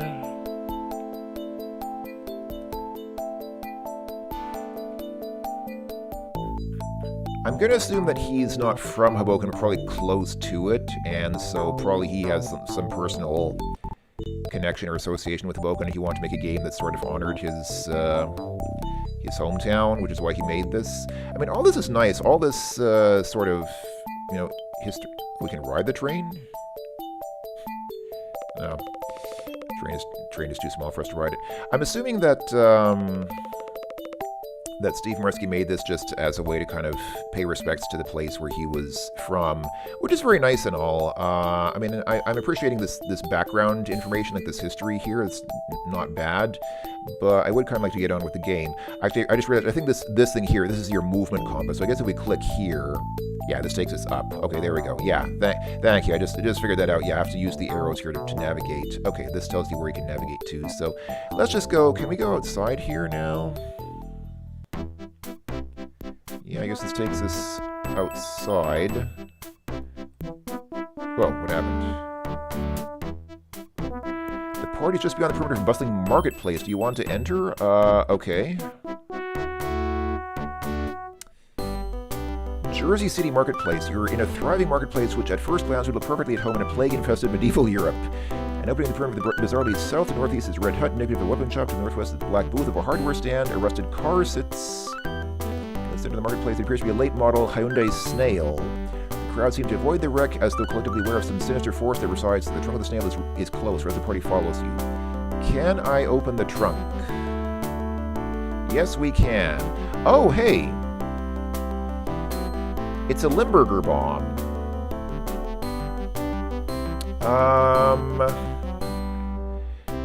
I wasn't even looking for this, and I just kind of happened to find the Limburger bomb that was part of one of the missions.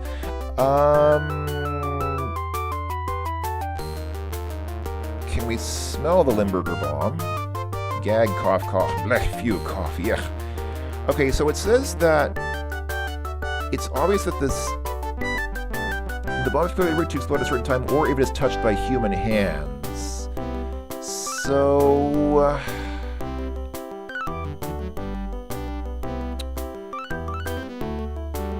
So what can we do about this? I'm assuming that we probably need something here. Hold on, what superpowers do we have? Can we clean almost any mess? Does this count as a mess that we can clean? What mess? I don't see any mess here, Tape. Yeah, okay, he doesn't consider this a mess. See inside pizza boxes, probably not very useful. There's no pizza box here to see into. I'm going to assume then that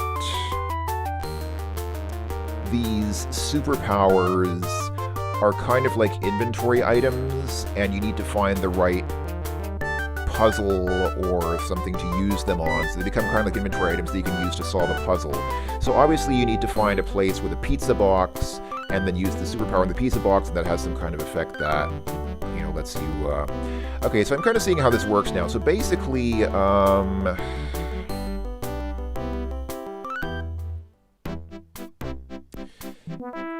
and if I click here... Okay, I can't even see where... Okay, apparently that's deep water there. Okay, so there's a tread water statistic that lets you enter deep water. That's interesting. Okay, so you can walk around just by clicking the mouse. Oh, I guess I can use these as well. Yeah, I can use these to navigate around the city. What is this?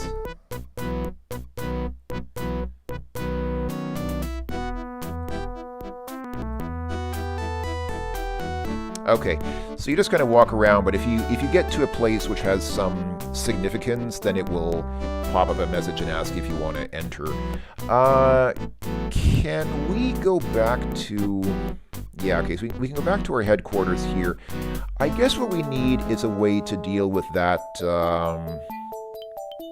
Limburger bomb. So the question is, who has the ability, who has a power that lets them deal with a Limburger bomb?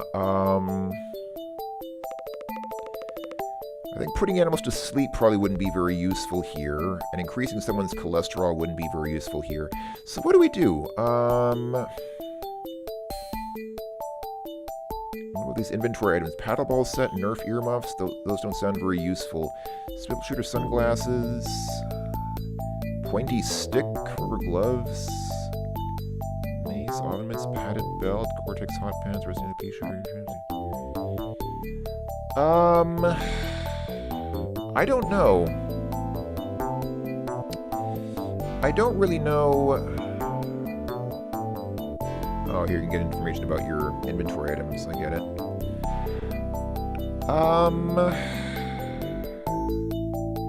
I guess I need something that can disarm that Limburger bomb.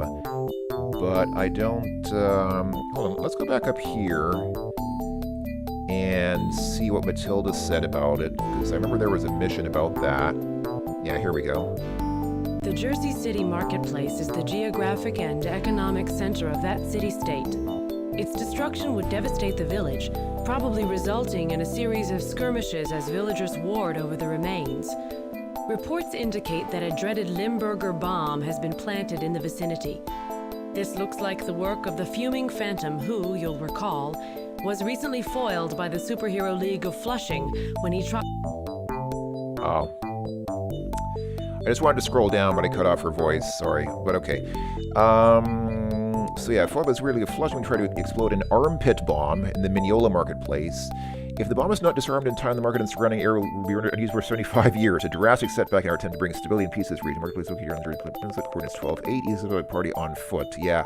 Okay, so we didn't really get any useful information here. Just that there's a bomb, but it doesn't really tell us. Doesn't really seem to give us any hints about how we would disarm the bomb. Can we look at this discovery map now? Okay, I see. So that's how it is. So we are here. So our base is right here. And the little excursion that we took covered like this portion of that sector of the map. All right.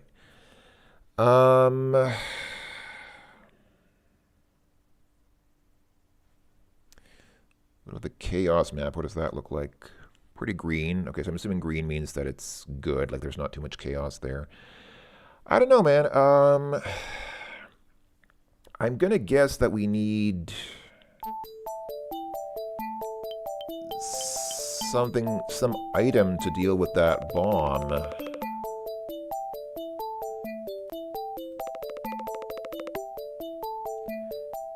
Menial is an extension of Queens. Yeah, I get the feeling this game would have a lot more meaning as somebody who lives in this area, or at least has lived in this area and is familiar with the area, because obviously the game is making a lot of references to local, you know, regions and suburbs of this area, which, you know, I've heard of Hoboken. I've never been there. Obviously, I've heard of Jersey City, and obviously I've heard of, you know, these different kind of, some of the better known places. Like I've heard of Flushing, New York, but I've never been there. So all these places that are kind of like, they're not really big cities, they're just kind of, you know, smaller sort of suburbs and places that you'd know if you lived there. So I feel like this game would appeal more to people who live in this area. But even if you don't live there, okay, it seems like an interesting game. Like the premise of the game is interesting. It's like this mixture of, like I said, it's like a mixture of adventure games with something else. But I'm already having the problem that I don't really know how I would deal with a Limburger bomb. Okay, so Hoboken was the site of the first brewery in America. That's nice. So...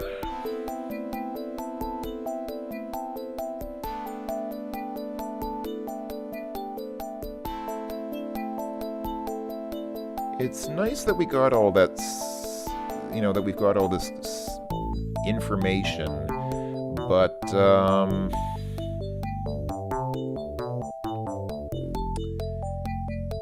how do we deal with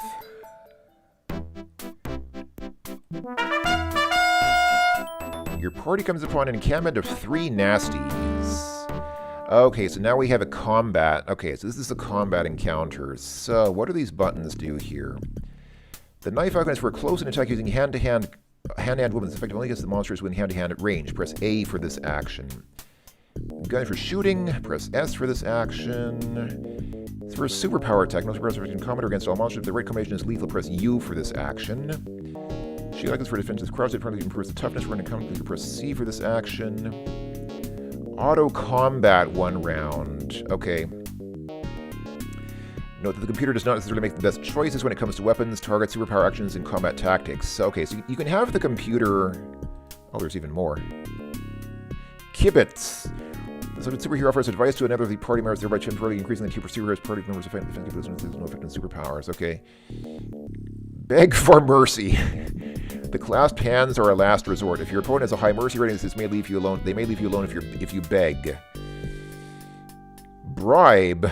For offering a bribe to an opponent. This works best in monsters with a high greed rating. Flee. Running around is for running away, leaving the scene, lost taking off. Looks like you're going to lose the fight. Auto combat fight. I don't know, man. I don't feel like I'm going to do very well in a fight like this. But I don't know if the computer would do better. So let's see. Do I have a ranged attack? Oh. Okay. So I attacked with a stream of saliva, and that inflicted 15 damage on Terrible 2, which actually caused them to go down. Okay, that's interesting. What's this person's ranged attack? Using the pea shooter, in the melee of hand-to-hand combat, the iron tummy is unable to take proper aim, and his shot is wide of the mark. Okay. 5 damage inflicted on Terrible 2. Terrible 2 goes down. Okay. Lawyer sends a threatening letter to Crimson Tape, causing damage of 4. 14 damage inflicted on Lawyer. Okay, so the iron tummy doesn't appear to aim very well. 5 damage inflicted on Lawyer, and... Okay, Lawyer sees that he's losing this case and has himself dismissed. Okay, victory. All party members receive 36 experience points. As the party celebrates, you discover that your opponent has left behind a nil envelope filled with $75. Is this $75 or is this $75,000 because of the K? Yeah, kibitz is, I believe, a Yiddish word, which just means like to chit-chat. Okay. Take you to East Orange Village for 20 kilo dollars. I normally charges 50, but seeing as you're superheroes and all, interested? So this guy said kilo dollars. So I guess K dollars is kilo dollars, and I guess that's the new currency. I guess inflation at this point is so bad that a kilo dollar is the normal unit of currency in this day and age. Do I want to go to East Orange Village? No, not really. Thanks, but no thanks.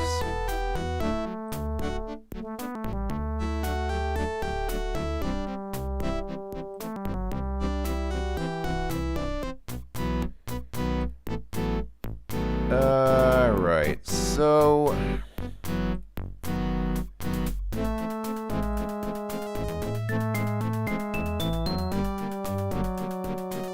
Is this all? Like, I feel like I've already explored everything that's to be seen on this island. Like, yeah, I was thinking it does look a bit like Trump. It's actually, and Trump was a well-known public figure already at this point in time, but I think it's just meant to be a generic lawyer. I don't think it's supposed to look like Trump. But yeah, I was thinking the same thing. It does look a bit, that lawyer enemy did look a bit like him. So I think we've already seen everything that there is on this little island where we are. Like there's nothing here except for Take you to East Orange Village. Except for, yeah, what we've already seen. That's it. We've already explored this island. So the only things that really are here are that village with the Limburger bomb, and I guess this guy who will take us to East Orange Village. So sure, okay. As soon as you pull up on the dock and debark. All right, here we are. So you've reached the security fence that once kept downtown Newark secure from the decaying surroundings until a mere fence proved to be nothing when the firestorm of chaos descended. You wish to explore the inner city. Okay. So this is the inner city now.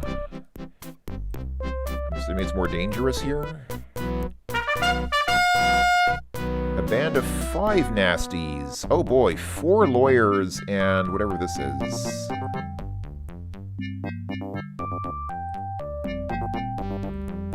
I'm gonna assume this does not look good. Can we run away?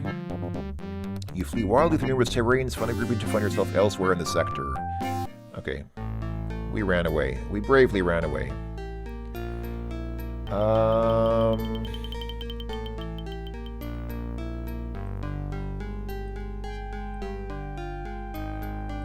boy.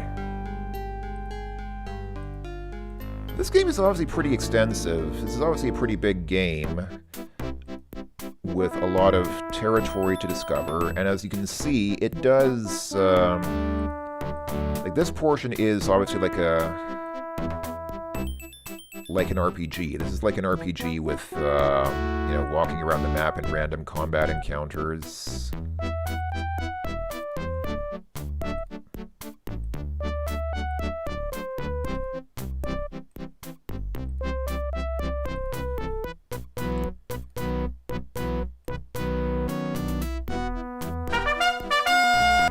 5 nasties. So what do we have here? We have...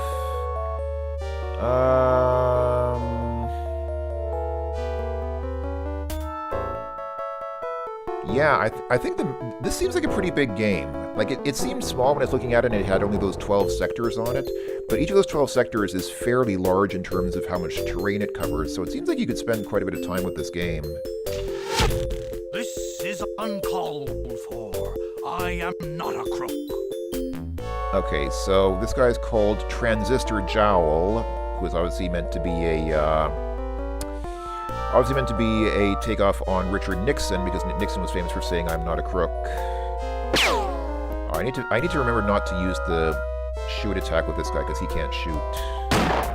This is uncalled for. Yeah. I am not a crook.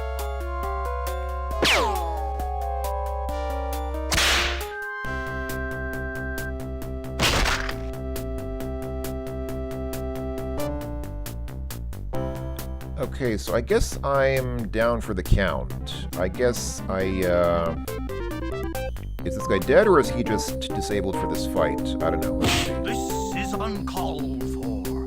I am not a crook. You won't have Transistor Jowl to kick around anymore.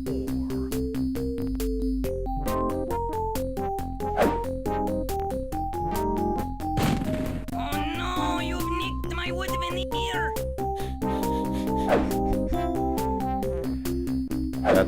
This voice acting is just a little bit ridiculous.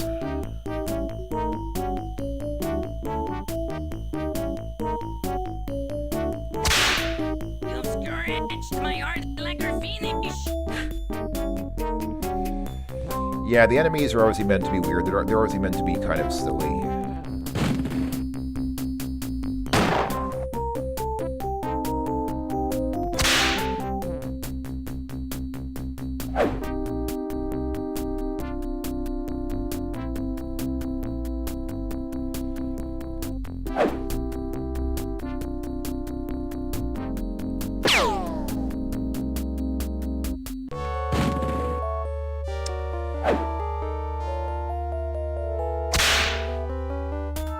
Yeah, I'm not very good at these kinds of...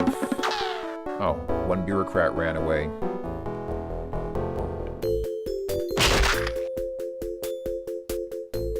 You've scratched my heart like a finish!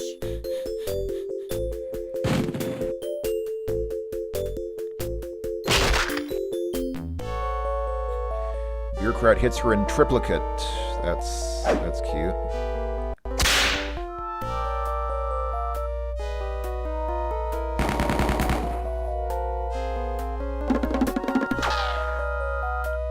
Okay. All non-zonked party members receive 201 experience points. I'm assuming this character is zonked. As the last of your opponents retreats, the party discovers a sack of loosely sewn animal skins. Within you discover, $30 kilodolars and enter the party's funds. You also find a motorcycle helmet. So I guess the motorcycle helmet is like an inventory item?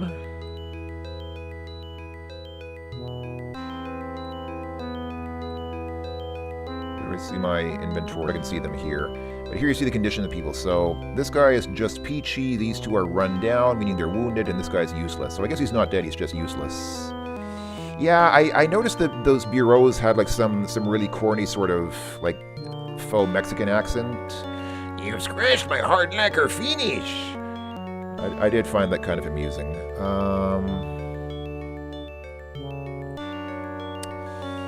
Should we go back to our headquarters to recuperate?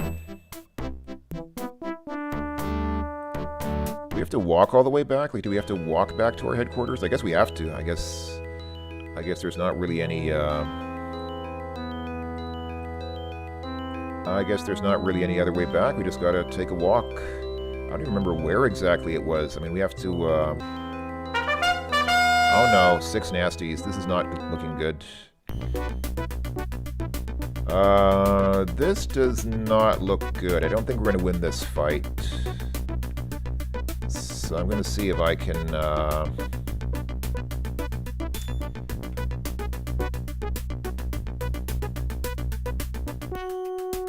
Okay, that's good to know, thanks.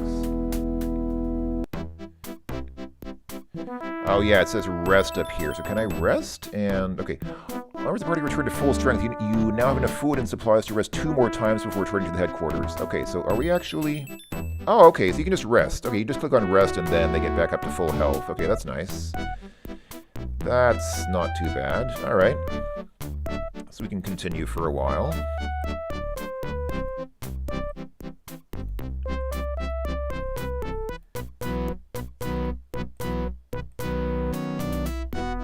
I wouldn't head south if I were you, not unless you enjoy being toast. Steroid men. Okay, I guess this is a warning that we shouldn't go further south because there will be tougher enemies here. There's another marketplace here. Let's see, what's in this marketplace? Piscataway Marketplace. This is a thriving bazaar, a profusion of... Oh, this is Thriving Bazaar. A profusion of commerce and animal manure. The market blends in the village to the south, and a black booth dominates the northern portion of the marketplace. To the southeast of the tent, whose gold-colored fabric is reflecting the breeze, the rest of the party follows you. Okay. So, let's see. There's a dog here. The The dog appears to have 2 tails, yet another of the many mutations, both human and animal, around these parts. Just get about your business and leave me alone. Yeah, I think that's the New England accent. He said business instead of business. That's like when people pronounce the S as a D, like, don't interfere in my business. That doesn't make any sense. Isn't that like New England accent? Just get about your business and leave me alone. A party of superheroes. Always glad to have costume crime fighters in my shop. An honest shop I run.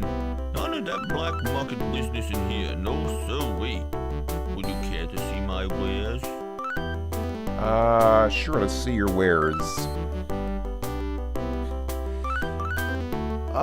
What does he have? He has a blood-colored isotope. He has a dark gray isotope. He has a vegetable patty, a fish dumpling, wire cutters, and a 50 Y transmitter. Is that 50 yards? 50 years? Something else? I don't know. The wire cutters might be useful in disarming that Limburger bomb. I don't know if we can use these. Can we use these to disarm that Limburger bomb? Can I buy these? Yes, I can. Okay. That's nice. We actually have wire cutters now.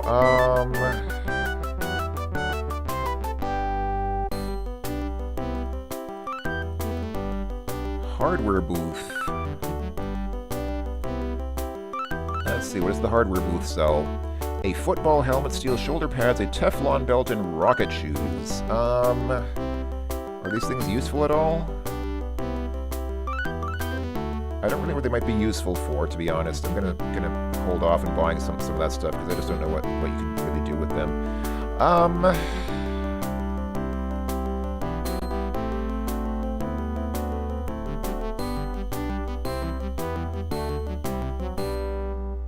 Okay, there's a flagpole here with no flag on it. Boy, there's a road sign just sitting on the ground. The road sign in the Bend and Ruston seems to indicate that a road once ran through the site many years ago. Okay. Boy, I don't know what to make of this game. It seems quite... I can definitely see how this game would appeal to some people. Like I said, this game would probably appeal more to people who are from New England. It's not the kind of game that I would necessarily feel very sucked into because... I don't know, it just kind of feels like... You know how sometimes you have that problem where a game tries to do too many things, and like instead of doing one thing really well, it tries to do too many things and doesn't really do any of them really well? It feels like... I mean, it has kind of an adventure game interface to it, but it doesn't really feel like a great adventure game. This whole RPG thing is interesting, but it doesn't feel like a great RPG. It feels like kind of... You know, Quest for Glory was basically an adventure game with some RPG elements kind of woven into the puzzles. This feels like two separate things. It's an adventure game and an RPG side by side, which don't necessarily have that much to do with each other and aren't necessarily very well integrated together. I don't know, that's my personal feeling on it. But I've only been playing this for like an hour or so, and you know, I haven't seen that much of it. From what I've seen, it definitely looks interesting. I can definitely see how this would appeal to some people. But I don't think this game sold very well. I kind of get the feeling that this game was not a success on the marketplace, and I think it just might have not, probably just didn't resonate well with some people. I kind of feel like this is more a love letter to Hoboken, and well, not just to Hoboken, but to the whole sort of greater New York City, Jersey City area. For people who have never lived there, I don't know that this game is quite as appealing. A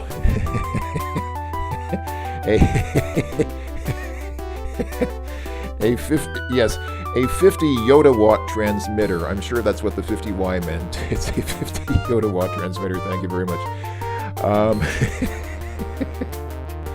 Yeah, so it has about it has more than 1/8 the transmission capacity of the sun. That I'm sure that's what it was.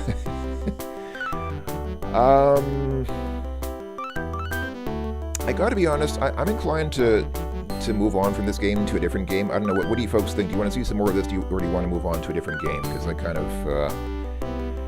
of feel like I'm not getting as much out of this as I probably should. It's something very different. I appreciate that it's trying to do something very different. It has a very novel sort of approach to games, like this combination, like the way that it combines RPG and adventure elements is something that I've not seen before, but it's not necessarily something that I'm really enjoying super much, to be honest. So I'm inclined to kind of take a break here and move on to something else.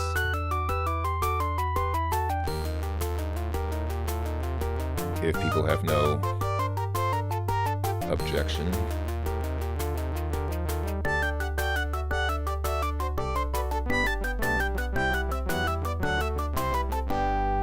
Not sure how lagged the chat is either. It takes a while for me to see the chat messages once they show up. Like there is typically like a 20-second, 30-second lag with YouTube streaming, but I guess nobody wants to weigh in. Okay, you know what? I'm gonna go ahead. Let's not quit right away. Let's just go ahead and save. Let's go ahead and save.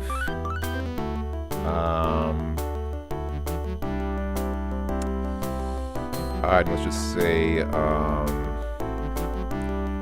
should I save this as? I don't have to save it as market. That'll be enough for now. Let's see. Can we quit now? Let's quit. There we go. That was Superhero League of Hoboken. It is the same. I mean, the adventure part uses the same engine as other Legend adventures. Like someone mentioned Companions of Xanth. It is the same engine as Companions of Xanth. But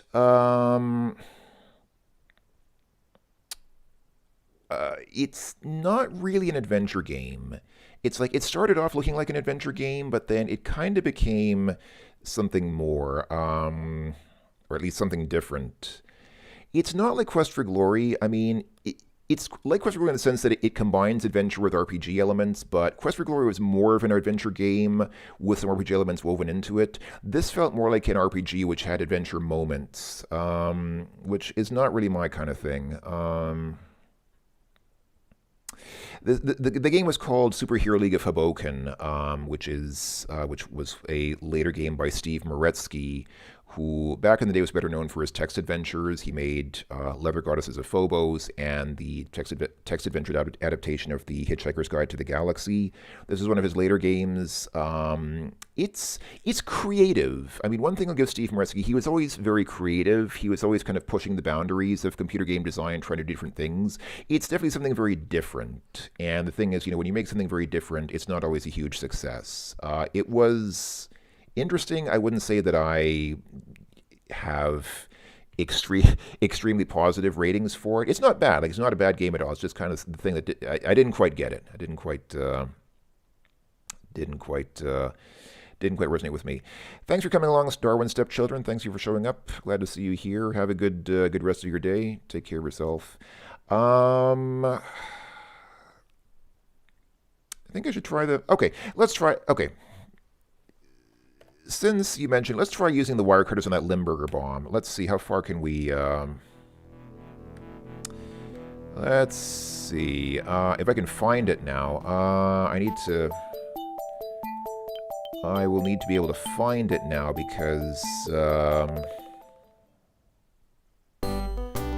let's see, how do I get out of here?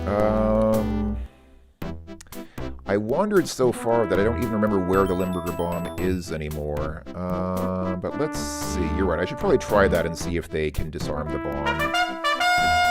And I don't want to get into a combat encounter now. So, what are these garbage cans? These trash cans or something?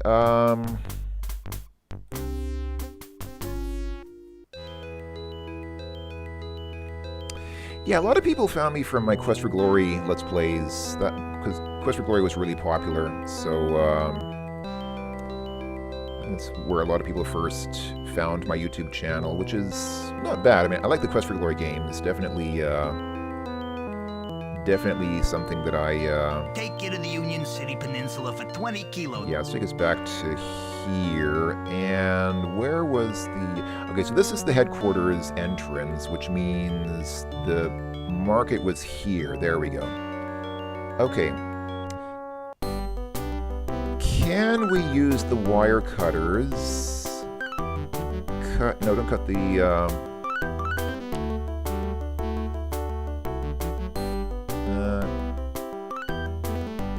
The wire cutters were ineffective in cutting the Limburger bomb. Okay, so I can't actually...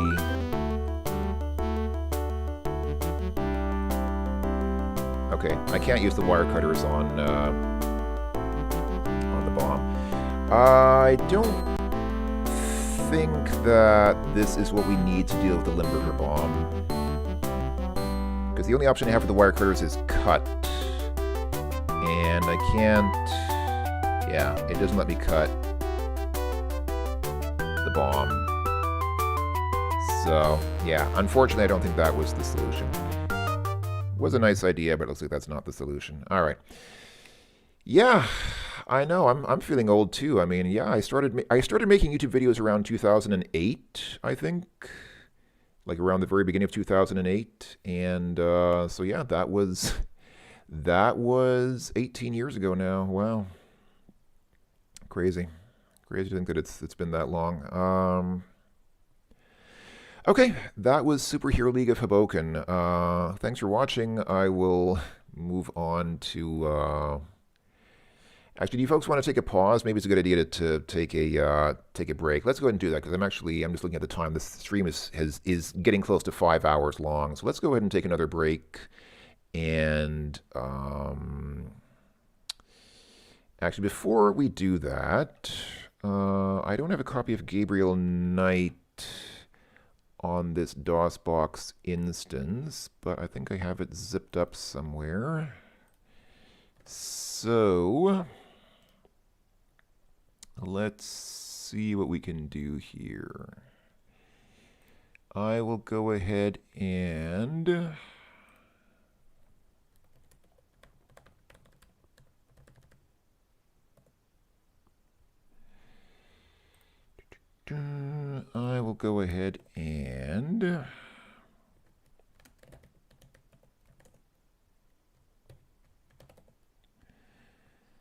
I always forget there's a key to update the directory structure in DOSBox. I forget it every time.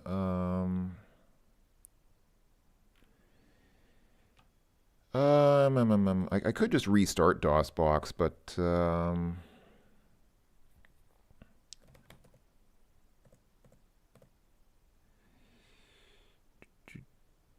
oh, it's Control F4. Control F5 takes a screen. Okay, I probably just took a screenshot of my screen here. And it's Control F4. There we go. Now we have the now you've got the stuff here. I actually didn't play the Gabriel Knight remake. I'm aware that it was redone, but I've not played it. I'm actually, to be honest, I'm not a huge fan of this game. I like the game, but for some reason I didn't get that drawn into the story of this game. I don't know why. Somehow the setting just didn't appeal to me that much. I respect it as a great game, but it's not one of my personal favorite games. Like, it's not a game that I personally love to explore. Let's see. Is this gonna run now? Sierra.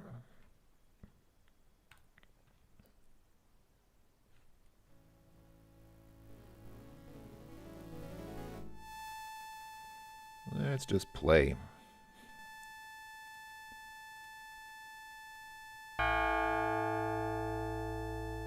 You like the remake better than the original? That's high praise. Honestly, I should probably play it. I just didn't feel that drawn to it. I played the original, and it's good, but all right, here we go. This is the, I believe this is the music that somebody said would be good pause music. So I'll go ahead and just leave this running. I'll just leave this playing, and I'll take another 10-minute break so that folks can, go to the restroom, get something to drink or whatever, and we will resume in 10 minutes from now. Take care, folks. I'll see you all in 10 minutes.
Hey everyone. Okay, I'm back.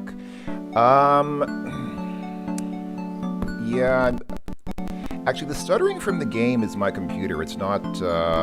That's not the internet. That's actually it's DOSBox struggling to with all the stuff that's going on because let me quit the game here. Wait, how do I quit the game?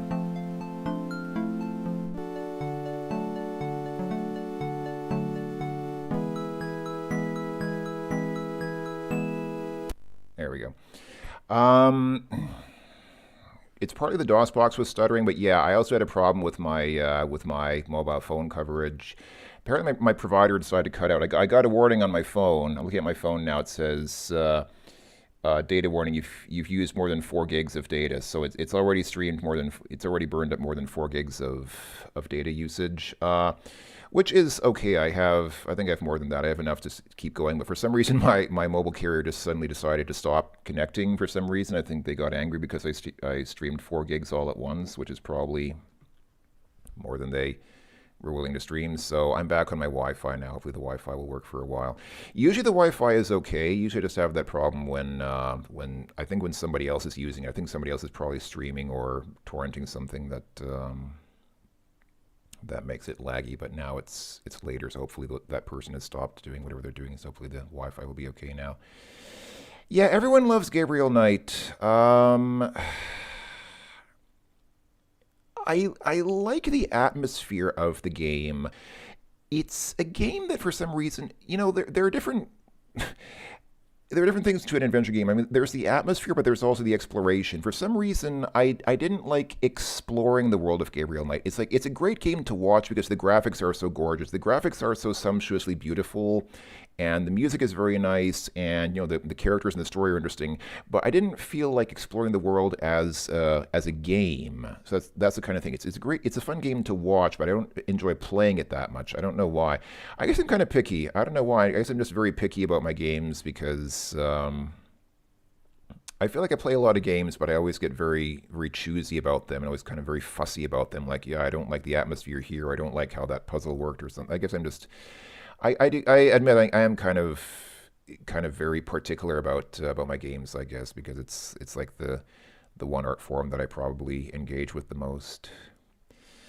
You want to be a librarian in a stuffy little library hole? I understand that feeling. I think when I was a kid, I also wanted to just be in like a quiet little place away from the world where I could just enjoy my books and my computer games for the rest of my life and not have to engage with people and not have to really do anything with my life. I think that's always sort of been my greatest desire in my life as well. But unfortunately, people have to earn a living. People have to do stuff. They have to be responsible adults and do responsible adult things with their lives. So yeah, a lot of people saying this is their favorite game. I like the game as well. I just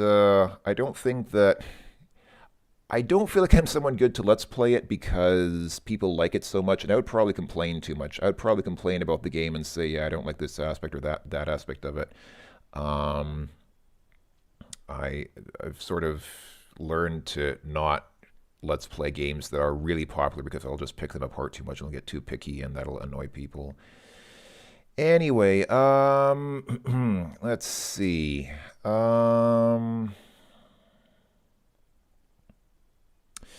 Yeah, I don't think the stream's going to be expensive because I have more than 4 gigs of data on my mobile plan anyway. So those 4 gigs that I used up are not gonna that didn't exhaust my data allowance for the month.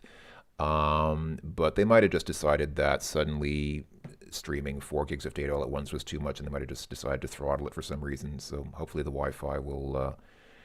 Hopefully the Wi-Fi will remain stable. If not, then gosh, I don't know what I'll do. We'll take that. We'll cross that bridge when we come to it. I'm gonna play another game. Yes, I have several games that I still want to play actually. So let's see. The next game is. Oh. Yeah, I'm just thinking about it. But the first Laura Bow game, like the Colonel's Bequest, that's not New Orleans. It is Louisiana, isn't it? Like, yeah, it's like, but it's the swamps of Louisiana. It's not New Orleans. I know what you mean. Yeah, Gabriel Knight, of course, is New Orleans, and Laura Bow is somewhere else in Louisiana. So I understand you sort of. I think it's prettier in games. Well, I don't know. I've never been to Louisiana. I've never been to New Orleans or anywhere else in Louisiana, so I can't really speak to it firsthand. I feel like it's probably more beautiful to look at in adventure games than it is to be there in real life. But I don't know. Is anybody here from Louisiana? Maybe want to give an opinion about it. But yeah, let's see. So the next game that I wanted to play was actually that Sherlock Holmes game. It's called The Lost Files of Sherlock Holmes. It was a request. The thing about this game, though, is this game crashes a lot in DOSBox. It seems to have problems. Like even the native version of the game running in DOSBox seems to have some issues. And interestingly enough, it runs very well in ScumVM. So ScumVM, for those who don't know, it's it's not exactly like DOSBox. It's kind of an emulation system, but it's not like DOSBox because DOSBox specifically tries to emulate a whole DOS virtual machine. ScumVM is kind of like a how do you describe it? It's an emulation layer. It's emulation engine or whatever you want to call it, but it specifically focuses on these kinds of classic adventure games. And I guess it started off being focused on Scum, SCUMM, which is LucasArts' system that they use for their games. But ScumVM has expanded dramatically, and it supports a lot of different types of games, not only LucasArts games. And as it turns out, it plays this Sherlock Holmes game very well. So I'm going to go ahead and switch. Hold on, just switch my window here to ScumVM. And it's a little big. Let me fix that so it looks a little better. There we go. You went to New Orleans because of the game, really? Did you like it? I mean, like I said, I've never been to New Orleans, so I can't really say much about it. I'm sure it's a charming city with its own appeal, but I can't really say much about it. Am I going to play Amazon Trail? That would be a good choice, but probably not today. Probably not today, unfortunately. Yeah, so ScumVM emulates the game's engine. So I know it started off with Scum. It moved on to Sierra engines, so HISCI, but it also does whatever this game is based on. I really don't know what engine this game uses, but let's go ahead and start it. And yeah, this game is from EA. Electronic Arts. I've actually never played the Amazon Trail. I know there is such a game, I've just never played it myself. Oops, oopsie daisy. I was trying to, hold on. I'm trying to turn up the audio because the game seems kind of quiet. How do I quit? How do I quit this game?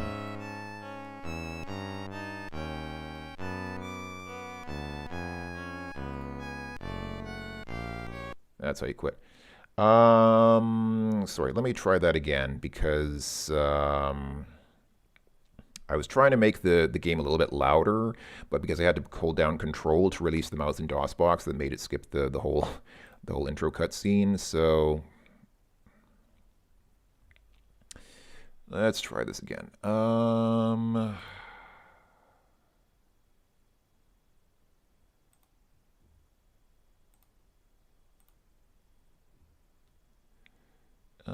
What is it doing?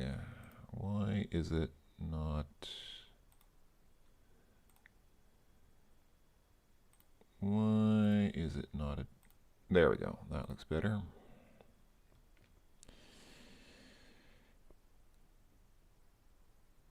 I don't play Raid Shadow Legends. I think that's isn't that a newer game? I don't know. I don't. I have not played it. I'm not very familiar with it, unfortunately. Sorry. Yeah, I know some people do the Gabriel Knight 2 tour. Like they go to Germany and they do the tour based on the locations there as well. I know some people do that. They'll actually go to places based on places in not only games but also other other stuff like movies or whatever. They'll visit sites where movies were filmed. And like I remember in Dubrovnik in Croatia, like some people want to go there just because Game of Thrones was filmed there. So yeah. Anyhow, let's go ahead and try this again. Hopefully this will work better this time. I mean, it worked fine. It just skipped the intro because I pressed a key on the keyboard. I didn't think pressing Control would just skip the whole intro, but it did.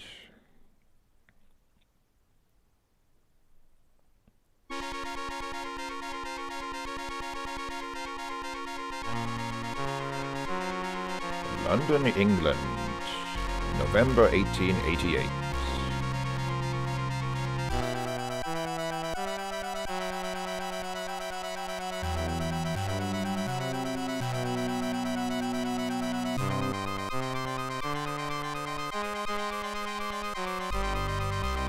The Lost Files of Sherlock Holmes.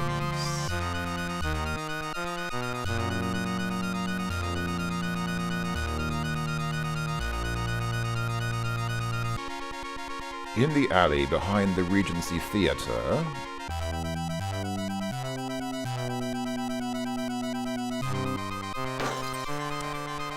if this was DOSBox, the game would crash there. When that cat knocks the bottle on the ground, and when the bottle breaks, that sound effect crashes the game in DOSBox.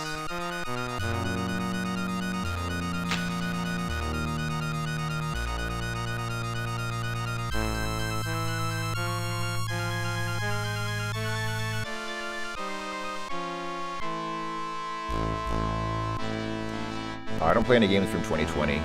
I usually don't play games that are newer than the year 2000.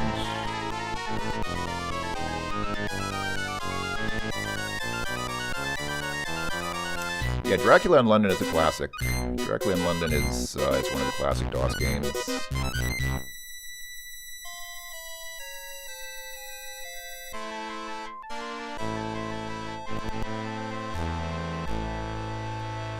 Early the following morning on Baker Street,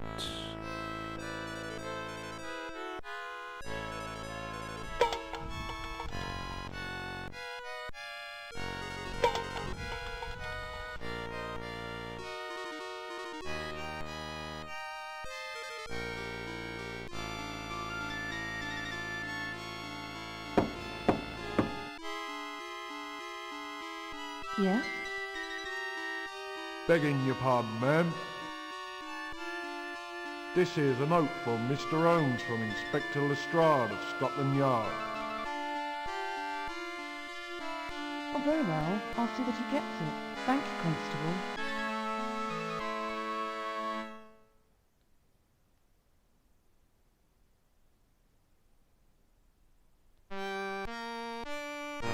Have you been sufficiently fortified by Mrs. Hudson's murderous copy, Watson, to put your mind to this mystery? Whatever are you on about, Holmes, so early in the morning? I'm sorry to interrupt your reading, old man. Mrs. Hudson has just delivered a very intriguing note. Would you care to peruse it? By all means. Mr. Holmes, a young woman has been brutally murdered outside the Regency Theatre in Oxford Street. The evidence here suggests that Jack the Ripper has emerged from under his rock in Whitechapel and struck savagely in Mayfair. Despite your contention that the Ripper's work is without motive, and therefore not suited for your methods, I believe you would find this case of interest, and the Yard would be most grateful to hear your opinions. G. Lestrade. I will not deny his request. Watson, if you would accompany me, I should be glad to have you at my side. With pleasure, Holmes. Lestrade seems finally to have recognized the value of your investigative techniques. My blushes, Watson.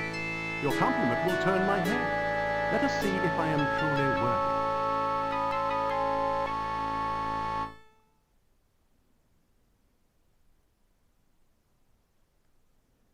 Oh, and now they roll the credits. So, I don't know very much about Sherlock Holmes. I read a few Sherlock Holmes stories, like a few of the original ones. I was not a huge fan, to be honest.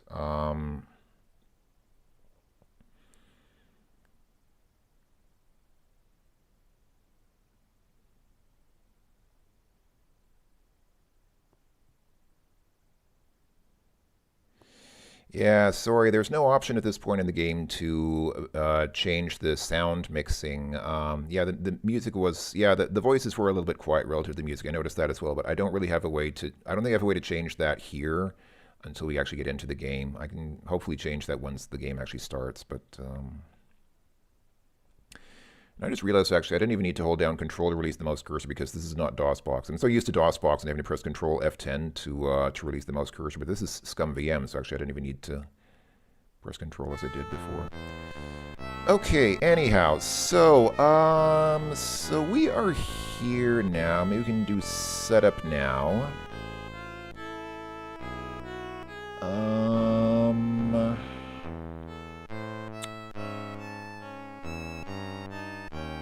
I don't see a real volume control here. I mean, we can turn the music and sound effects on or off, but I don't see a way to actually balance out the volume of them, so I don't think that that I can actually make the music quiet, or I can just turn it off, which I wouldn't want to do, because the music's actually not too bad in my opinion. Let's try to endure this. I don't think the whole game is voiced, because this is not a big game. This is not like a big CD-ROM game. This is like a relatively small game, so I think just the intro was voiced. And by the way, the title screen said the game was just called The Lost Files of Sherlock Holmes. The game has the subtitle, The Case of the Serrated Scalpel, but it didn't show that, and I'm not sure why. I guess probably because originally the game was just called The Lost Files of Sherlock Holmes. I think the subtitle was retroactively added later because this game had a sequel called The Case of the Rose Tattoo. So the Case of the Rose Tattoo was the second game in the series. This game, The Case of the Serrated Scalpel, is the first game.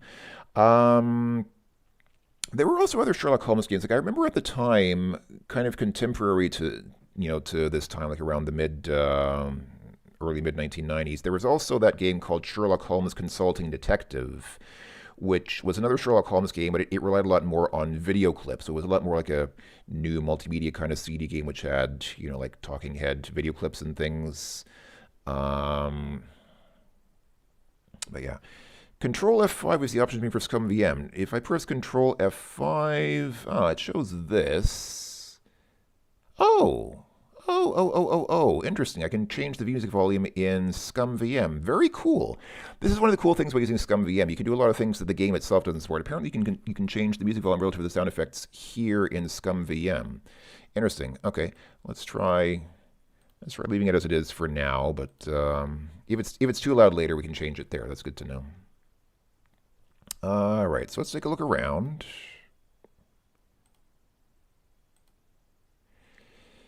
An original composition, though one scarcely worthy of note. It was only put to paper at Watson's insistence.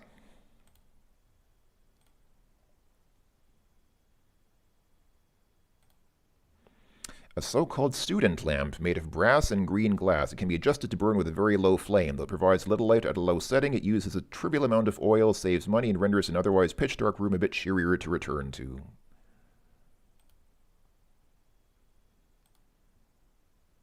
Dr. Watson appears to await instruction. Okay, have a good trip to the store to buy food for your cat. I understand that cats need care, so yeah, make sure that you take care of your pets. Wilson's desk. A commonplace oak desk with drawers. A stethoscope and some letters are scattered around the top. Let's see, shall we pick up the stethoscope and things? Nothing of interest here, alright.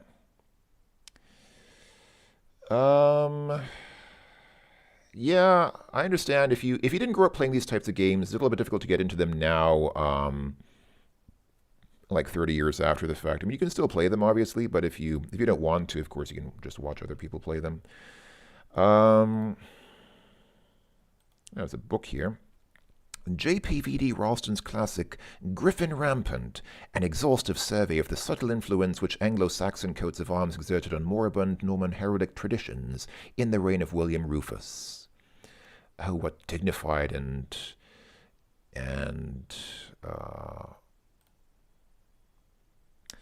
made of carved mahogany, this bookcase holds reference works, maps, gazetteer, and encyclopedia, toxicology, soil analysis, and chemistry texts, a collection of specialist monographs, and selected historical classics. Yeah, I was not a huge fan of Sherlock Holmes because I found that it relied too heavily on exposition. Like, the stories kept saying, "Oh, Holmes was such a genius. He was just such a brilliant man. He could discern anything and notice everything." And for me, it was just kind of like, isn't it better to show and not tell? Like, if Holmes is supposed to be such a genius, maybe it would be better to kind of show that through the stories and not just keep telling us what a brilliant genius he was. I did find it interesting. The one thing that sort of sits with me from the Sherlock Holmes stories is how heavily he needed Dr. Watson's influence, because Dr. Watson is an ordinary character. Like, he's an ordinary human being. So the reason why Sherlock Holmes needed Dr. Watson for his investigations was because Holmes was a genius, and he didn't think that meant he didn't think like a normal human being. So he could discern things that normal people couldn't, but it also meant he couldn't think like a normal person. And since Dr. Watson was a more average person, he was kind of the, I don't know what you'd call it, like the consultant. So when Holmes needed to know what would a normal human being react, or how would a normal human being react to the situation, or what would a normal person think about the situation, he would ask Watson. Watson would explain, yeah, a human being would normally say this and feel this, and Watson would, or Holmes would just kind of approach it in that sense. Like Watson was a source of perspective for him, since Holmes didn't think like a normal person. What kind of given name is Sherlock? Does it come from anywhere? I don't know. But we can perhaps find out.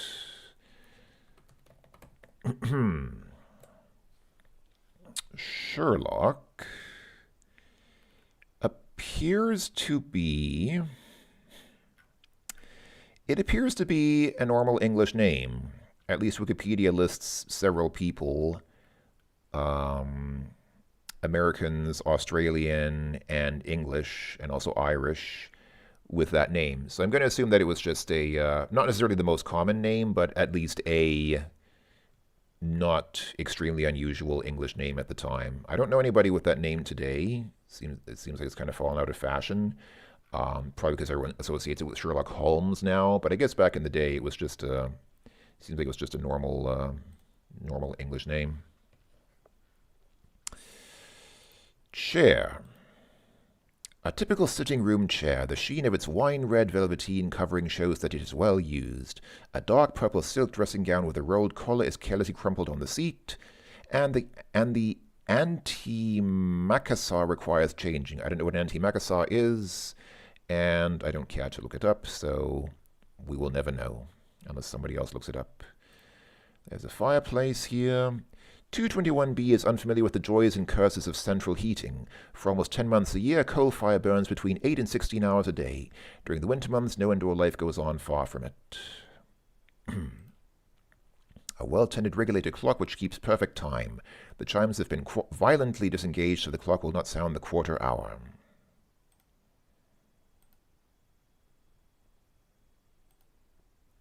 A framed reproduction of Clifford's portrait of General Charles George Chinese Gordon, 1833 to 1885, the hero of the Chinese War of 1860. He was killed by the Mahdi's forces in the Battle of Khartoum. I have the feeling this is all just window dressing. Like, this is all very interesting, but I have the feeling this is just stuff. Like, I don't think this is anything that we really need for the game. So actually, I guess I should probably get going. Do I actually need to look at this stuff? I'm trying to figure out, is this important at all? Like, is there any need? Like, these descriptions are so vivid that it kind of feels like there's some importance to them. Like, there's more description here than I'm used to seeing in adventure games for this time. But I have a feeling that all this stuff is kind of...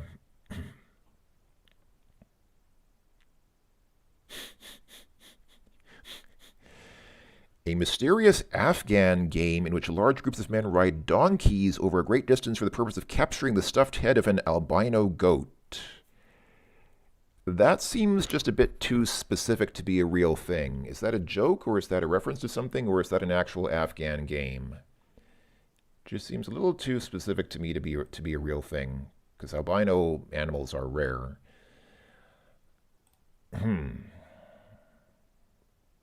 Okay, there's a key in this desk. I'm assuming we don't need to take the key because if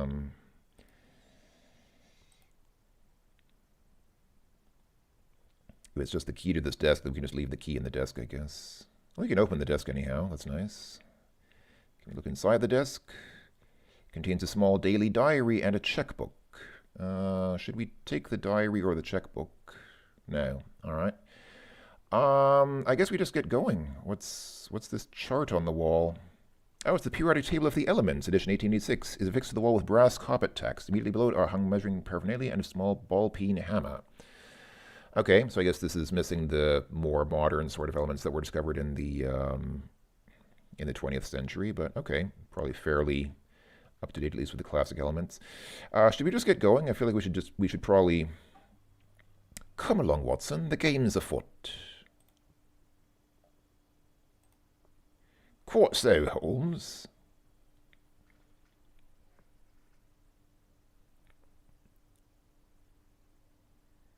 Did the sound just stop working, or...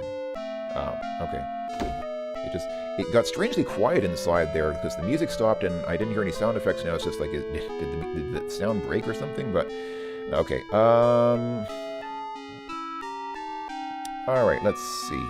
This is Wiggins.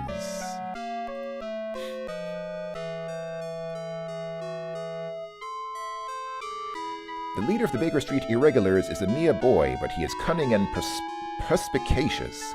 He and his crew of street urchins are justly renowned for speedily and discreetly locating anything in London.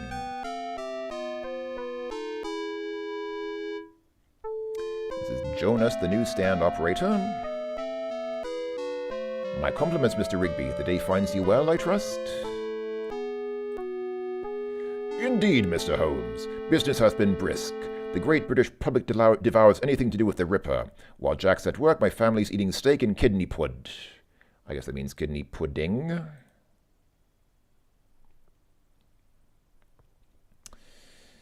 Okay. Should we buy a newspaper?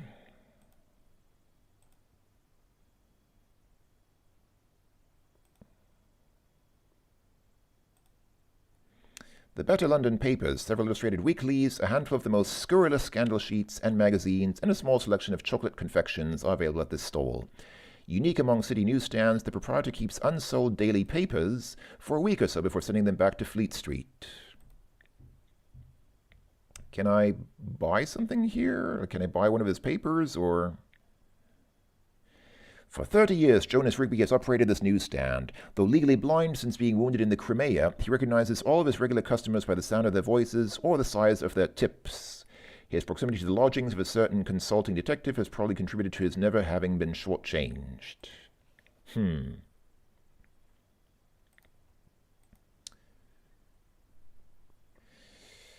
Let's see. Are the rest of your lads available, Wiggins? I will be requiring your assistance, Wiggins. At your service, Mr. Holmes. You got a job for the Irregulars? Well, no, Wiggins, not just at the moment. Very good, sir. Let me know when there's anything we can do for you. We can use all the brass. Oh, we can all use the brass. Brass, presumably meaning money. Right, let's move on then. Can we... Ooh. Map. Alright, let's see. So this is 221 B Baker Street, which is where Holmes lives. This is an alley. Okay. Is that it? Is that all we have here for locations so far? Okay. Those are all the locations we have right now. I guess this alley is the alley where that woman was murdered.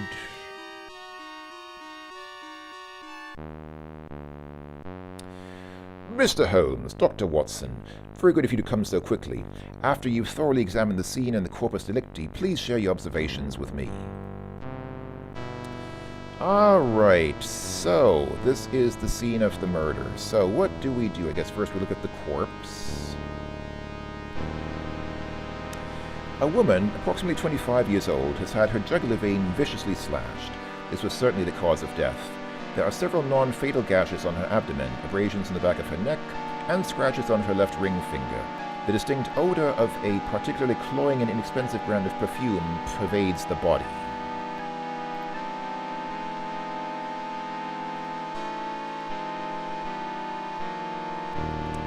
It's a handbag. It is a simple silk-lined handbag, sometimes called a reticule. The contents, a pocket mirror, a tin of facial powder, a large metal key, a kerchief, and some cachous, little cachous, have been dumped out and apparently subjected to a hasty search. Does this cat mean anything? Like, does the cat have some significance, or does the cat just run through the scene regularly and just act as a distraction? I feel like the cat means something, but I don't know. Okay, so we have here abrasions. Wow. I like how the game separates scratches, abrasions, and knife wounds. Okay, so here we have scratches. A slight skin discoloration encircles the ring finger of her left hand and suggests that the victim wore a ring. The scratches result from said ring being wrenched from her finger by the murderer.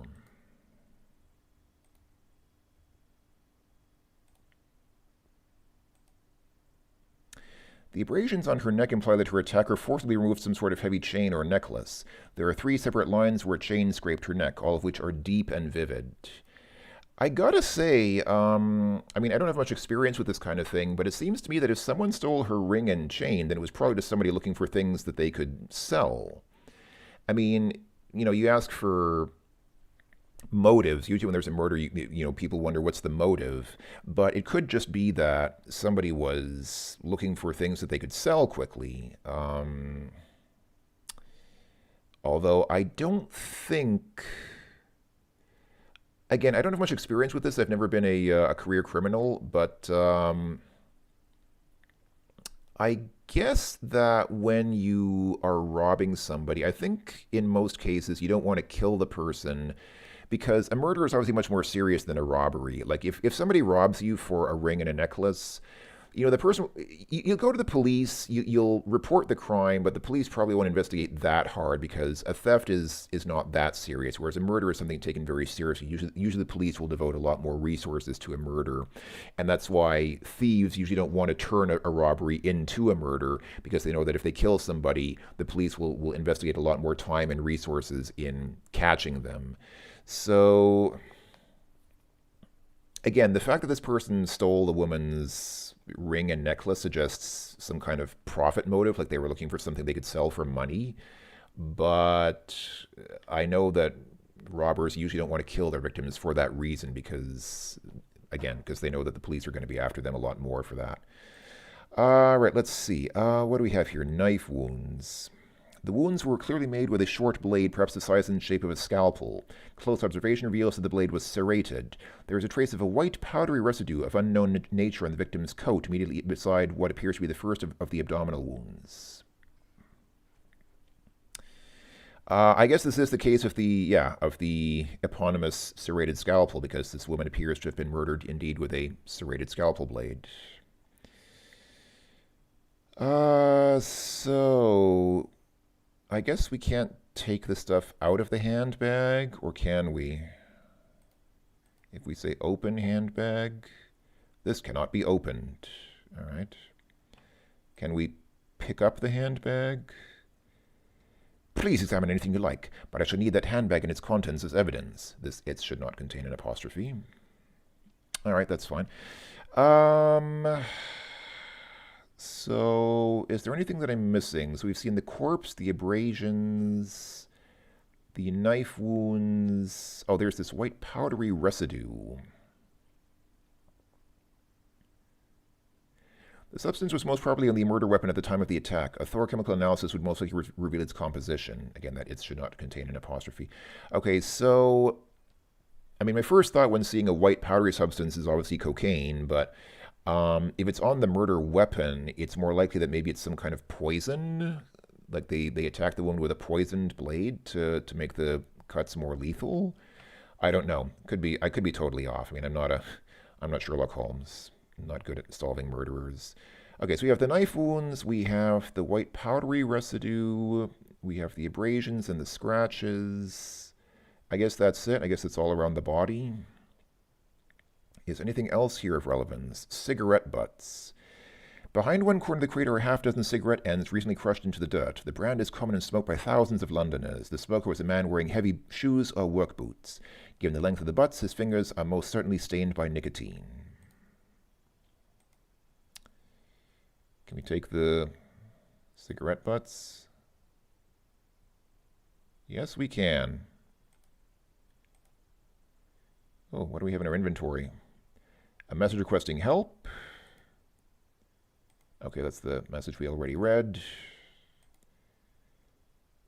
A number of business cards. Oh, this is just, these are our business cards. Sherlock Holmes Consulting Detective, 201B, Baker Street, London. And these are just cigarette butts, which don't seem to have any special significance right now. Welcome back, Brent Koivopoulos, 6200. Nothing about fish or potatoes. There was a little bit of body mutilation because we just examined the body here. This is the dead body of the woman who was murdered. So yeah, there was a little bit about the abrasions and scratches on her body, but nothing too out of the ordinary, I guess. It's a well-traveled but sturdy crate with a detachable cover. The name of the theater stenciled on the cover is almost worn away. Footprints in the dirt nearby indicate someone standing here recently. Can we open this crate? Yes, we can. Done. What's in the crate? The theater's costume mistress apparently dumps fabric remnants and spoiled work into this crate. The contents appear undisturbed. Okay, so this is just clothes, I guess? Doesn't seem like... I don't know, it doesn't seem that significant. Dr.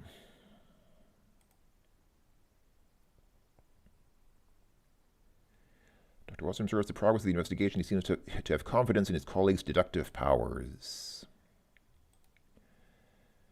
What about this other stuff here? I mean, I don't know if this other stuff around here is significant at all to the investigation. I mean, is this just window dressing, or is this just, does this actually have some significance to the murder investigation?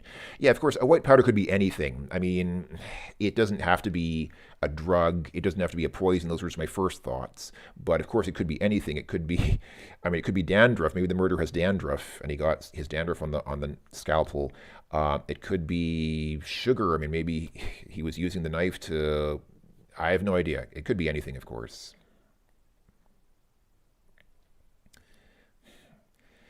This is a storage area for damaged or discarded stage props from the season's plays. These items are waiting for the dustman. The entire area appears undisturbed. Okay, so I'm going to guess that there's nothing important here. What if you examine the gas light? I didn't think that I had a... yeah, there's no... there appears to be no game association with this light here or with this one, so I don't think I can interact with the lights. Yeah, the game doesn't let you interact with these lights at all. There's a battered piece of paper here. It appears to be a common theater playbill. Can we pick that up? Yes, we can.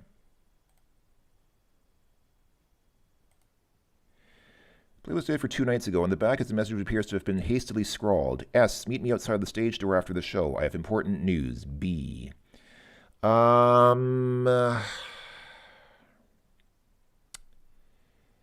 like to know the woman's name. Because if the woman's name starts with an S, then there's a good chance that this note was addressed to her. I mean, there's got to be some significance here, but I don't know. Did we learn the victim's name at some point? Did they tell us... Wait, did they tell us the woman's name? This just says a young woman. But I don't think we even know this. I don't think we even know the victim's name yet. Yeah, that's what I was saying. Like, my first thought was also cocaine, or some kind of poison. Yeah, exactly. Either a drug or a poison. Of course, it could be something else. I mean, who knows? It could be anything. Right. What about this thing down here? This iron bar. What is this iron bar here sitting on the ground? The 2-foot section of iron pipe, both ends were corroded by rust. There's a trace of red paint on one end. Can I pick this up?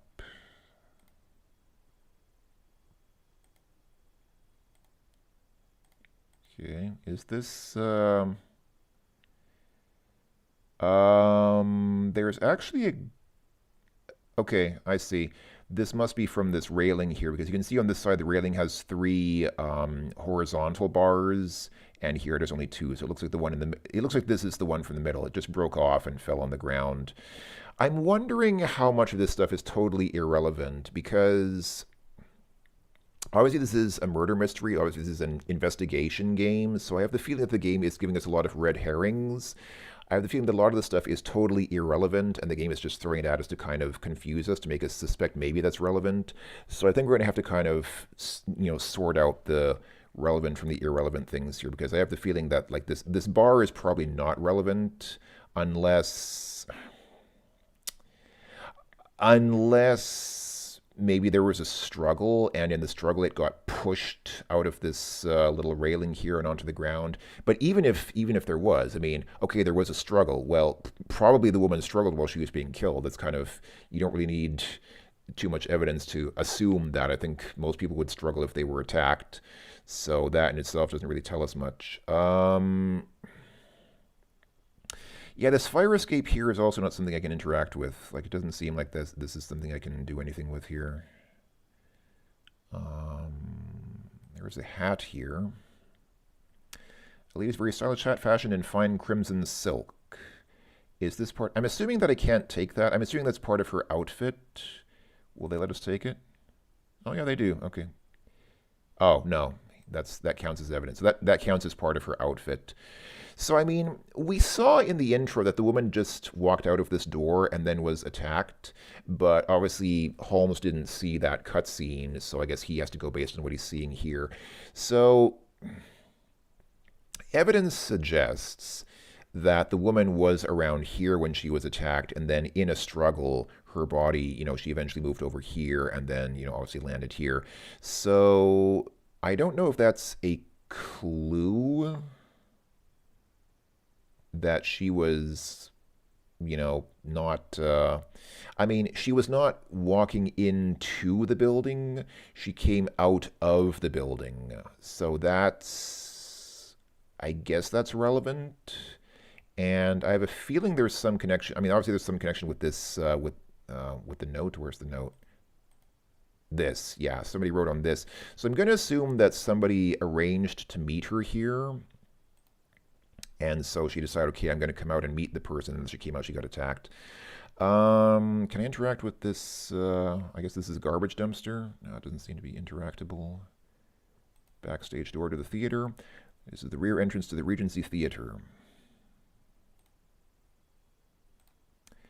Your cat won't eat Meow Mix anymore. I'm pretty sure that if you gave her just Meow Mix, she would eat it. I think she's just being picky because you let her be picky, which is not necessarily a bad thing. I mean, if you want your cat to eat the food that she wants to eat, then okay, you can give her Purina. But I'm pretty sure that if you only gave her Meow Mix, she would eventually eat it. She wouldn't starve herself. This is a large, burly constable. The constable diligently guards the scene of the crime while trying unsuccessfully to direct his gaze away from the body. Barrels under the fire. So we looked at these barrels already. The barrels just contain stage props that have been thrown away. And it says the area appears undisturbed. So I'm going to guess that whoever committed the murder probably didn't do anything with these barrels here. I mean, I don't think I can do much with them. Can I open the barrels? Cannot be opened. Pretty sure I can't pick them up. Nothing of interest here. Can I move them? Can't be moved. Yeah, I mean, I don't see how I can really... I don't see what I can do with them, honestly. It doesn't really seem that I can do much with them. I can't interact with the fire escape itself, and the barrels don't seem to yield any useful information or leads at all. She didn't eat the meow mix for almost 2 days. Wow, your cat's a bit spoiled, sir. I mean, okay, if she likes Purina, then you know you can give her Purina, but gosh. Boy. Okay, so I can't interact with these windows or with this lamp. Everything here doesn't appear to be interactable. I don't know if I can do anything with this crate. Doesn't seem like it. All right, can we talk to Watson?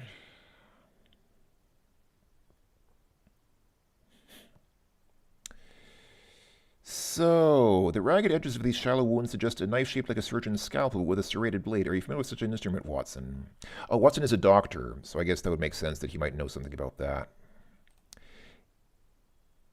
Is it your professional opinion that these wounds match those described in the official papers of the Whitechapel murders? I'm sure you're much more intimate with the gory details of those cases than I, Holmes. You seem to have the stomach for it. The only thing that is clear to me is that this unfortunate woman is the victim of something more ghoul than human. Don't be so certain, my friend. The mysterious and the monstrous are rarely the same thing. All right. I wanted to ask about the blade. So yeah, are you familiar with such an instrument, Watson? Oh, I've never seen a tool like that in a surgery or anywhere else. I can't imagine medical use for such a knife. So, just to clarify things, hold on. What exactly does serrated mean? I think it means that it. Hold on. Let me look up the definition because hopefully the dictionary can. Yeah.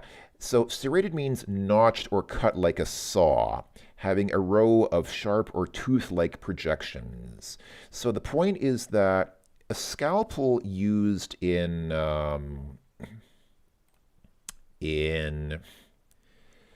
surgeries has a smooth blade because it needs to make smooth cuts. You need to make very smooth and precise cuts. There is no medical use for a scalpel that has teeth like a saw. That's what serrated means. So either the murderer made their own custom murder weapon by modifying a scalpel, or I don't know.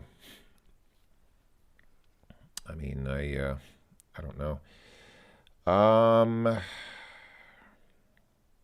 Yeah, cats don't really, I mean, animals don't really get bored of food the way that humans do. Like, humans will want some variety in their food, but most animals are happy eating the same thing every day. Like, animals are just happy to have something to eat most of the time. They don't necessarily need to have, like, huge variety in their foods, at least in my experience. I mean, they're happy for variety if you give it to them. If you give them variety, they'll be very happy for it, but that's like a special treat. But it's like, you don't, if you feed them the same food every day, they'll still eat it because they'd rather eat than starve. Yeah, I know. I mean, humans are different. Humans want to have variety in their food, but animals usually don't demand it. Anyway, okay. So yeah, exactly. Like you can use a serrated knife for cutting bread. I mean, they're commonly used in cuisine, not only for bread, but just for, you know, for cutting meat or cutting food in general. I mean, kitchen knives are often serrated. Obviously, saws for cutting wood are serrated. I mean, things like that will have teeth because it lets them tear through things better. You would not use something like that for surgery because surgery has to be ultra precise. Scalpels have to be super precise and super smooth. They cannot have bumps or ridges or things like that on them because that will mess up the cuts. So yeah, I mean, I understand what Watson is saying. There's not much medical application for a scalpel with teeth on it.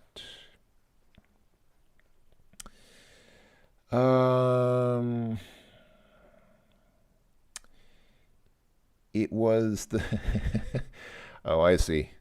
So Mario's making reference to the poem about the butcher, the baker, and the candlestick maker.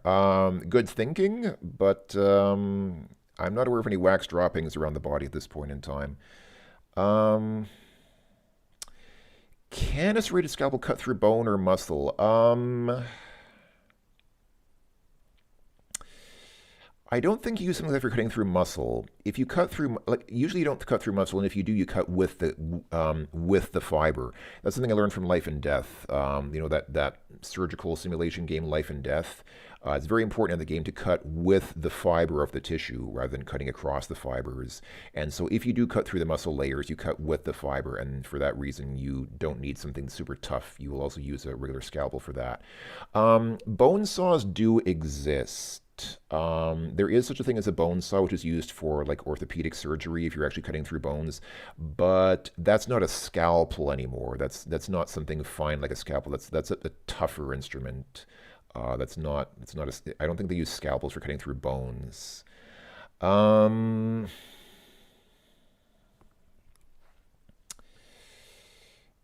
So, does Watson have anything else to say? Do you see anything of significance, Watson? I'm not sure, Holmes. What I see disgusts me so that I can barely think. I believe I've seen no clues that reveal the truth of this horrible matter to me. If I've seen any, I've not been able to understand them. I'm sorry. Okay, so Watson's useless. I'm also not seeing anything. Like, honestly, I'm not seeing very much. I mean, like I said, the only thing I'm really seeing is you have these tossed away theater props, which makes sense because this is a theater.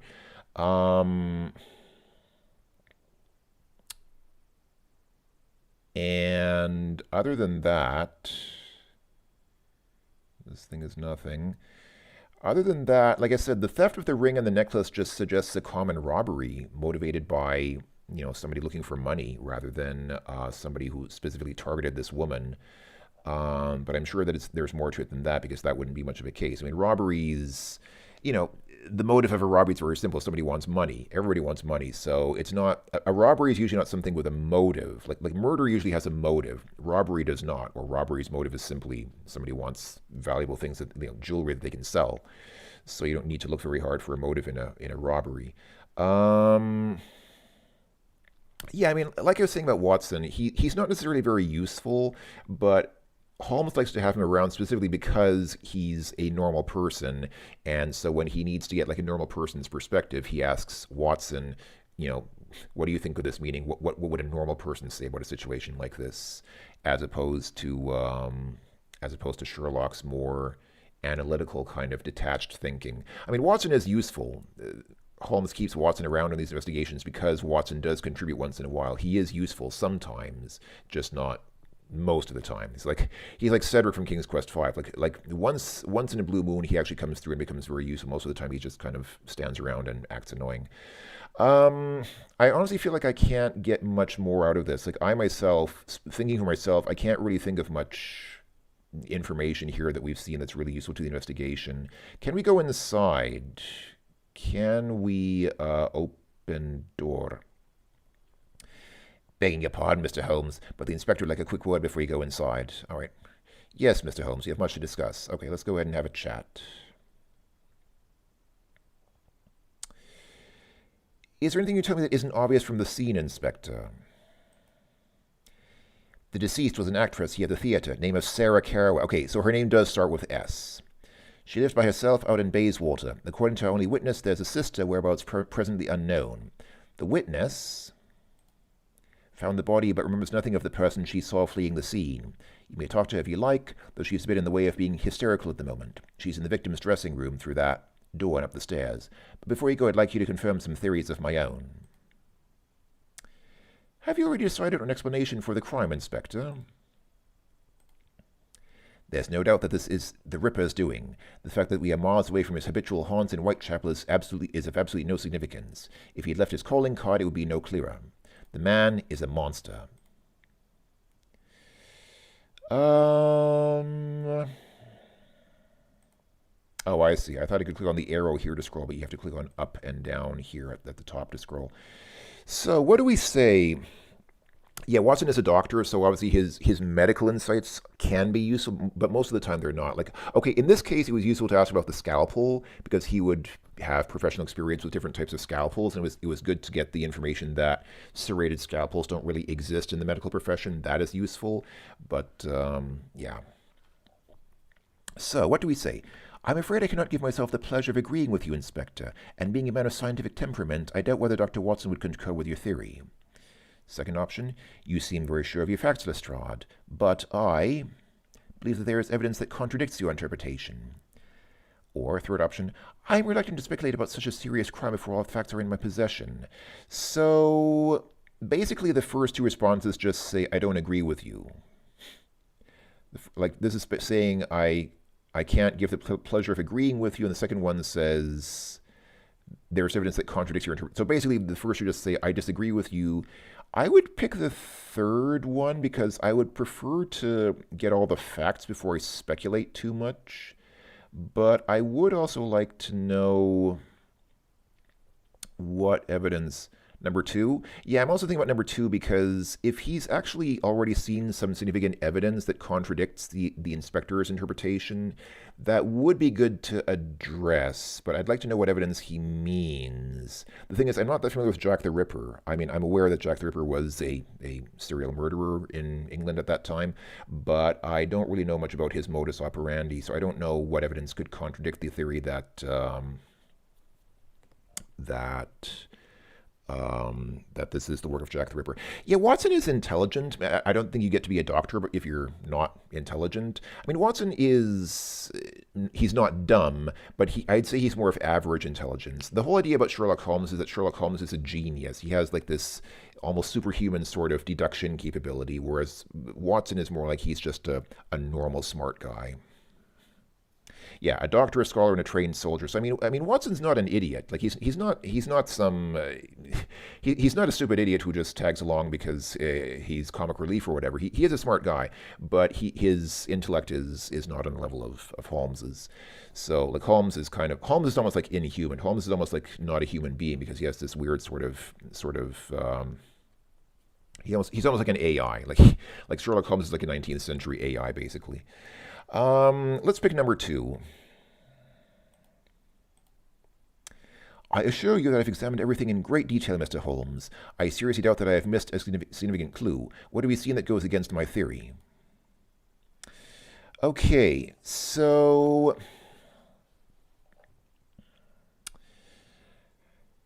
you notice the victim's jewelry is missing. What do you make of that? The killer's choice of weapon is most telling, don't you think? The absence of a perfume bottle in your purse is a vital clue, wouldn't you agree? Yeah, I mean, all these are vital clues. Obviously, if the person bothered to take a perfume bottle, well, again, was it a valuable perfume bottle? Because if it's valuable perfume, then, again, something you can sell. Like all this, to me, all this points to just a common thief. Just somebody who's looking for stuff they can sell on the street for quick money. I mean, I've also had this experience of people stealing things from me, and when they do that, they target things that are valuable because they're not looking for they're not looking for cool DOS games to play. When somebody breaks into your place, they're looking for things they can sell quickly to turn it around for money. So that's how most of these people think. There's not any great motive. There's not any great sort of planning or thought that goes into it. They just want to sell stuff for money. But let's ask about the perfume bottle. A large bottle of the scent she is wearing sits on the vanity in the victim's dressing room. Powerful smell, isn't it? But the absence of the bottle is no mystery. Okay. The killer's choice of weapon is most telling, don't you think? Indeed. My professional eye tells me that this woman was killed with a surgeon's scalpel. And we know the Ripper uses a scalpel with the skill of a medical man. Isn't that so, Dr. Watson? I think not, Inspector. Holmes' examination of the wounds revealed that the fatal blade was serrated, and I know of no medical man who uses such an instrument. That is unusual, but I suspect it is unimportant. I never said the Ripper was a doctor. Perhaps its other scalpel lost its razor edge, and he's done enough work with it, heaven knows. Let's not confuse the investigation with trivialities, gentlemen. Perhaps the murderer was imitating the style of Jack the Ripper. Lurid and detailed accounts of the fiend's disgusting exploits have been in all the newspapers. Perhaps pigs will one day fly, Doctor. I need facts. Mr. Holmes, my hypothesis is that the Ripper is responsible for this murder. I will restrict my inquiries to the question of this serrated murder weapon. You are welcome to look further into the entire matter if you wish. You may speak to the witness in the victim's dressing room, and you may want to examine the victim's flat at 21 Praed Street. So, obviously, a copycat murder is possible as well. I mean, even if the modus operandi, even if the style of the murder is very similar to Jack the Ripper, we know that copycat criminals do exist. Sometimes people are inspired to kill based on another murderer's work. So the fact that the modus operandi is similar to Jack the Ripper's does not in any way prove that it was Jack the Ripper who did this. But anyway. Is there anything more you can tell me? I have said all I have to say. I can only hope that my inquiries into the source of the murder weapon will reveal some new link that will lead me to this foul criminal and help me send him to the gallows. I hope you have seen something that I've overlooked, though I suspect the chance is remote. It appears I have little choice save to report to the Yard that Jack the Ripper is no longer satisfied with hunting in Whitechapel. A citywide alert must be posted. I get the feeling that this is not Jack the Ripper. I get the feeling there's something else going on here.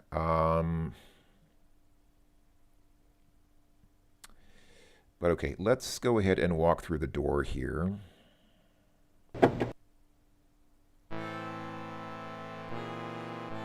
You must be Mr. Holmes and Dr. Watson.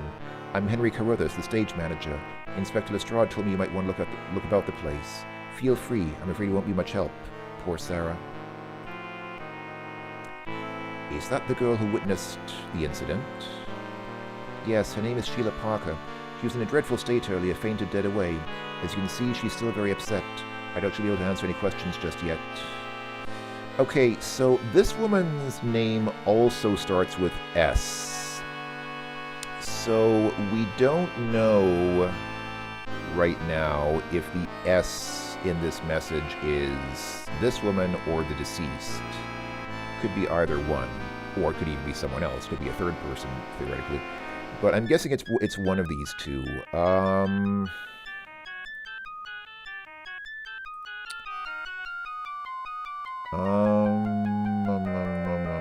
Okay, so what do we have here? What's this? I guess I can't interact with that. A wardrobe. A formerly elegant mahogany chiffonier, now more than slightly dilapidated. The two outswinging grill doors are precariously hinged. Yeah, I don't think the Ripper stole anything from his victims either. That's the thing. I feel like like the point of this game, I feel like the whole point of that sequence is we're supposed to convince the inspector that it was not Jack the Ripper because too many things were different. First of all, I don't think Jack the Ripper would steal jewelry from his victim. Secondly, it seems like the weapon was different from what Jack the Ripper usually uses. And the whole sort of modus operandi doesn't quite seem to match his way of acting. Now, of course, serial killers can change their MO. They can behave differently from one murder to another. But I think the whole point is that we're supposed to disprove the inspector's theory that this was Jack the Ripper. So, this is the wardrobe. The shell has been ripped out and it contains costumes used by the theater company. The sleeves and pockets of several garments are turned inside out, and the rural condition clothing suggests that it is poorly maintained or that it has been ransacked. Okay, is that a clue, or... I mean, I appreciate the level of detail in this game. Like, this game has an uncommonly high... This game is uncommonly descriptive about the things in these scenes. So I do appreciate that. I do appreciate the level of description that we're witnessing here. But I think, like I said, I think that's intended to deceive. I think that's intended to distract us, because a lot of this stuff is totally irrelevant. So we need to kind of filter out the noise and kind of focus on what's relevant to this murder investigation that we're conducting here.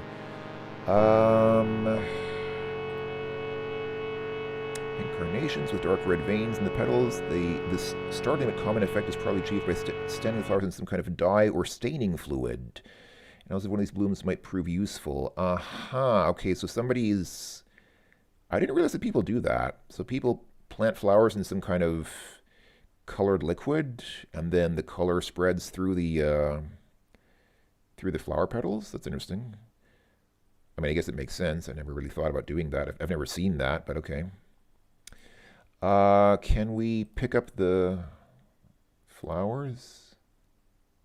Okay, we took one flower. Pink carnations, dark veins in the petals. I mean, I don't know how any of this would be pertinent to the murder because the murderer, I don't think the murderer came inside here.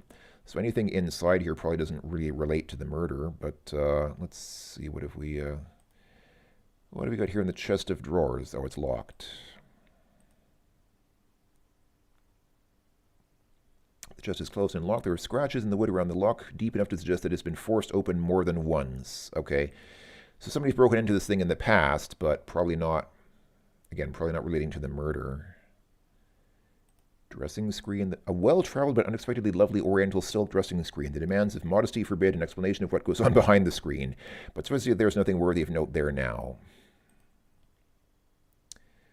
This is Henry Carruthers. What is he doing? The statement seems more impatient than distressed. He's fiddling with the door latch incessantly, but it's nothing inconstructive. On his belt hangs a key. Why is he fiddling with the door latch?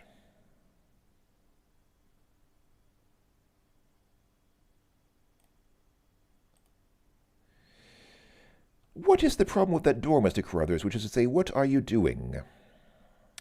Do you know of anyone who might have harbored a grudge towards Miss Carraway, a rival or jilted lover, perhaps an obsessive admirer? How much longer will the stream go? That's a good question. I didn't plan to be at this point because I still have a couple of games that I wanted to feature. Honestly, like I have at least a couple of other games that I wanted to show on the stream, but I don't know if I'll get to them because I've already been streaming for more than 6 hours, and wow, we are still. This went on longer than I expected. I don't know, maybe like an hour or two. I wouldn't expect to be streaming for too much longer than an hour or two, honestly. I still want to get to a couple of other games, so I'll try to fit those in, but we'll see how it goes. Do you have the key to that chest of drawers? Okay, first of all, let's say what is he doing? Like, why is he fiddling with the door latch? The plate is broken. I'm attempting to repair it, but I'm afraid it's quite beyond me. I'll probably have to hire a locksmith to do the work. Oh. Oh. Look at what's happened here. We can ask who forced this door. Or we can accuse him and say, why did you force open this door when you have the key? Oh. Sherlock is already deducing stuff about this guy. I mean, I know the game said he has a key on his belt, but we don't know that that's the key to this door. It could be a different key. So is Sherlock just guessing that that's the key to this door, or is he... That's the thing. I don't want to accuse this guy directly. Let's say what happened to this door. It's been forced, Mr. Holmes. Inspector Lestrade thinks it was the Ripper. He says the Ripper broke in here and dragged Sarah out into the alley to murder her. Do you think that's what happened, Mr. Holmes? So the two responses are, the inspector has many fine qualities, but he is overly fond of theatrics. It is clear that the murderer did not attack Miss Carraway here in this room. Or that seems as like an explanation as any. The fact that we had the option of accusing this guy, I mean, it's not really an accusation. It's not an accusation of the murder, but asking him, why did you force the door when you have the key, implies that we suspect this guy of doing something kind of shady, kind of not quite, something kind of suspect. So I get the feeling that Holmes already suspects this guy, and that means we kind of need to be careful what answers we give him, because we don't want to give away that we suspect him. We don't want to spook him. I don't want to spook him, make him think that we suspect him if he's actually a suspicious character. Let's just give an impassive answer. Yeah, it seems as like an explanation as any. Well, I disagree, Mr. Holmes. Sarah's hat was outside on the steps in the alley. Surely she would have been on her way out the back door when the Ripper attacked her. All right.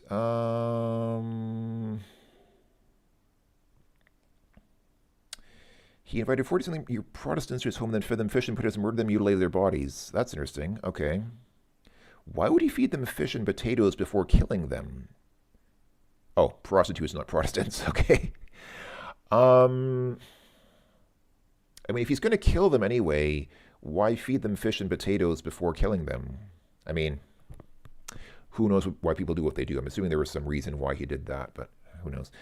Do you have the key to that chest of drawers? No, my master key only opens the doors. Sarah is the only one who had the key to that chest. I think she had a spare, but I don't know where she kept it. All right, let's ask about this. Certainly not. I can't imagine why anyone would want to harm her. She wasn't the greatest actress, but she was popular in a way and sweet. Though now that you mention it, there was a young fellow who was asking about her a short time back. He seemed rather suspicious.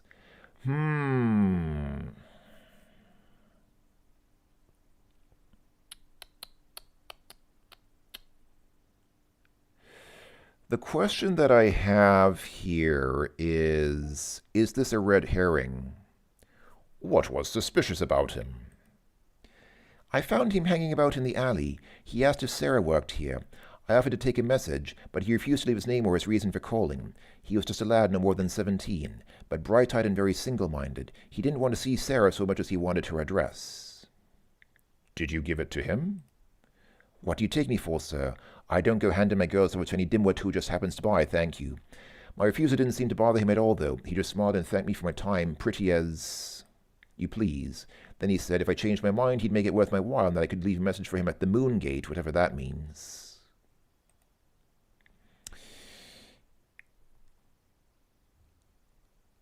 I wonder whether this guy is feeding us a line. I have a feeling, it's just a hunch, I could be totally wrong, I have a feeling that there's something off about this guy, and he's making up this story about the young man trying to see Sarah and asking for her address just to throw us off the trail. Because if you're planning to murder somebody, you're not going to show up and ask a person who will see your face and be able to recognize you later and ask him about the person you're planning to kill, because that's a dead giveaway. That just seems too suspicious.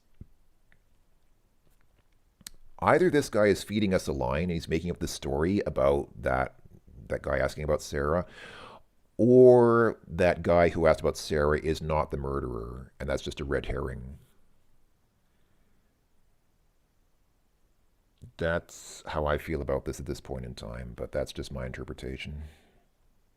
Do you recall any details that might assist my investigation?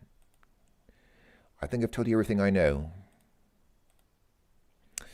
I find this guy suspect. I don't know why. There's just something about him that suggests that he's hiding something. Doesn't mean he's the murderer, but he seems to be hiding something. I see there's a pixel here. I just noticed there's one pixel here that's kind of shimmering a bit. This is a steel spring attached to a small square mass of solid brass. A spring attached to a square mass of solid brass.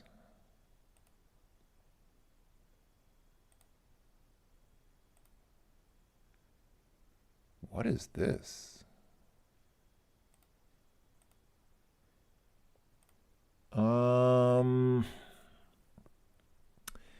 Where would you use a spring like that?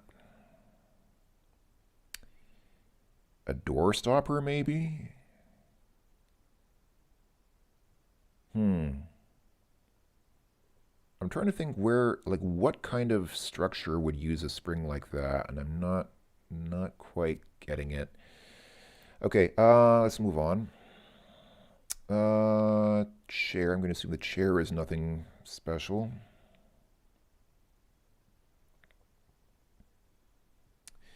A straight-back velveteen upholstered chair probably intended for visitors. It's a bit worn and seen other better days, but it is not ripped, nor do any of the finishing tacks appear loose. What is a clue spring, Brent Koivapolo? I don't know what a clue spring is, unless it's a misspelling of C-L-U-E. I mean, I have examined and picked up the spring, but I don't seem to be getting any information about it other than that it's a spring. Perfume bottle. The perfume is called Eau de Seine. The Seine, of course, is that's the river in Paris, so water of the Seine River. The label lists the address of the perfumery as Belles Parfumeries in Westminster. There's a ribbon around the bottle as if it were a gift. Can we pick up this bottle of perfume? Yes, we can. I wonder if...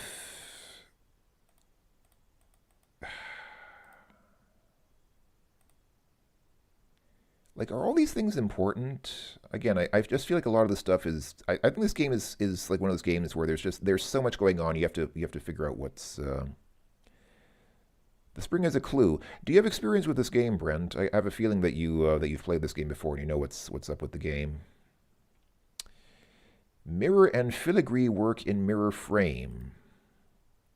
The mirror is one solid piece of glass with no removable back. The nooks and crannies of this carved mirror frame, which is poorly painted a dingy yellow to look like gold, reveal nothing out of the ordinary. Okay. All right. Pictures. Boxboard portraits of several notable London stage actors of the previous generation are glued securely to the wall. So these are pictures, which I guess we can't do much with. We can't do much with the light. Can't do much with it. This picture here. Can't use the rug. Wardrobe doesn't seem to do much. Clues in our cake, spelling of clue. Okay. So, I mean, obviously, I'm going to guess the spring is some kind of clue, but...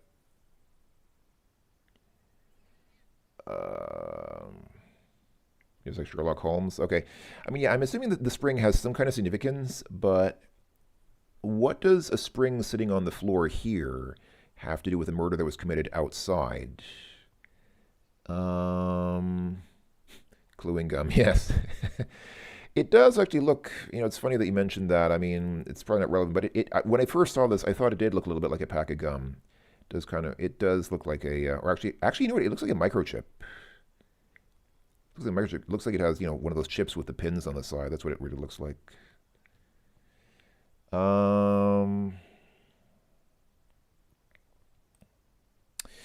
Okay, have I seen everything inside here? I don't feel like I'm missing anything from here. And this woman here crying is, Miss Parker is sobbing, but it's not clinically hysterical. What is clinically hysterical? I thought hysterical was not really a medical word to begin with. I mean, I know it used to be used in medicine, but I think it's not really a scientific word. The experience was such that this sensitive young woman might never get over it. I guess we still can't talk to her. Miss Parker, I'm sorry to trouble you. Do you think you could bring yourself to describe what you saw? I saw Sarah lying there. Oh, it's all so horrible. I can't bear to think about it. She seems near hysterical, Holmes, and rightly so. I doubt she'd be of much help in her current condition. So does that mean I just leave her, or do I need to give her something? What if I give her a flower? Give flower to Sheila. Is that going to calm her down? No, thank you. All right. I mean, do I need to give her some kind of... Is there something I can give her to calm her down, or is... Use the iron bar. Use the iron bar on her. That'll sedate her. You can't do that. Technically, I can, but I don't think she'll be able to say much if we do that.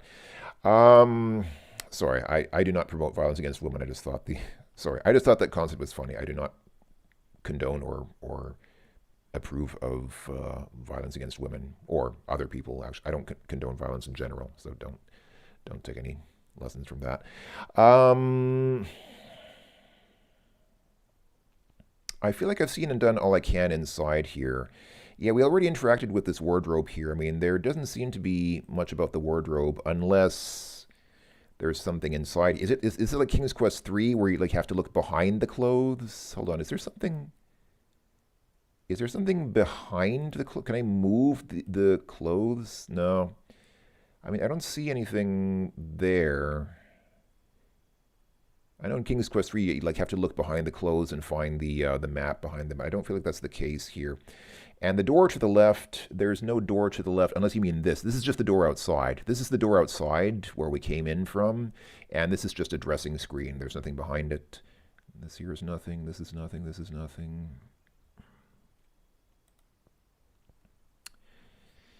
Somewhere there's a thing missing a spring. Possibly the door latch thing. The note has been scratched and bent by what appears to have been a jemmy. What's a jemmy? A Jemmy of poor quality. The scratches are shiny, so it's like the door has been forced open within the past 24 hours. I mean, is the spring maybe from the door? Can't do that. Or if I show the spring to the guy, is he going to... No? Give spring to the guy? I believe this spring may be helpful in repairing the lock. Why, yes, thank you. I believe that's just the piece I need. I'll have this finished in a moment if my fingers don't fail me. Okay, so it was... it was actually from the door latch. But even that being the case...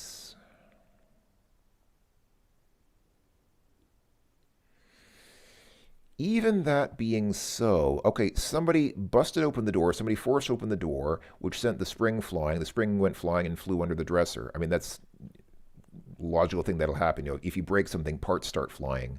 That doesn't seem to be a clue. I don't feel like that's a clue to something.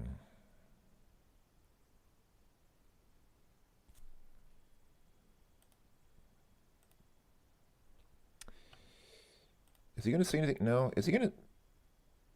Is he? Are they going to say anything more about the door latch? Okay, I guess. Did he fix the door? Like, why is he still fiddling with the door? If he thinks he can fix it, then why is he still fiddling around with it?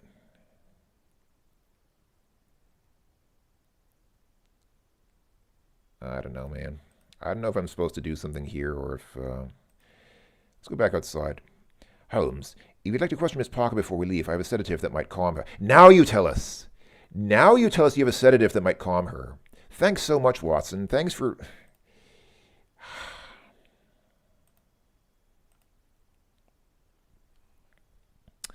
This woman's distress appears to be genuine, Watson. As a professional observer, would you say her behavior is that of a person who has suffered a terrible shock? What does this room tell you of the victim?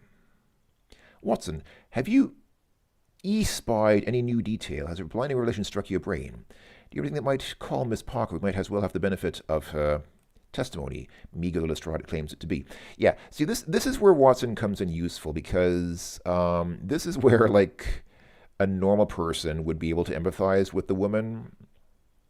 So this is where it's useful to kind of have human empathy, and that's why Holmes keeps Watson around, because this is exactly the situation where his human empathy is useful to have. Yeah, I mean, I'm assuming that the door got busted open. Yeah, as you say. So, yeah, the door got forced open. The spring went flying. That's, you know, we kind of figured that out already, that somebody forced the door open. Maybe there was a fight. It's possible there was a fight, but... that still doesn't really tell us much. I mean...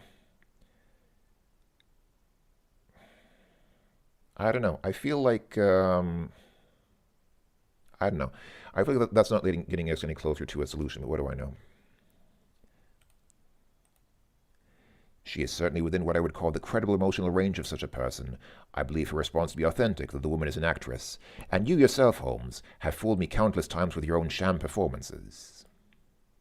Why, whatever do you mean, Watson? I do no such thing. All right, what does this room tell you of the victim?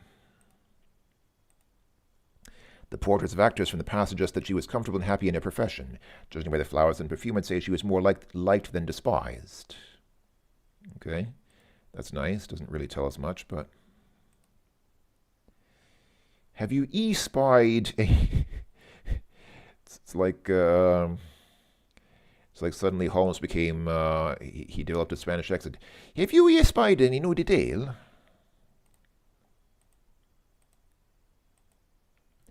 I regret to admit, Holmes, that I'm more confused now than when we arrived. Yeah, Watson is... okay.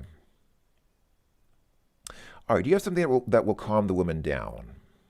Yes, Holmes, I'm carrying a potent sedative. A small dose should do the trick. Try giving her this. He gives it to us? Thank you, sir. I feel better, but much like I'm swimming underwater, I think I can answer your questions now if my tongue will obey my brain. Miss Parker, do you now think that you might tell us what you saw of this terrible murder? I saw Sarah lying there dead. Blood was everywhere, but especially by her head. I could see her insides. A man in a cloak was running off into the street, but I didn't get no good look at him. I didn't see no more than that, sir, honest. I just run in here and fainted, I guess. Next thing I know, Mr. Carruthers is waving his coat in my face. Do you know any of her friends or relatives? This perfume was a gift, wasn't it? Do you know who gave it to her? I found this playbill in the alleyway. Does the note in the back mean anything to you? Okay, the playbill would definitely want to ask about. Do you know anyone who could be responsible for this brutal attack? What's your relation to Miss Carraway? Okay, let's ask about the playbill. I'm pretty sure that's something significant. Let me see it. I wondered where that had got to. My fiance came in all the way from Golders Green that night. He couldn't wait to tell me he'd found a flat for us. We're to be married early in the new year. I'll be leaving the theatre, and none too soon by the looks of it. So wait a minute, so that's... Okay, we just gave it to her. So, okay, so that was just a note to her from her fiance. So, okay, so you see what I was saying? Like, the game is trying to confuse us. The game is trying to give us sort of red herrings. I thought that note would be super significant, but apparently that was actually a note from this woman's fiance to her and not to the murder victim. So total red herring, probably has nothing at all to do with the murder investigation. Okay, so yeah, so the game is trying to trip us up with false leads. Need to watch out for that and not jump to conclusions, not jump to the conclusion that something which seems very significant actually is important. I don't think you can examine the other side of the door because the door leads outside. So if we go outside, we can check the door from outside, but we were already outside and we didn't really see anything there. Yeah, it's an interesting game. I like the there's a certain depth to this game. Like I said before, there's a certain descriptiveness about the game that I appreciate. But it is trying to mislead us with red herrings, which I guess, in real life would be the case as well. In real life, you do get false leads when you investigate cases like this. So, do you know any of her friends or relatives? No, sir, not personally. I didn't even know Sarah very well, but about a week ago, Sarah got this pendant. Big, ugly thing it was, too. She said it was from her sister. I believe her name is Anna or Hannah, but I don't know where she lives. This perfume was a gift, gave it to her. She said it was from a special friend, but I know nothing about him. He called for her here from time to time, but she was very secretive, always making sure everyone was away before she brought him up. As far as I know, he's the only man to see the inside of this room other than Mr. Carruthers. I have no idea why she didn't want to show him off. So, do you know who would be responsible for this brutal attack? I didn't know anyone on Earth who could do such a thing as what was done to her. Now I know there's monsters in the world for certain, but I can't believe they are friends of mine, or Sarah's for that matter. What was your relationship to Miss Carraway? I was her understudy. We were performing the play The Loves of Hattie Hill, and Sarah has the lead. I play Beth, the servant girl, but I understand the lead in case... Oh, I can't bear to think about it. As far as I know, an understudy in theater is somebody who basically studies the theatrical performance of a more experienced actor so that when that actor goes away, this person can fill in and perform the role when the main actor is away. Can you direct me to anyone who might help me learn more about Miss Carraway? No, sir, I'm sorry. Like I said, I didn't know her very well. She was very protective of her personal life. So, she's not very useful, honestly. Really not... I don't know, man. I don't know what we can do here. Like, I'm getting a lot of information that seems to be just kind of irrelevant to the investigation, to the murder. Oh, I just spotted this here. There's a handwritten card on that flower vase here. I didn't notice that before. The game has a lot of pixel hunting, which I guess makes sense. I mean, it's a detective game, so yeah, it makes sense that you have to notice small details like that. The note reads, "Dear Sarah, what's in a name? A rose by her name would smell as sweet. A secret admirer." This misquote from Romeo and Juliet is strangely the product of a feminine right hand with the usual habit of dotting I's with tiny hearts. Can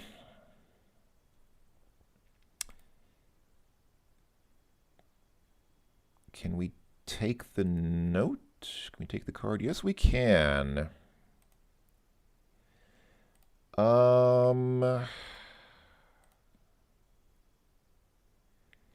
mean, is there really such a thing as a feminine? I mean, okay, yeah, there is a feminine type of writing maybe, but it could just as well be a male. Like, you can't definitively identify that this is from a woman's hand.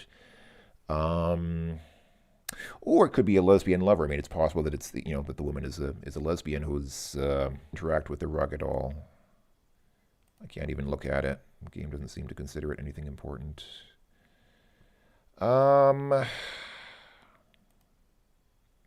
Yeah, I'm kind of stumped here. I don't feel like I can interact with anything else here.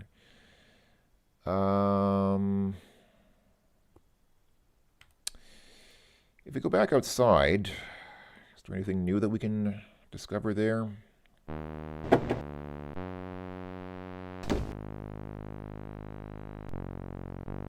This game is so quiet, it's almost shocking when you suddenly hear something. Like, all of a sudden we hear the door opening, closing, and suddenly there's music. It's just, I'm just shocked because the game was so silent for so long, suddenly we hear things again. Yeah, there's nothing, I think there's nothing on the door. Yeah, it's just a door. Yeah, I don't think we can do anything with the rug, honestly. I don't think that the game lets us interact with the rug.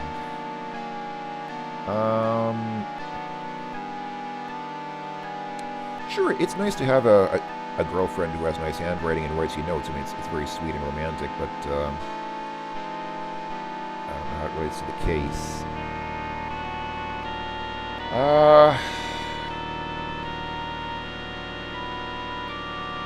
I don't know, man. I feel like I've looked at everything inside and outside, and not really super close to any breakthroughs, and I don't know how much of the game, like, what is the game like? Is this the whole game, or is there, like, if we can we walk outside? Like, can we leave the screen? Yes, we can. Okay. So, oh, there's a, Sarah Caraway's flat. Oh, interesting. Okay, now we can go to her flat.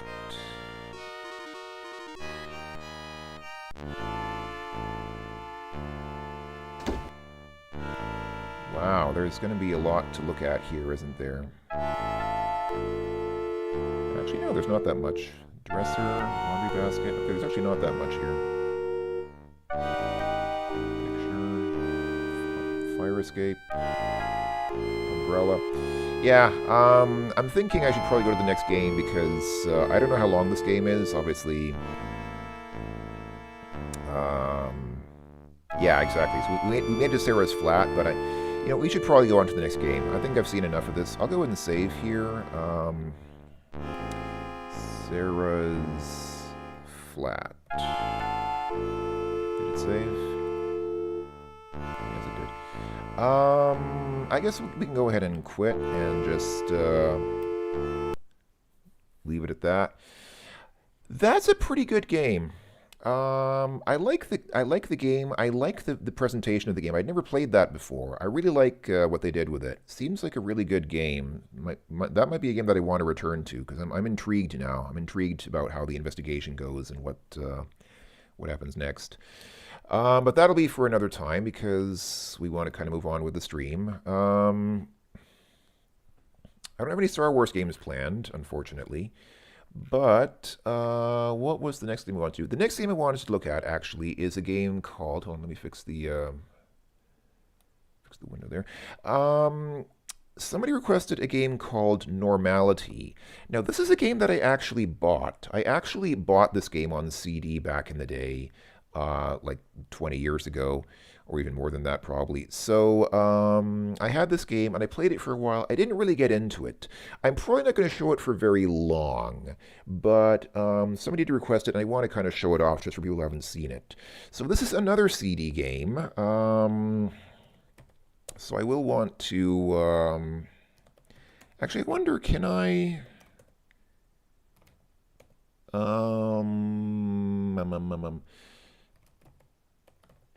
Does it need the CD? I'm not sure. I installed this game to the hard drive here, but I'm not sure whether it needs the CD. Let's try it. Let's actually try running it without the CD mounted.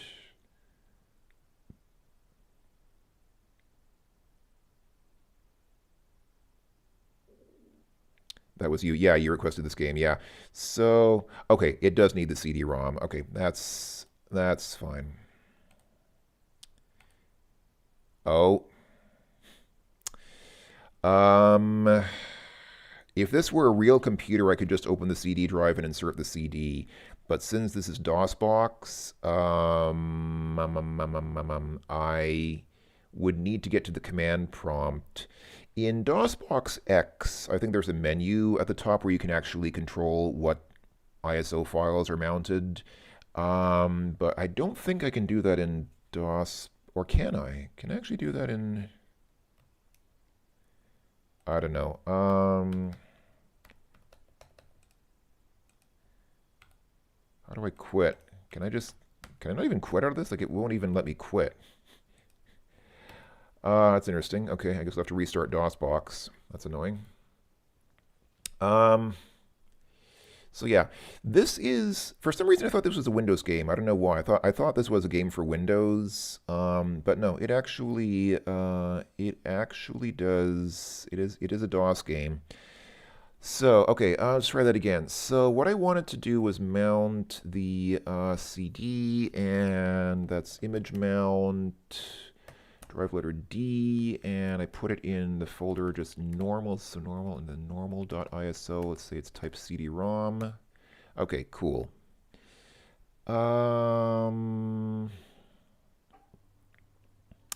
Yeah, virtual computers have, they have advantages and disadvantages. Honestly, there are some good things about virtual computers because you can do save states and things like that, which you can't normally do with a physical computer.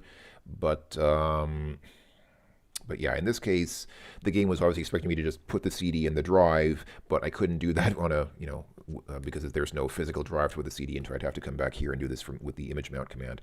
Okay, let's try this again. So if you go to interplay and then normality, now if I just run normal, is it going to work?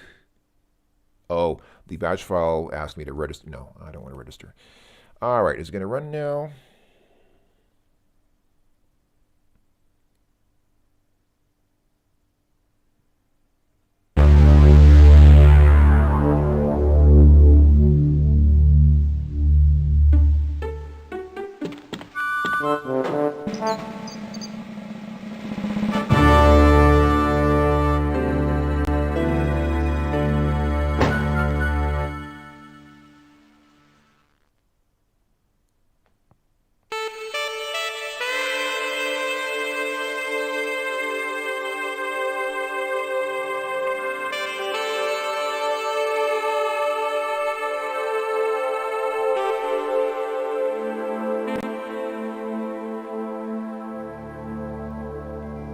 I began to learn the shady history of Neutropolis shortly after my week-long holiday in the Blue Pens.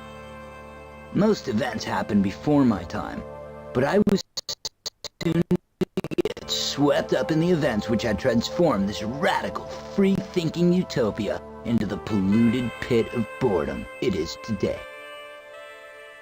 Something was up with the population, something unnatural and sinister. My life and theirs were about to change forever. Get in there! If that TV isn't on 24 hours a day, I'm coming in after you.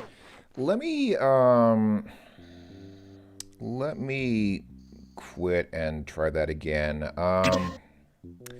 I remember this game had the problem that it did not run well with the low cycles count. I had to up the cycles in DOSBox to almost 100,000. So let me try that again. Let me try running that again. I've got the cycles up to 100,000 now. Once again, I tried to increase the cycles in the game, but it made it skip the intro scene because I pressed Control, and pressing Control skipped the intro scene. So let's try this again.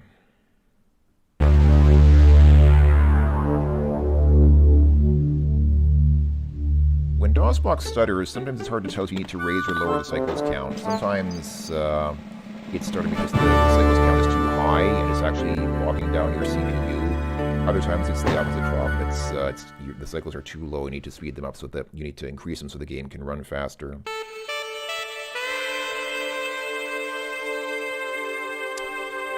I wouldn't say it's Grand Theft Auto 5. Steampunk maybe a little bit, but I think it's more just a kind of generic dystopian future. I began to learn the shady history of Neutropolis shortly after my week-long holiday in the Blue Pens. Most events happened before my time, but I was soon to get swept up in the events which had transformed this radical, free-thinking utopia into the polluted pit of boredom it is today. Something was up with the population, something unnatural and sinister. Sinister. My life and theirs were about to change forever. I'll start right at the beginning.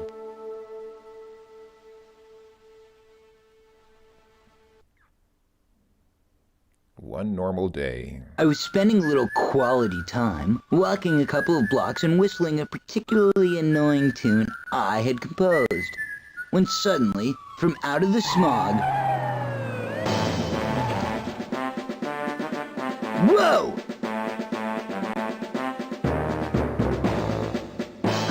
What's up, dudes?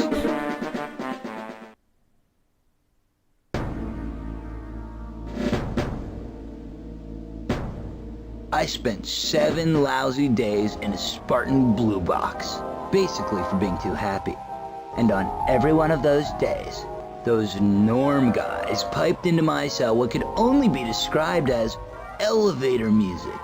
Normalizing, they call it. Then, on the last day,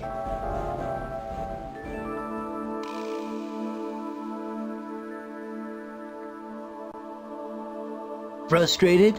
Want to meet some like-minded individuals? Want to do something about the state of the city? Get a job and snoop around Plush Rest. You'll find a group in one of the dumpsters around the back. An empathizer? This was my first contact with people on the same wavelength. Stuff was about to change for the first time in almost 40 years. Right on.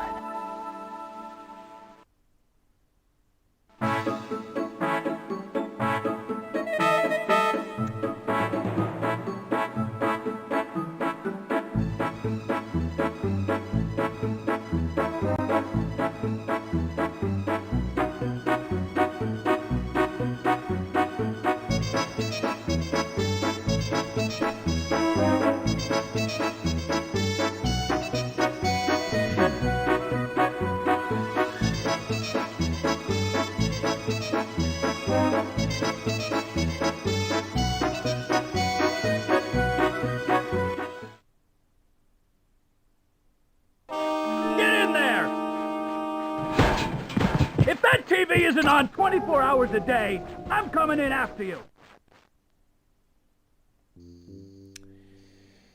So that's the intro.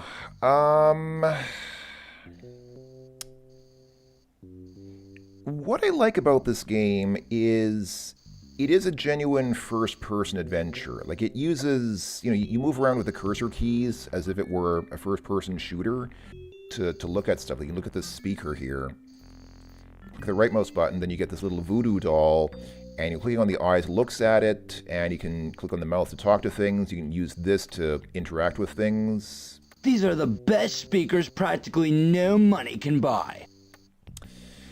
I definitely have really mixed feelings about this game. First of all, the character, like the main character, is kind of annoying. Like on the one hand, he's really annoying, but on the other hand, I can kind of relate to him because he's just like he's a chill guy. He's a cool, chill guy. He's not really doing anything wrong. He's not. I generally don't identify very well with these anarchist leftists, like I was saying earlier tonight, those people who set fire to some electrical station or tower or whatever and end up knocking out power for 45,000 people in Berlin, and now those people will have to live without electricity for like 5 days during a cold streak in winter. Like, I don't understand what motivates those people. I don't empathize with those people very well at all. I don't want to have anything to do with them. But this guy doesn't seem like, you know, he seems harmless. Like, he's just a cool guy just minding his own business. He's not, you know, he's not bothering anyone. So I kind of get it. Hey! What's going on in there? Turn that TV back on, mister, and enjoy it! Why did the TV turn off?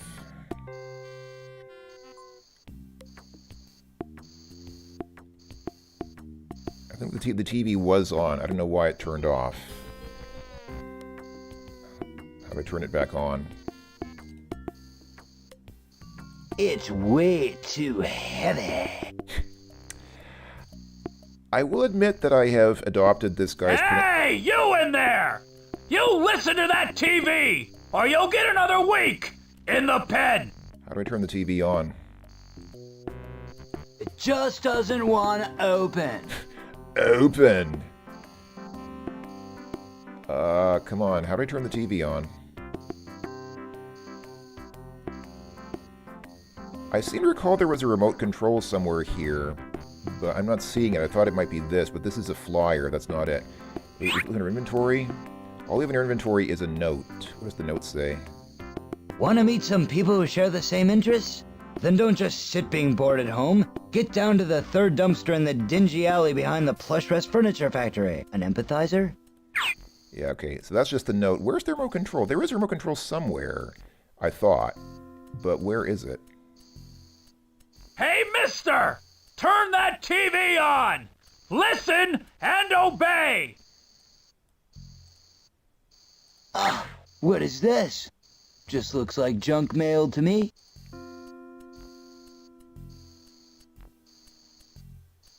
Hello, Parasol. Thank you for dropping by. Yeah, I'm actually almost 7 hours into the stream. I'll probably stop streaming soon-ish. There were still a couple of other games that I want to do. I might not get to them this time. But I wanted to show this off because I actually like this game. I mean, it's weird. Like, I have such mixed feelings about this game because I generally don't like point-and-click adventures. Hey! What's going on in there? Turn that TV back on, mister, and enjoy it! How do I turn the TV on, man? I don't know. There's got to be a remote control around here somewhere. I seem to remember there was a remote control, but I don't remember where now. Is it here? Is this... Okay, this is a... Why is there a shark poon in the bathtub?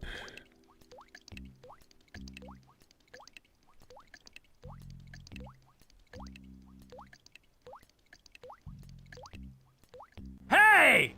What's going on in there? Turn that TV back on, mister, and enjoy it! Why is there a rat in the washing machine? Is it Gilbert Gottfried? I don't think so. He does sound a little bit like Gilbert Gottfried, but no, I don't think that's him. Bird toy. A nodding bird toy. Very popular in the 70s.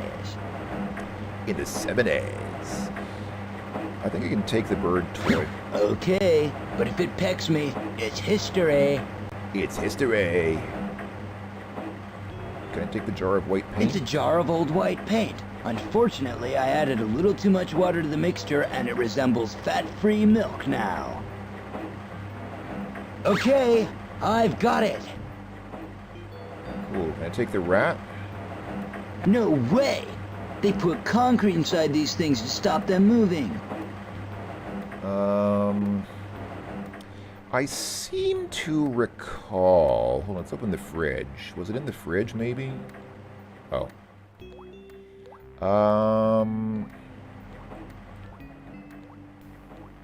Food remnants... I don't see remote control.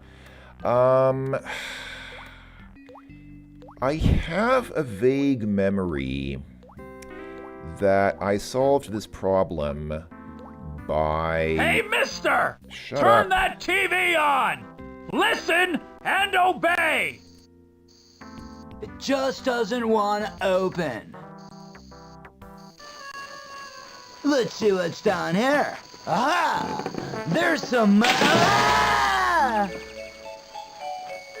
Oh, that's done it. I've broken it.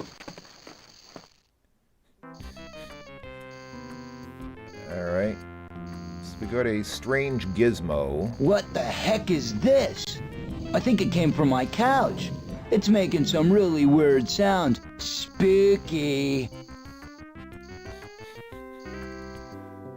I've got it, but I'm not comfortable with the idea, I'll tell you that right now.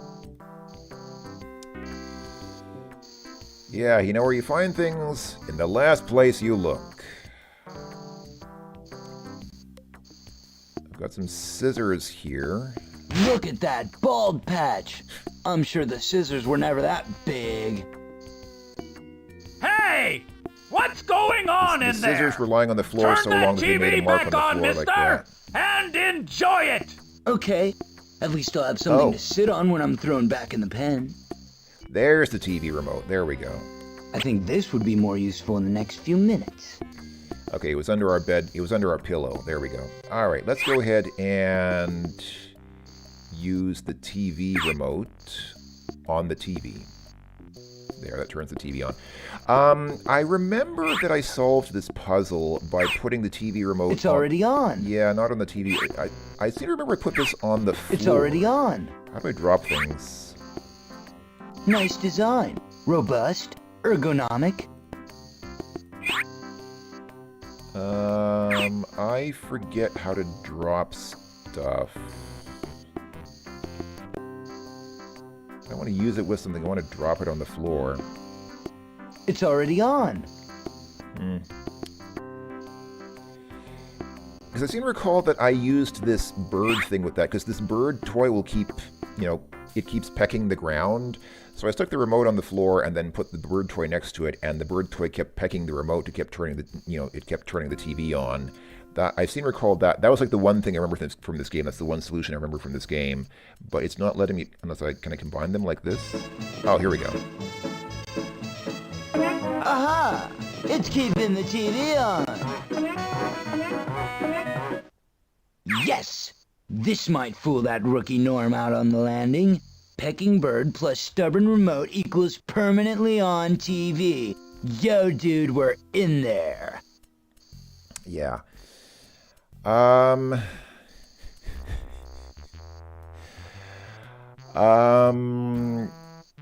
Okay, now I can probably say what I was going to say. So, I have really mixed feelings about this game and about the main character. I don't generally like point-and-click adventures, but this game is really something special because there are not a lot of first-person, like truly first-person adventures like this. Definitely, you know, there were games like Myst, but Myst was not smooth scrolling. Myst was just still images. You know, you'd click and you'd move to a different scene. It was just still pictures. But this is like an actual first-person, like full motion, free motion engine like you'd see in a first-person shooter of the day, except it's an adventure. It's a pure adventure. It's not a shooter game at all. So I really like that they did this. I really like the concept of the game. I actually really like what they've done with it, even though, like I said, I don't usually like point-and-click games, but I really like what they've done with this game because it's something quite special. And the main character is like, on the one hand, I find him incredibly annoying. Like, I find him unspeakably annoying. But I will not deny that I have adopted some of his speech mannerisms. Sometimes, I don't know if I've ever said it in a video, but sometimes I'll pronounce the word city as city. And if I ever say city, it's a reference to this guy. It's a reference to how he speaks. That's one speech mannerism that I've adopted from him in my everyday speech. So I really don't know what to say. Like, on the one hand, I want to hate this guy. I want to hate this guy because he's so annoying, but I can't deny that I feel a certain sort of connection to him. I kind of understand him because I sort of, even though I dislike him, maybe it's one of those things where it's like you sometimes you hate something because you see it in yourself. You know, sometimes you hate something the most because it's something that you recognize in yourself. So maybe that's why I dislike him. I don't know.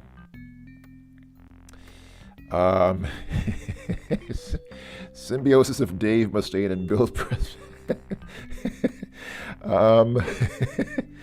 I'm glad that you think so. I'm glad that you think so. I mean, it's a really unique game. I have to admit, this is a very unique game. I definitely give it credit for doing something totally unusual. I've never seen a game quite like this before. I appreciate what it's done. I appreciate that it's done something very, How come whenever I find money in furniture, it's always change and never a 20? Why do you say 20 and not 20? You should say, why is it never a 20? Right. Got him. I don't know. There's something so annoying about this guy, and yet at the same time, he's just a harmless guy. He's just a harmless, cool, chill guy. There's something so 90s about him. There's something just so... like, I find him so likable and so unlikable at the same time. I really just can't describe it. So, this game, What a surprise. It's still dark and cloudy. It would make such a difference if for just one day it was brighter. Then maybe everyone would smile, or maybe something weirder would happen. he's just such a dork. Like, he's so dumb, and yet at the same time he's just so positive. And he's just so positive in such a childishly innocent kind of way that it's like, I can't, like, I can't tell if I want to punch the guy in the face or just kind of smile and say, yeah, dude, rock on.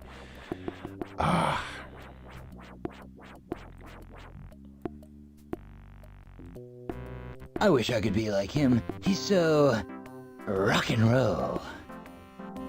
Like, just the way the guy intones things is so dumb. These are the best speakers practically no money can buy. We saw that already. Here's the heater. It got disconnected by the norms for being a health risk. Yeah, this game was kind of popular back in the day. Like, it wasn't a super huge hit, but I remember seeing this game in ads, and I saw it at the store. Like I said, I bought it at a store. Like, when it came out, I actually bought it in a store on CD. So this was a game that caught my eye, and there's a lot to like about it. I mean, it's a very flawed game. It's a very silly kind of game. I wouldn't say that it has, the greatest plot. Like, the voice acting is silly, the plot is ridiculous, the setting is cliche, and yet there's just something that I like about the game. There's just something that appeals to me about it. I really can't put my finger on why exactly. I enjoy this game so much. Why is there a beam splat on the wall? Ah, the after effects of a cooking accident. It ruined my white shirt too. Totally bogus. Remember a time when people unironically used the word bogus? It seems so long ago now. Well, 30 years ago, I guess it was. I guess that kind of was a long time ago now.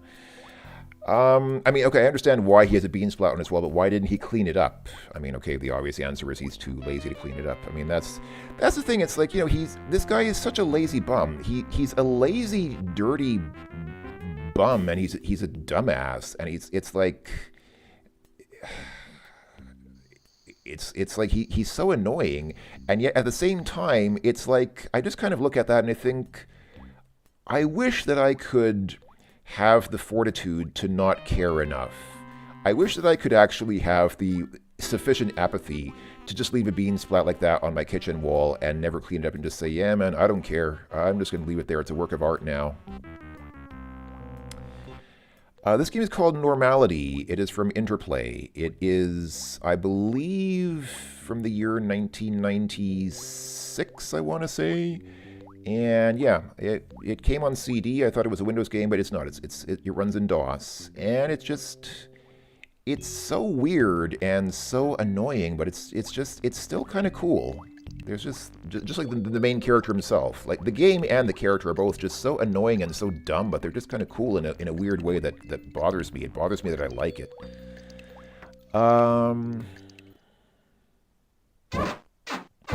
I'll soon have this sucker out.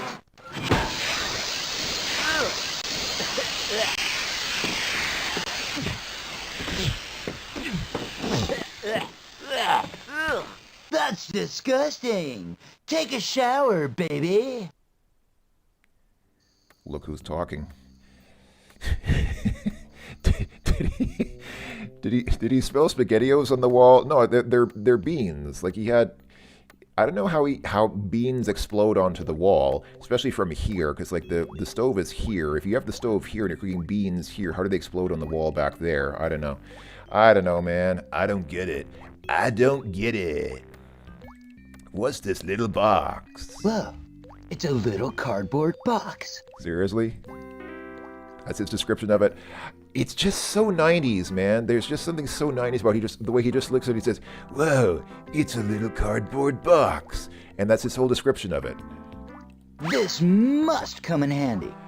Oh, man.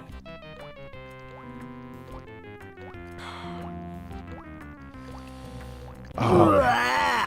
There's still... Alright, I think we're back. Sorry folks, my Wi-Fi was having some problems. My Wi-Fi cut out again, so I'm back on my phone's hotspot again, and now now I am back using my mobile data. This has been a bad night for my Wi-Fi.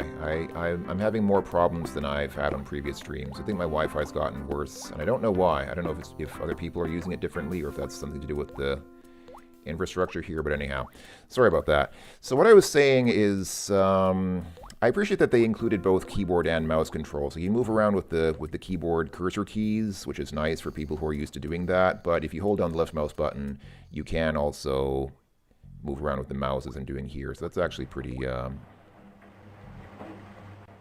cool. I do appreciate that they included both control schemes with the game. Have I ever finished the game? No, I did not. The game's concept was not enough to convince me to finish it. I played the game for a while. I got a little, I got through like the first few scenes, and it just became one of those games where it's like, it's just not quite grabbing me enough, It's like, I like the concept of the game. I really like the overall sort of feel of the game is very intriguing to me, but I just didn't have the motivation to finish it. So no, I never finished this game. Yeah, dude, sorry about the lag. Yeah, I'm having this has been a really bad stream with my internet connection. Like I said, I'm moving in a month. In a month from now, I'm going to move to a place with probably worse internet, so next room probably be even worse, but let's enjoy this while we can. Here's a hi-fi system. More of a lo-fi, really, but I get by with it. It just doesn't want to open.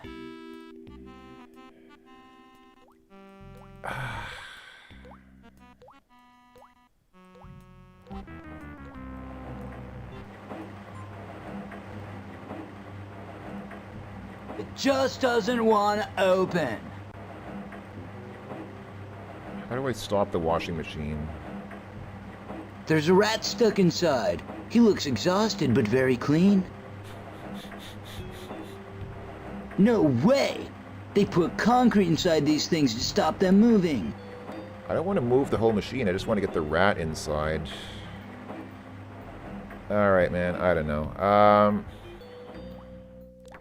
There is some way that you're supposed to escape from here. Yeah. There's still a horrible stench coming up through that hole in the bath. It extracts smells from my bathroom. And believe me, it ain't nearly big enough.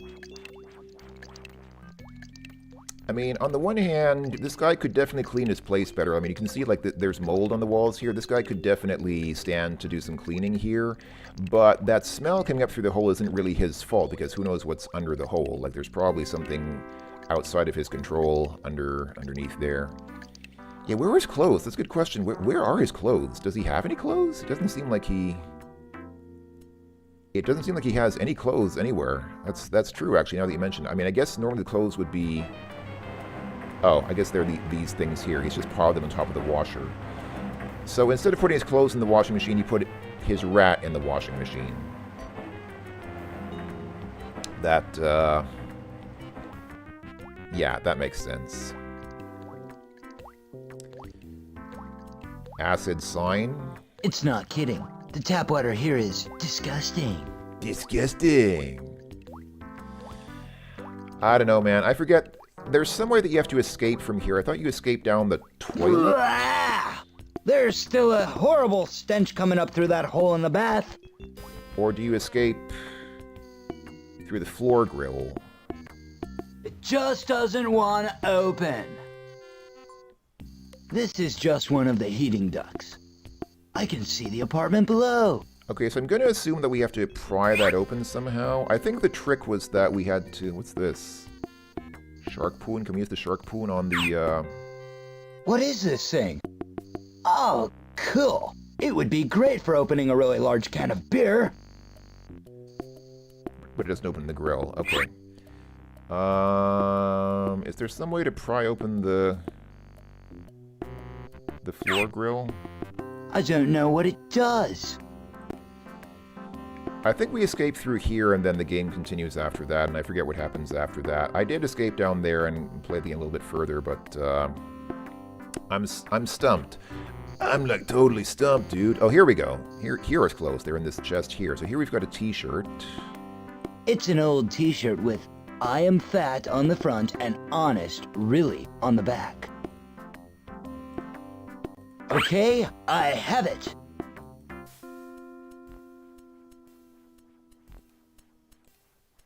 One of the drawers is open. It saves wear and tear on the, mechanism. That's a great idea. Save wear and tear on your mechanism by just leaving the drawer open. I mean, why would you close the drawer? That just takes more work and it wears out your dresser. Just leave it open at all times. You can just get your clothes inside there and then you don't have to wear out the chest of drawers by opening and closing the drawer. Man, what a genius idea. One of the drawers is open. Okay. It saves wear and tear on the, mechanism. I'm going to assume that I can't open... Just doesn't want to open. Oh, this... Oh, I see. This is interact, I guess. This is pick up and this is interact. The folks downstairs are being a little quiet at the moment. It sounds like Operation Get Through Friday is going smoothly and by the book. It does not work. It does not work. Bogus, dude. Why doesn't it work?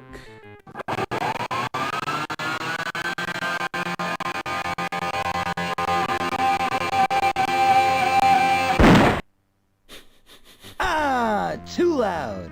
I'm gonna build a luge for my speakers if I ever see 'em. Great song, though. Na-na-na. My car's got no wheels, but I'm still rolling. Oh, man. Okay, so the speaker broke. I've trashed him. I blame that metalhead Brian Deluge. Which, of course, is this guy here on the poster. Hello, XCrownDex. Thank you for coming to my stream. The stream is almost over, but we're still fighting our way through normality as best we can. Well, these are no good to anyone now. Why? They're totally thrashed. Yeah, I mean, you can get great speakers. These are just obviously not great speakers. I mean, he said these are the best speakers that practically no money can buy, so that's probably why they broke.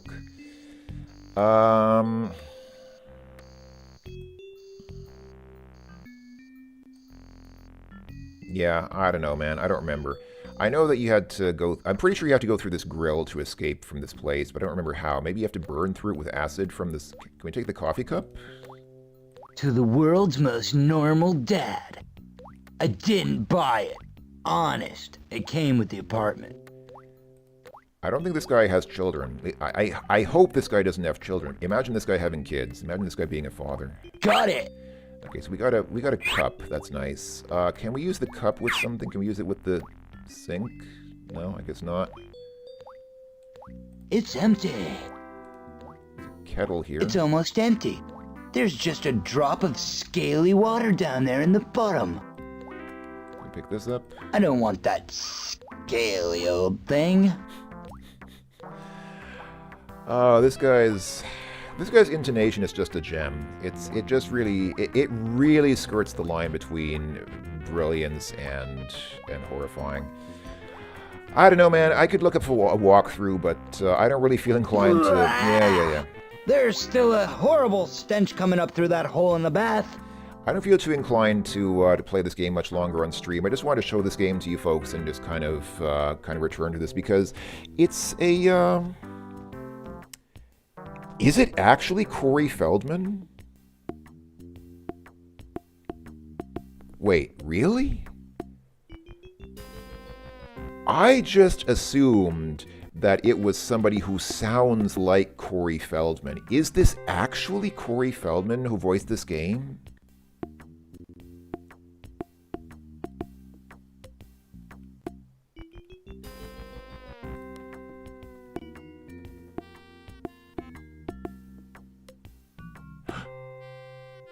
It is actually Corey Feldman.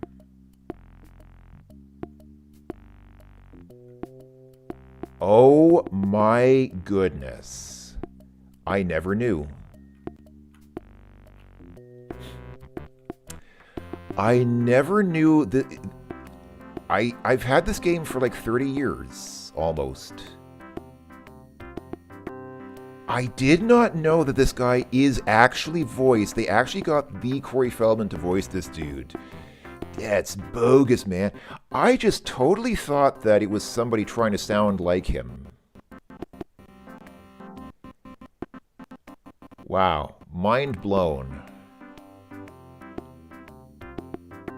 Wow. Whoa, dude. It's Corey Feldman. Okay. All right. Well, that just made my day. Thank you very much, Shadowfire EU. I would have never known. I never thought to look it up. I just thought it was some random voice actor. Okay. Oh, man. Oh, man. Okay. All right. Let's just quit out of this. Let's just quit the DOS and be done with that. That was normality. Stay normal. Man, every time I play this game or even think about this game, I'm just so torn. Every time it's just like, I really can't tell, do I love this game or hate it? I think it's both. I love this game and hate it. It's so bad. It's so cheesy. It's so ridiculous. But it's so cool. It's such a cool game at the same time. It's just like, I just can't get my head around it. How can something so bad be so cool? It's not even so good it's bad, or so bad it's good. You know, there are some things like The Room, you know, Tommy Wiseau's movie The Room. That movie is good because it's so bad. The appeal comes from it being so bad. But this game's not even so bad it's good. It's not good because it's bad. It's good because it's actually really cool. It's actually a really cool game, but it's such a stupid game at the same time. I just cannot get my head around it. I'm sorry. Anyway, that was normality. I think we've seen enough. Sorry, I'm not gonna endure that any further for tonight. Where do we want to go from here? Okay, I had 2 more games that were requested. One of them was The Legend of Kyrandia, and the other was Future Wars. So let's put it to a vote.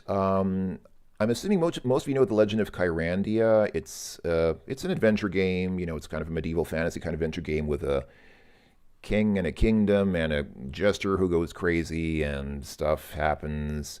And Future Wars is probably less well known. It's I believe it's a French origin game. It's an adventure about future wars. I mean, stuff happens, and I don't know. I don't know the game very well.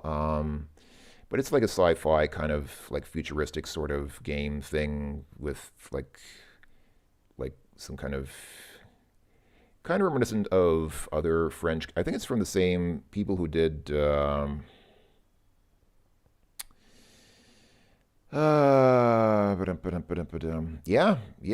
Tim Curry. Gabriel Knight was actually the real Tim Curry. I know it's surprising because the voice acting, like, I honestly think that the voice acting for Gabriel Knight is terrible. Like, I'm sorry, I don't, GK3 is Gabriel Knight 3. I respect Tim Curry as an actor, but I just really find his voice acting of Gabriel Knight so bad. Just the way his voice is everything like this. It's like, it's funny for 5 seconds, and after that, it's so cheesy. It's so bad. Like, I really don't,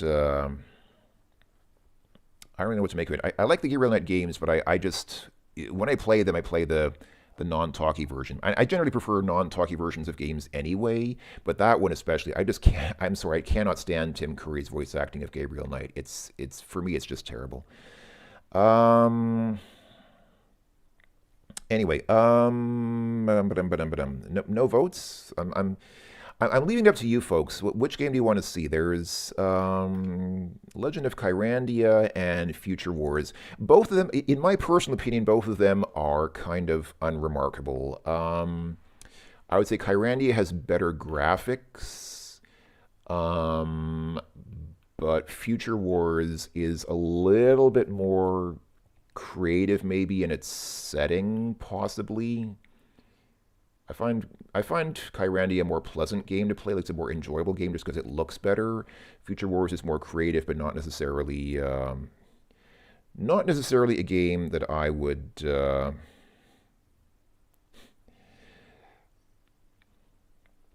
vote for Kyrandia since you requested Future Wars. That's very even-handed of you, Shadowfire. I mean, I'm assuming most people would probably rather see Kyrandia because it's the more pretty-looking game.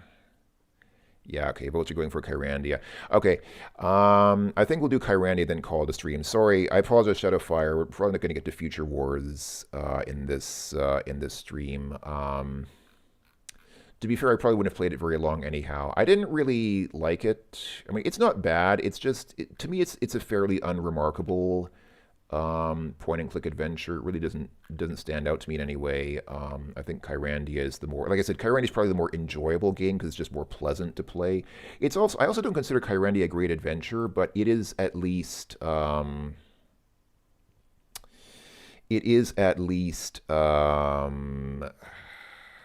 nice looking game. So at least we can see off the stream by looking at some graphics that are pretty to look at. You liked Future Wars when you played it? I mean, it's not a bad game. I just, I don't know, man. I didn't get into it. We get this Wi-Fi working again soon. Yeah, well, like I said, I'm moving out of this apartment in a month, going somewhere else. So next time I'll probably have a whole different set of technical problems to wrangle with. Okay, let's go ahead and run Kyrandia. I need to remember where I installed it. So hold on, I need to unmount this ISO file first.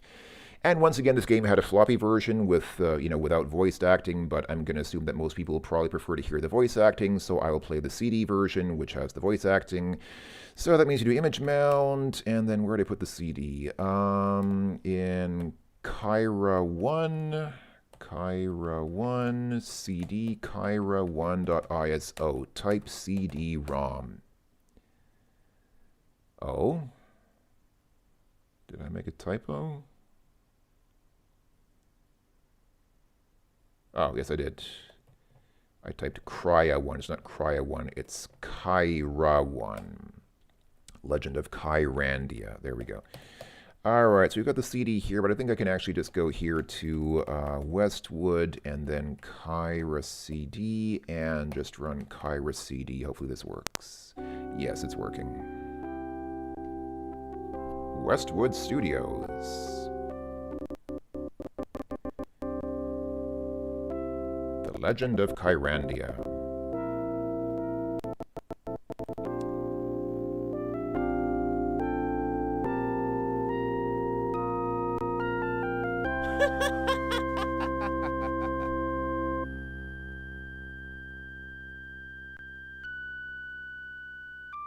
Malcolm the Jester is broken free. He now controls the Kyra Gem, source of all the magic in Kyrandia. Once a favorite of the court, he killed the king and seized the gem. Imprisoned by the royal mystics, Malcolm was held for 18 years. But now the mystic spell has slipped, and vengeful Malcolm enjoys free reign.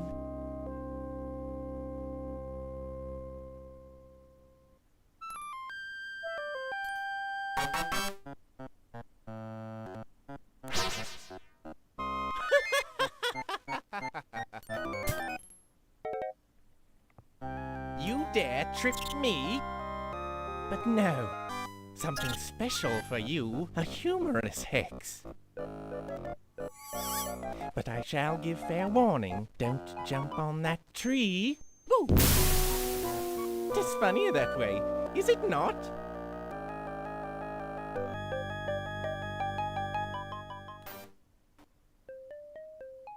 Dear Bryn, Malcolm has broken free. I understand that at the time this was great graphics. Soon, he will come for me. To see this guy's face head on like this. Please help Brandon. With that hand moving, writing with the feather. This was like top tier graphics at that time in the 90s when this game came out.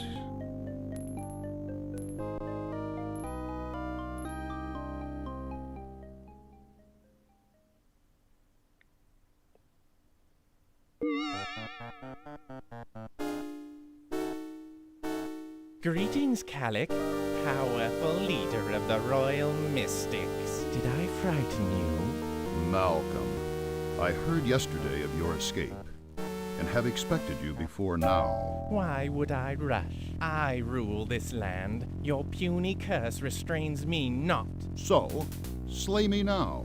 I have little magic left. I mean to harm you, have no doubt.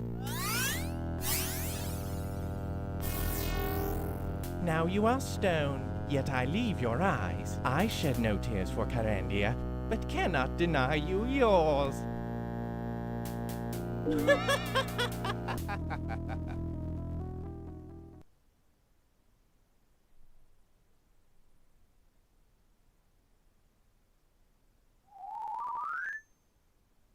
I always loved doing that. Grandfather, what happened to you? Okay, and thus begins the game. So yeah, we play this guy, I guess Brandon is his name, and we can look around at stuff. Let's see. An apple. What? Oh. I thought my sandals were in here. I just clicked on this thing and we suddenly got an apple out of it.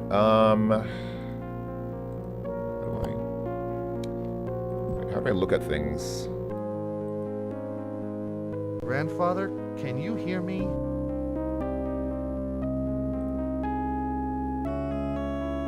Hold on, let me, yeah, that's right. I can just change here from, so right now it's doing voice only, which, this is what I said at the beginning of the stream. It annoys me when games just do the voice. I don't mind the voice acting, but I prefer to have voice and text. Fortunately, we can turn on voice and text here. Okay, how do I, whoops, that's not what I meant to do. Brandon? What? Who said that? Are you Brandon, grandson of Calic? I am? What are you? We are of the other kingdom. We speak for the land. Why would the land speak to me? We are dying, Brandon. Magic spells of an evil intent have upset the balance of nature. Can't you use your magic to fight this evil? Evil exists only in the kingdom of man. The land has no evil, and thus no defense against it. But why is this happening now? The magic Chirogem, symbol of the trust between our kingdoms, has been corrupted. Now, it can no longer protect us. You, Brandon, must oppose on our behalf. What? Why me? You have been chosen, grandson of Calic. Your destiny was forged before your birth. But I wouldn't know where to start. Let your faith guide you, Brandon. Prepare for your journey. Wait! What about... What happened to my grandfather? That tree was really not very helpful, I gotta admit. Rocks. Several rocks. Why do I keep touching this? How can these help? Rocks. The tree was right. The land is dying. I can see plenty of dead trees from here. The tree was right. The land is dying. I can see plenty of dead trees from here. I forget how this game works. Can I not look at things? Anything else in here? Anything else in here? Because, The Mystic Book Club. Nice covers, but lousy reading. Clicking the left mouse button interacts with things, but I thought there should be a way to look at things, but I can't seem to look at anything, at least not with the mouse, unless there's a way to do things with the keyboard. Anything else in here? So. Okay, so just left-clicking. Unless I'm missing something, then you can just left-click on stuff, and Brandon will just do whatever he wants to do, so... A note. A note? Can I read the note? Okay, come on, there's got to be some way to read the note.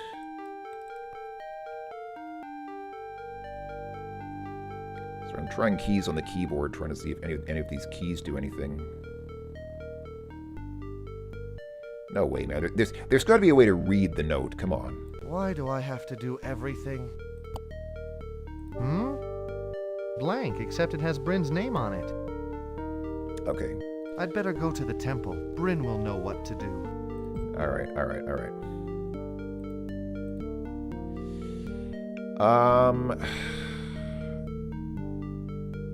I never liked this game very much. The only thing this game has is beautiful graphics. It really does have very nice graphics, I won't deny that. But the game's plot, if I remember right, relies way too much on just MacGuffins. Like, basically the whole plot of the game is just find some gems, and somehow if you find these gems, then that'll save everything. Which, I mean, I know that's the plot of Sonic the Hedgehog as well, but Sonic the Hedgehog is an action game. It doesn't need to have a good story. An adventure game ideally should have a good story, but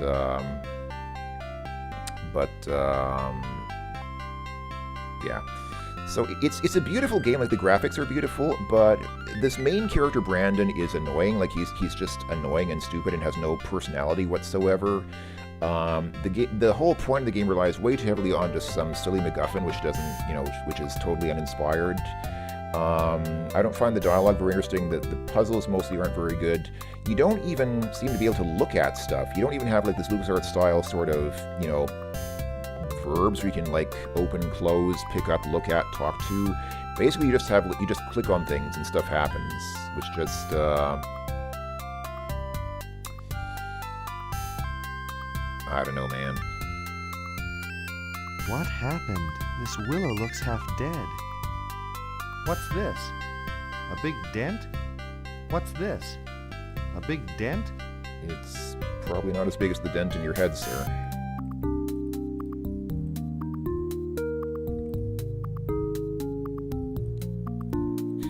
Is that it? Is that literally it? Even the trunk is rotten. What's this? A big dent? He doesn't even do anything with the big dent. You just click on the big dent. Boy, this willow needs help. What's this? And he just says, what's this big dent? And he doesn't examine it any further? Like, is there not any way to interact with the dent at all? Sheesh.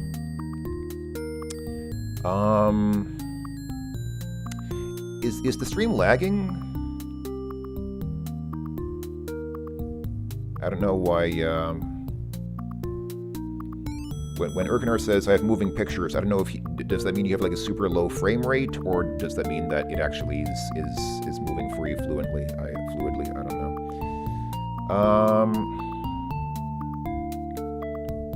Yeah, the later Kyrandia games were better. So this game had a sequel called Hand of Fate, and Hand of Fate was better. It had better settings, it had more imaginative text, and the protagonist is a woman who's way more charismatic than Brandon. And the third game, I don't think I played the third game, But the second game was okay. Like, the second game wasn't something super special, but it was okay. But this game just annoys me in all kinds of ways. I don't really like this game. Like, I see no reason to like this game. I find this game extremely minimal. It's very minimalistic. Like, there's really nothing to do. Like I said, the only nice thing about the game is the graphics. You can see the graphics are wonderful. It has very lush VGA graphics. Okay, the graphics are great. Everything else about this game is just dumb. It really uses just the left mouse button, and that's all. Wow, that's such a... I mean, I guess it's supposed to be good. I guess this is like a good game to give to your grandmother who's never played a computer game in her life, because she can just click on things with the mouse, and that's it. Like, this is maybe a good game for children or the elderly, but people who, who more enthusiastically play games, I don't know, for me it's just a little too limited. It just really is a little too limited. It's more like just a nice scene of... It's a nice series of scenes. I love how colorful and beautiful the graphics are, so it's like a nice slideshow to click through. Brandon. It's a nice slideshow to click through, but that's about all it is, honestly. I don't really see much more than that to this game. Like I said, the sequels were better. At least the second game was better. I didn't play the third game. At least the second game was better. Yeah, Loom, I like this more than Loom because...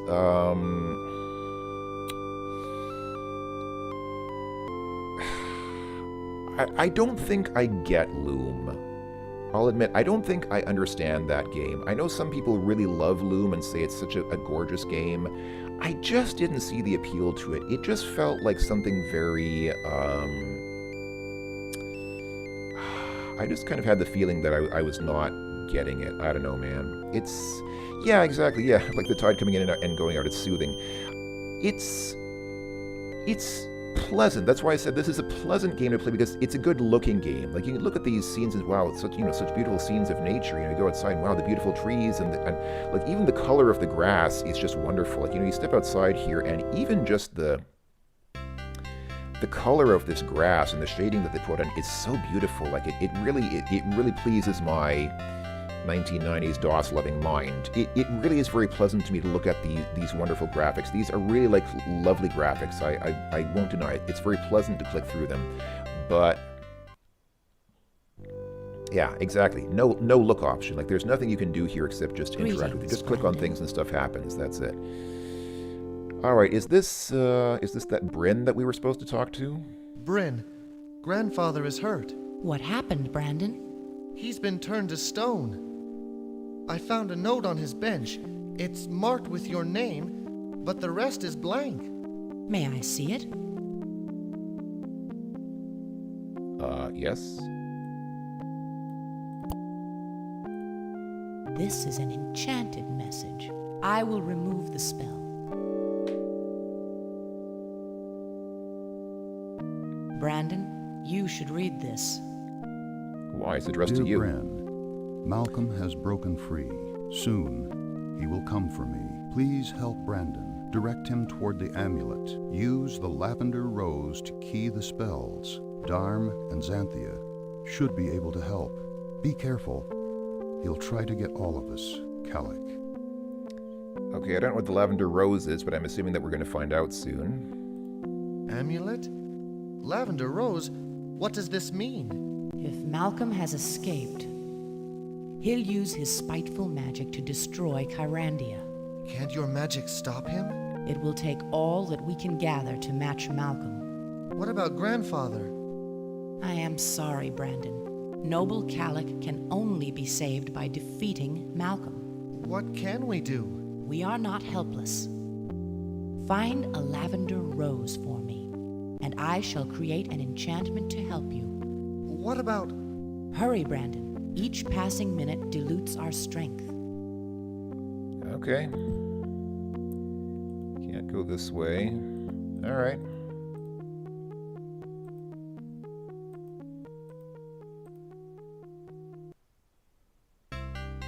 She wants me to get flowers? Grandfather is a rock. He needs help, not sympathy. I'm sorry, this guy is as stupid as a rock. He just doesn't get it. I guess it looks good on a CRT, but it looks fine on my, on my laptop screen as well. Like I love these graphics. I won't deny, I love the graphics of this game. I usually dislike games that are just about the graphics, and I actually do dislike this game. I don't like this game very much. It's a great game to look at, but the gameplay is not very good. Malcolm made this tree sick. Which is probably why I don't like this game, because it's just good to look at, and that's all that is going for it. You think Brandon is too common a name for a fantasy character? I mean, at least his name is not Tom. I imagine his name is Tom. Or Bob. Bob, you must help grandfather. Alright, the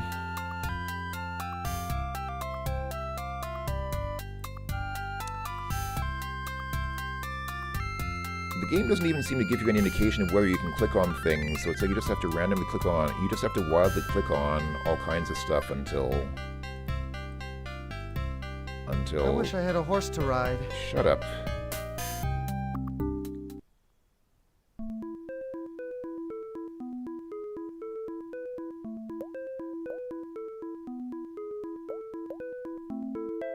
I'm just wondering if something's gonna happen. Sorry, I just feel like something's gonna happen here, but I guess not.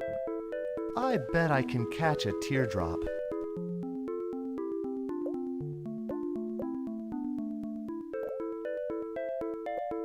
Got one. Congratulations. Yes, that's how it works. You can just put a teardrop in your pocket and it will stay there preserved because it's not going to evaporate or... Okay, sure.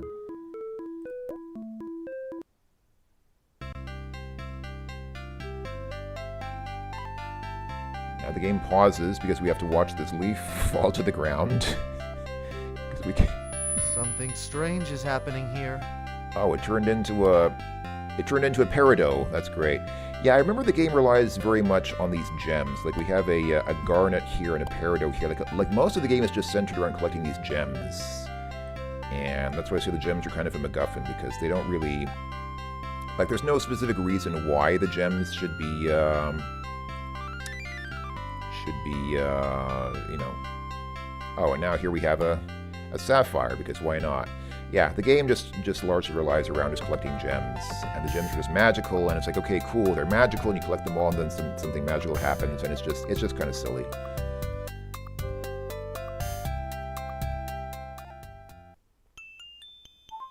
It wasn't my fault. Really? The bridge looks ruined, Herman. Huh? Aren't you going to fix it? Well, sure, but I don't know how.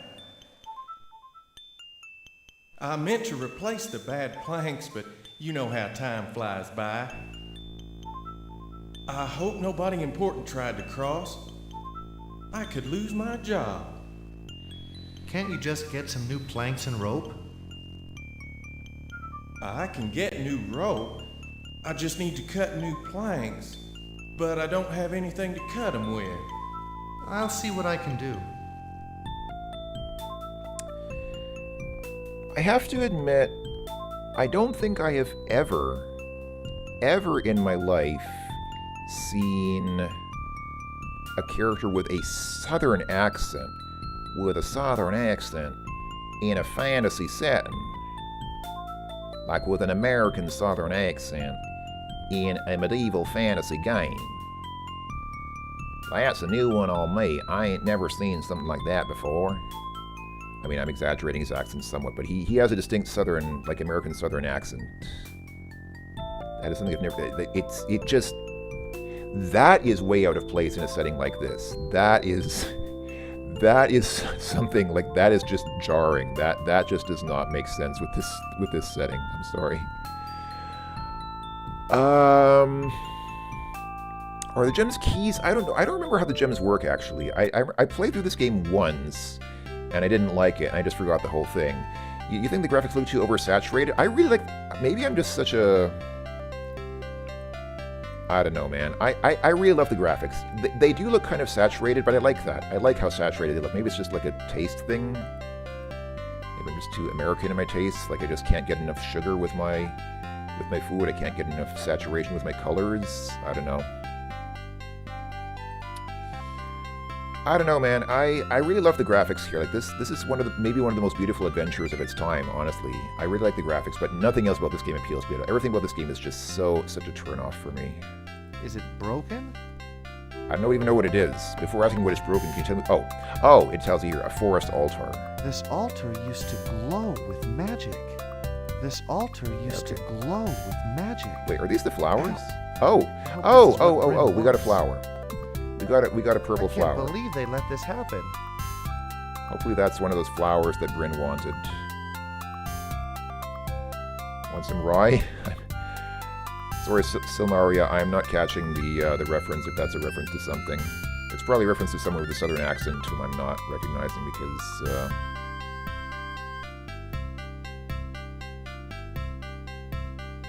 Yeah, I have a sweet tooth, but I'm just saying, like, you know, some people just, like... For some people, there's just, like, never enough of something. It's like... If you really love sugar, like, if you really, really have a sweet tooth, then you can never have enough sugar. And for me, like, I can never have enough color saturation. Like, the colors are kind of rich, maybe, but I like it that way. I actually love the way the colors look in this game. This is my kind of graphics. I like this kind of thing. Ugh, something sticky is oozing out. That's what she said, or maybe he said, or maybe both of them said, depending on circumstances.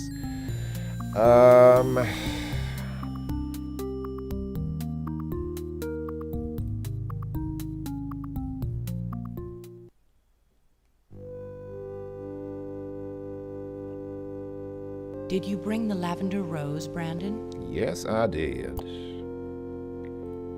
Yes, I did. I shot her. Very good, Brandon. Use the rose wisely, and the royal amulet will be yours. Amulet? In time, it will enable you to wield great power.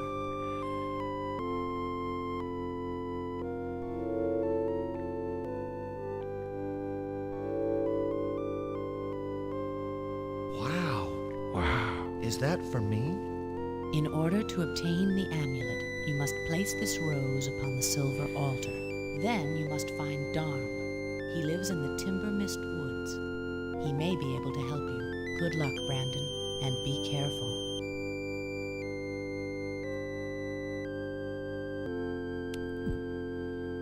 So she turned into a silver rose. I just love the way she said, "Very good, Brandon." It's like, the voice acting in this game is also a bit, Amulet? What amulet? Shut up.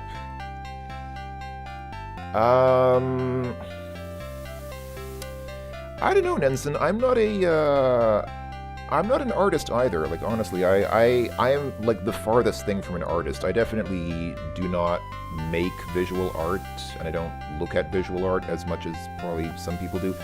I just, you know, my point is just, for some people, you just can't get enough of something, and for me, I just, like, I can't get enough of the richness of these colors. It's not too much for me. For some people, you know, there needs to be some kind of balance, like there should be balance between too much and not enough, but for me, it's just like, yeah, just give me the colors, man. I mean, I'm not saying I like LSD, like trippy psychedelic colors, but just in terms of these... That ooze is sticking to my shoes. Stop whining. Shut up and stop whining, idiot. In terms of these, like, these VGA DOS game colors, I just can never get enough of this. Like, honestly, I just love the way these kinds of things look. I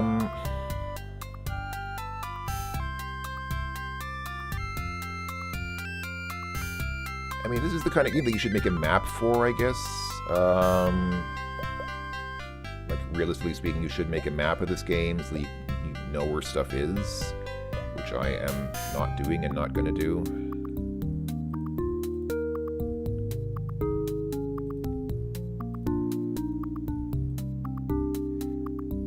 Okay, I like the music too.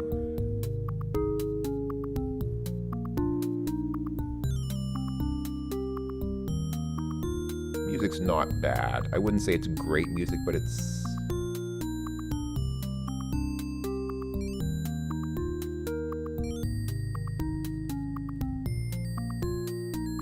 Yeah, so I didn't try to use the teardrop on the tree. I don't think that that's what the tree needs. Or maybe it is, I don't know. Oh, hey, wow. See, this kind of thing. I mean, it's a very simple scene. It's just, you know, it's just a simple sort of blue shape. Like, it's just a blue rectangle with a little bit of texturing on it. But I just find this really beautiful. Like, this kind of thing, like, I just like looking at these kinds of scenes, honestly. But I've always... Can I walk off the cliff and die? What a view. What a view. What a view. I don't think you can die in this game. At least I don't remember dying in this game or anything like that. It's another one of those games where you can't really have like a... You can't die and you can't have a dead man walking situation where where you're soft locked out of the game. I don't know, man. I generally dislike games that rely on looking good for their appeal instead of having, instead of like actually having something to them. Is this a dead end? Like, there should be something on the screen because... Yeah, because going back here takes us back down here. It's a dead end and I can't see anything there that I can interact with. I assume there's something there that I can do, I just don't know what. Yeah. I sometimes liken it to people. You know, there are a lot of people who are really beautiful, like the people are physically beautiful, they're visually beautiful to look at, but they're not people that you really would want to be friends with because they don't have to put it poetically, they don't have a beautiful soul or personality or whatever. And it's like, I don't really give those people a free pass just because they're good looking. It's like, yeah, okay, they're good looking, they might be good to look at in a photo, but I wouldn't want to be their friend if they're not good people. And it's kind of the same thing here. It's like, yeah, I enjoy walking around this game for a little while. This game's a good example of a walking simulator, actually. This is like the perfect sort of example of a walking simulator. It's good to walk around and look at because it's beautiful to walk in and enjoy. But as a game, as an adventure game, the game elements just get in the way. It's kind of what I was saying. Some of you might remember years and years ago, I made a video where I was kind of talking about this, how I'm kind of getting more into the idea of games as exploration and less as games, and it's sort of warming up. I used to dislike walking simulators because I had this sort of elitist idea that they are not real games, which some people have. But I realized after a while, after some time, let's go and try. Let's use the teardrop with the tree. Oh, actually, you might be right. Hey, the teardrop fits. You were right. Sorry, Air Canary, you were right. You used the tear... I healed the willow tree. That was amazing, Brandon. Wanna play? I'll show you this marble I found. Sorry, I can't play now, Marith. But let me see that marble. If you want it, you'll have to catch me first. Sorry, Air Canary, you were right. Putting the teardrop on that dent in the tree actually cured the tree. I did a great job. You did a great job. Maybe I should become a tree surgeon. Shut up, idiot. All proud of himself because he put a teardrop on a tree. He's a tree surgeon. I did a great job. Yeah. Maybe I should become a tree surgeon. Oh man, this guy. Yeah, okay, you're right. Can't you move any faster? I'm not chasing you, Marith. Okay, you were right. Sorry, what's the right shape? I should have noticed that. I should have followed your advice. I didn't realize that. Over here, Slowpoke.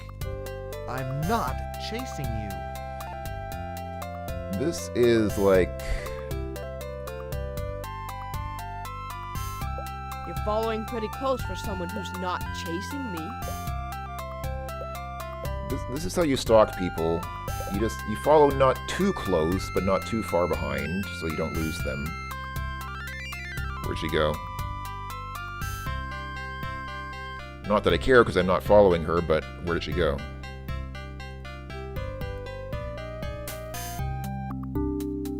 Yeah, and if they catch you, just say, "Oh, I'm not following you. It's just out for a walk." Not that I have any experience with that, but you hear about these things. Thought I'd sneak around the other way, huh? Actually, I did.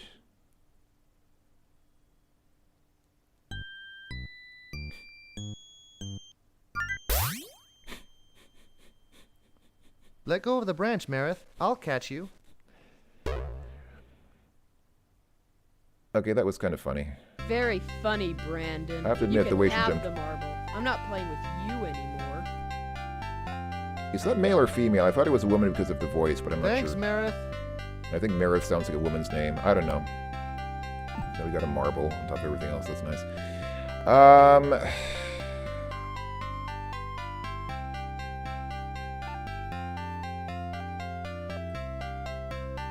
So I was saying that I've been warming up over the last few years to the idea of walking simulators, which are basically just games where you mostly spend your time walking around, because I've realized that what I really enjoy in games tends to be the exploration of the environments. And yeah, you know, there are not necessarily any challenges, but I don't really enjoy challenges. Like, that's the thing. I actually don't like dying in games. Like, some people really love boss fights, and some people will, like, play the same boss fight for hours and hours just to try to defeat the boss. And it's like, for me, it's like, why? I don't want to fight a boss for 5 hours just to win the boss fight. To me, that's a total waste of time. I don't feel a sense of accomplishment if I defeat the boss. I'd rather just, I mean, I don't mind some light challenge, but I don't want to play this game for hours and just do the same thing over and over, because that doesn't give me a sense of satisfaction. So I'm not really a gamer in the sense of somebody who needs to get good, somebody who needs to get my personal sense of worth as a human being from defeating challenges in games. So the reason why I play games is because of the experience, because they are, you know, they're beautiful works of art. Sometimes they look good or sound good, or they have good writing, or they have, you know, just good, interesting ideas or concepts that make you think. You know, there are a lot of reasons why I like games, but I'm not a gamer in the sense of somebody who feels the need to have great skills at playing games. I think there are better things that I can do with my time than master a video game. So yeah, this is Legend of Kyrandia. It's a good looking game. It's a pleasant game to walk around in. If you just want to kind of relax for a while, I actually think this is a good game where you could maybe walk around for a while and just see some nice graphics and look at the pretty colors, and it's pleasant. Like I said, it's a pleasant game to play. It's not a game that I feel compelled to complete as an adventure game, because the puzzles are just silly, the plot is silly, the characters are silly, and for me, the experience of playing it as an adventure game is unrewarding. But as just a thing to walk around in, like just playing it as a walking simulator, looking at the graphics for a while, it's great.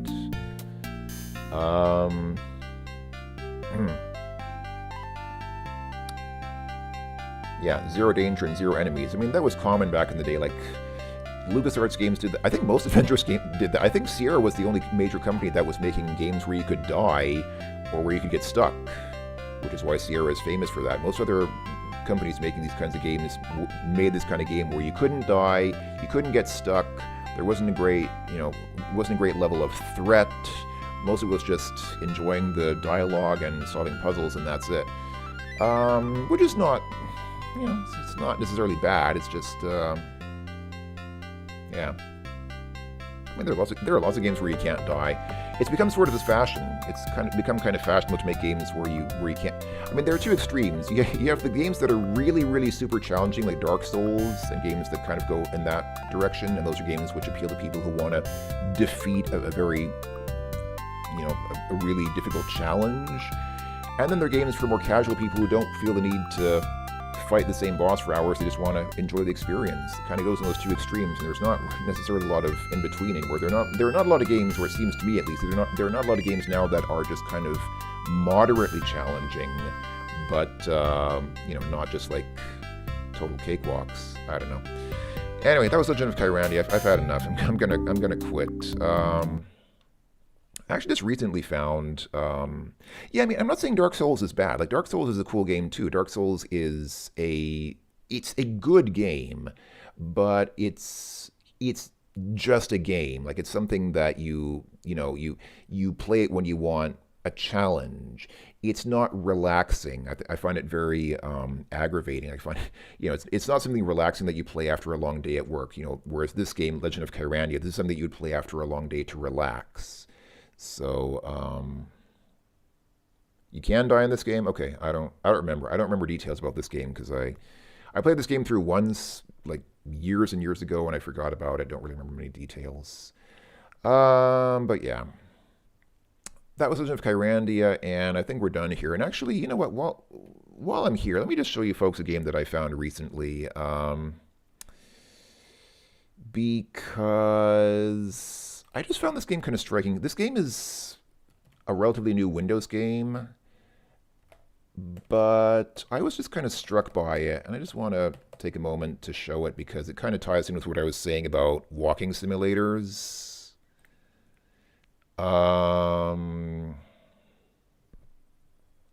Let's see. Let me run this game. This is a relatively new game. This is a Windows game. It's made in Unity. It's a relatively new game. Let me see it. Let me see if it runs. It runs okay on my laptop, but I'm not sure if it will stream well. Let's see if this streams well. I'm gonna go ahead and switch the window. There we go. Okay, my resolution is way too small to really do it justice. Let me slide this over so that it shows up a little better. There we go. So this game is called Condor by a gentleman named Connor Sherlock. A guy named Connor made a game called Condor. And let me just show you this game just for a few minutes. I'm not going to play through the whole game now, but I just want to show you, because there's something striking to me about this game. This game is totally unpretentiously... Oh, whoa, it's really laggy. Okay. Why is it so laggy? It runs better full screen. I've got it in a window now, so that's why it's kind of lagging, I guess. So, these are the instructions. WSAD to move, or WASD or whatever. Mouse to look. Spacebar to jetpack upwards like that. Objective, get to the top of the spree. I think that means spire. I think it's a typo for spire. You'll begin our checkpoints. Don't look down with jetpacking. Press G to toggle draw distance near and far. That's it. That's the premise of the game.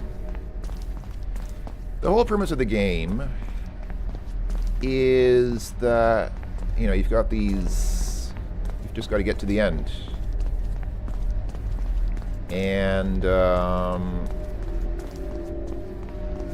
you can jump really high. Well, you don't jump. There's a jetpack. So it's like you hold down space and you jetpack.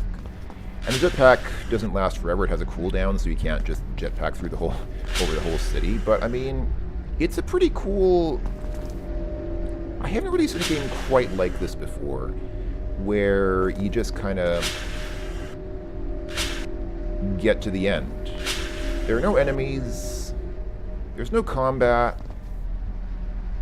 There's nothing to this game other than just what you're seeing. This is it. This is the whole game. It's just walking around and enjoying the settings. Now, this is a game made by one guy, so it doesn't have super professional graphics. The graphics are a little bit sparse. You can see it has this sort of... it has this kind of... yeah, the FPS are terrible on my end as well. It's not the stream, it's actually... oh, really? Is it 1 frame every 10 seconds? That's interesting. Why is it not... OBS is telling me it's sending 12 FPS, which is not great, but should be adequate. Okay, I apologize. I don't know why it's running so slowly, or why it's streaming so slowly. Maybe it's because of the higher resolution graphics. I don't know. But you get the idea. There's nothing to this game except what you see. What you see is what you get. Like I said, there are no enemies, there's no combat, there's no story, there's nothing except just flying around this kind of city and trying to get to the end. Kind of like a platforming kind of thing.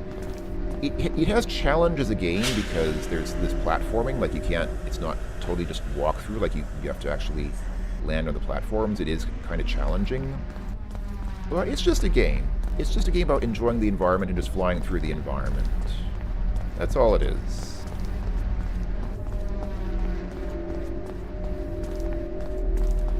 And I found it kind of compelling. And this guy made a lot of games like this. This was just this was his first game, but he made like a whole series of walking simulators like this. That's all these games are, mostly. And it's like, this is enough, you know? It's like, it's a great experience, actually. It's like kind of relaxing, actually. Once you get used to it, it's kind of relaxing just to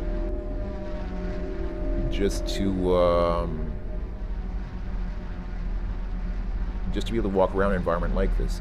Now, you might not like the environment. I mean, if you like cyberpunk, then okay, this kind of cyberpunk futuristic city might appeal to you. But even if you don't like the setting, I think you understand the premise. There's appeal to just having a game like this, where you just behold the ambience, and that's it. That's the whole game. That's really all there is. There's nothing else. It's just enjoy the mood, you know.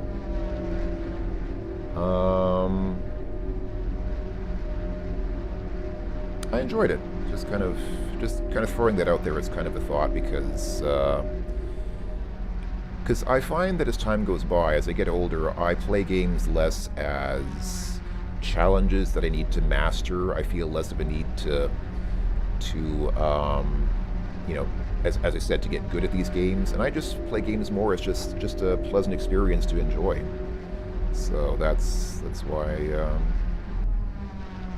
Anyway, I'll quit out of that. Yeah, OBS is telling me encoding overload. Consider turning down vid. I don't see the whole error. It probably doesn't like the.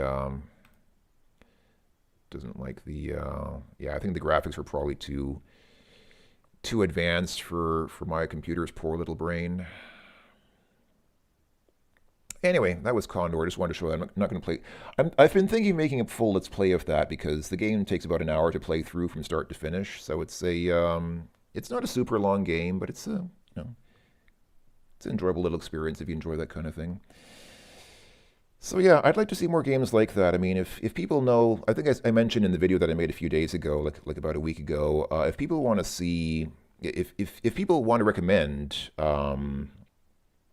more games like that, I'd like to see them, because I'd like to see games that are just enjoyable as experiences and not necessarily as games that you have to beat your head against and, you know, grind in and keep keep dying in to defeat. Like, I'm not here to defeat someone or kind of like win the game necessarily. I just like to experience simulated environments like that. That's something really cool.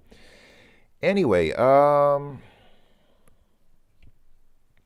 did you go to a Kraftwerk concert, Shadowfire? I've actually never seen Kraftwerk in concert. I'm a big fan of their music. I was always a big fan of them, like right from the beginning. I was always a Kraftwerk fan. But I have never been to one of their concerts. I don't go to a lot of music concerts, unfortunately, so I've not had the opportunity to see them live in concert. But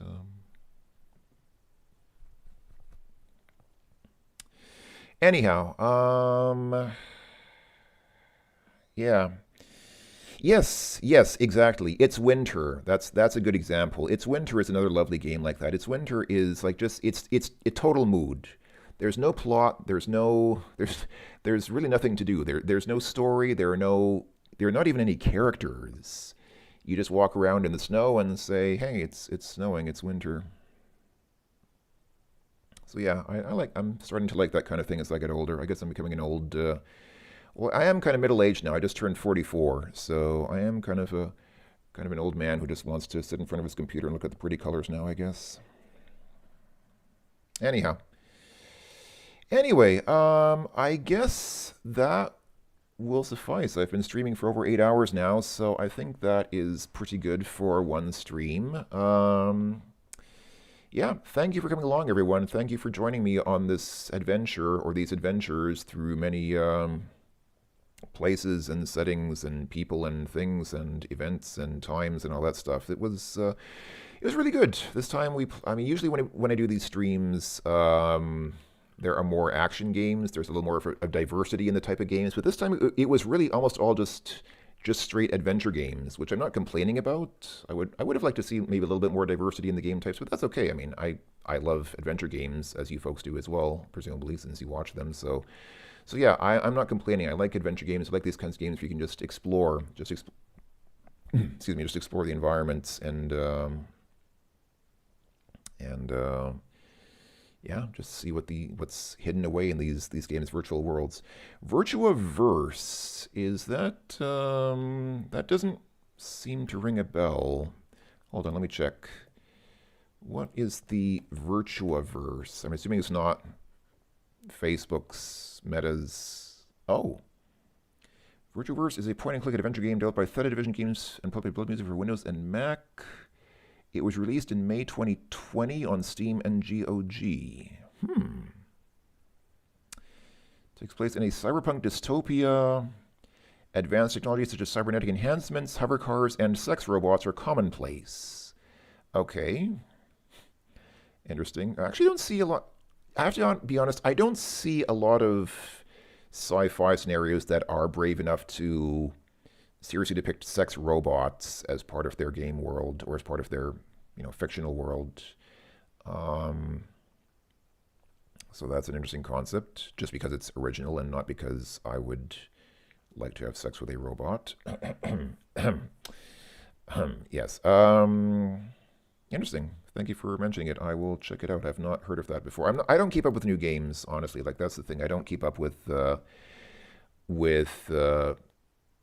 new games that come out today, so I'm not aware of all the stuff that's going on, all the different types of games that come out these days.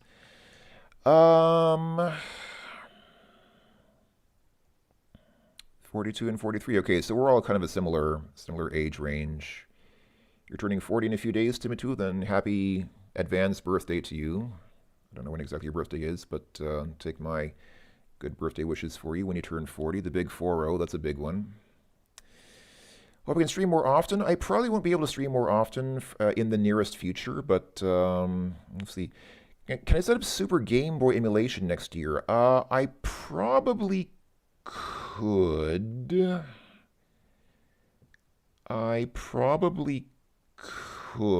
But I don't know a lot of Super Game Boy games. But yeah, I mean, I could do some Game Boy or Super Game Boy games, possibly. Was there even a Super Game Boy? I know there was a Game Boy, of course, but I don't remember a Super Game Boy. It's interesting. Anyhow. But yeah, maybe that'll happen next year. Who knows? Anyway, I guess that's it. Thank you for coming out, everyone. Thank you for accompanying me on this long stream. Happy 2026 to all of you. Hope that you, yes, I'm into that. May you get all the results from all the resolutions we were so bold to make. Hope that you folks can make the most of this year. And yeah, I will talk to you folks at some point in the future. Until then, fare thee well. Take care of yourselves and each other. Stay healthy, stay well, stay positive, and we'll meet again. This has been a stream. So, thank you, everyone. And Born Punk. You were involved in the development of Born Punk. Okay, you were a playtest for Born Punk. Interesting. I will make a note of that as well. Thank you very much, sir. Hold on, let me check. Born Punk.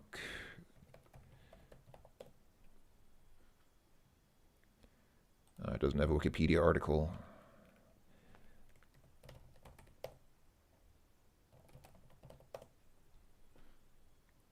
Okay. It is on Steam and on GOG. Okay, so it's like a cyberpunk point-and-click adventure game. Interesting. Interesting. I like pretty much anything cyberpunk. Like, I'm a big cyberpunk person, so I'll take a look at that.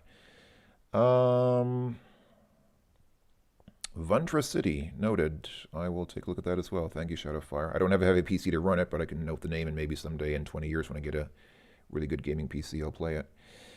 Anyway, yeah, thank you again, everyone, for coming out. It was a pleasure to share this time in these games with you.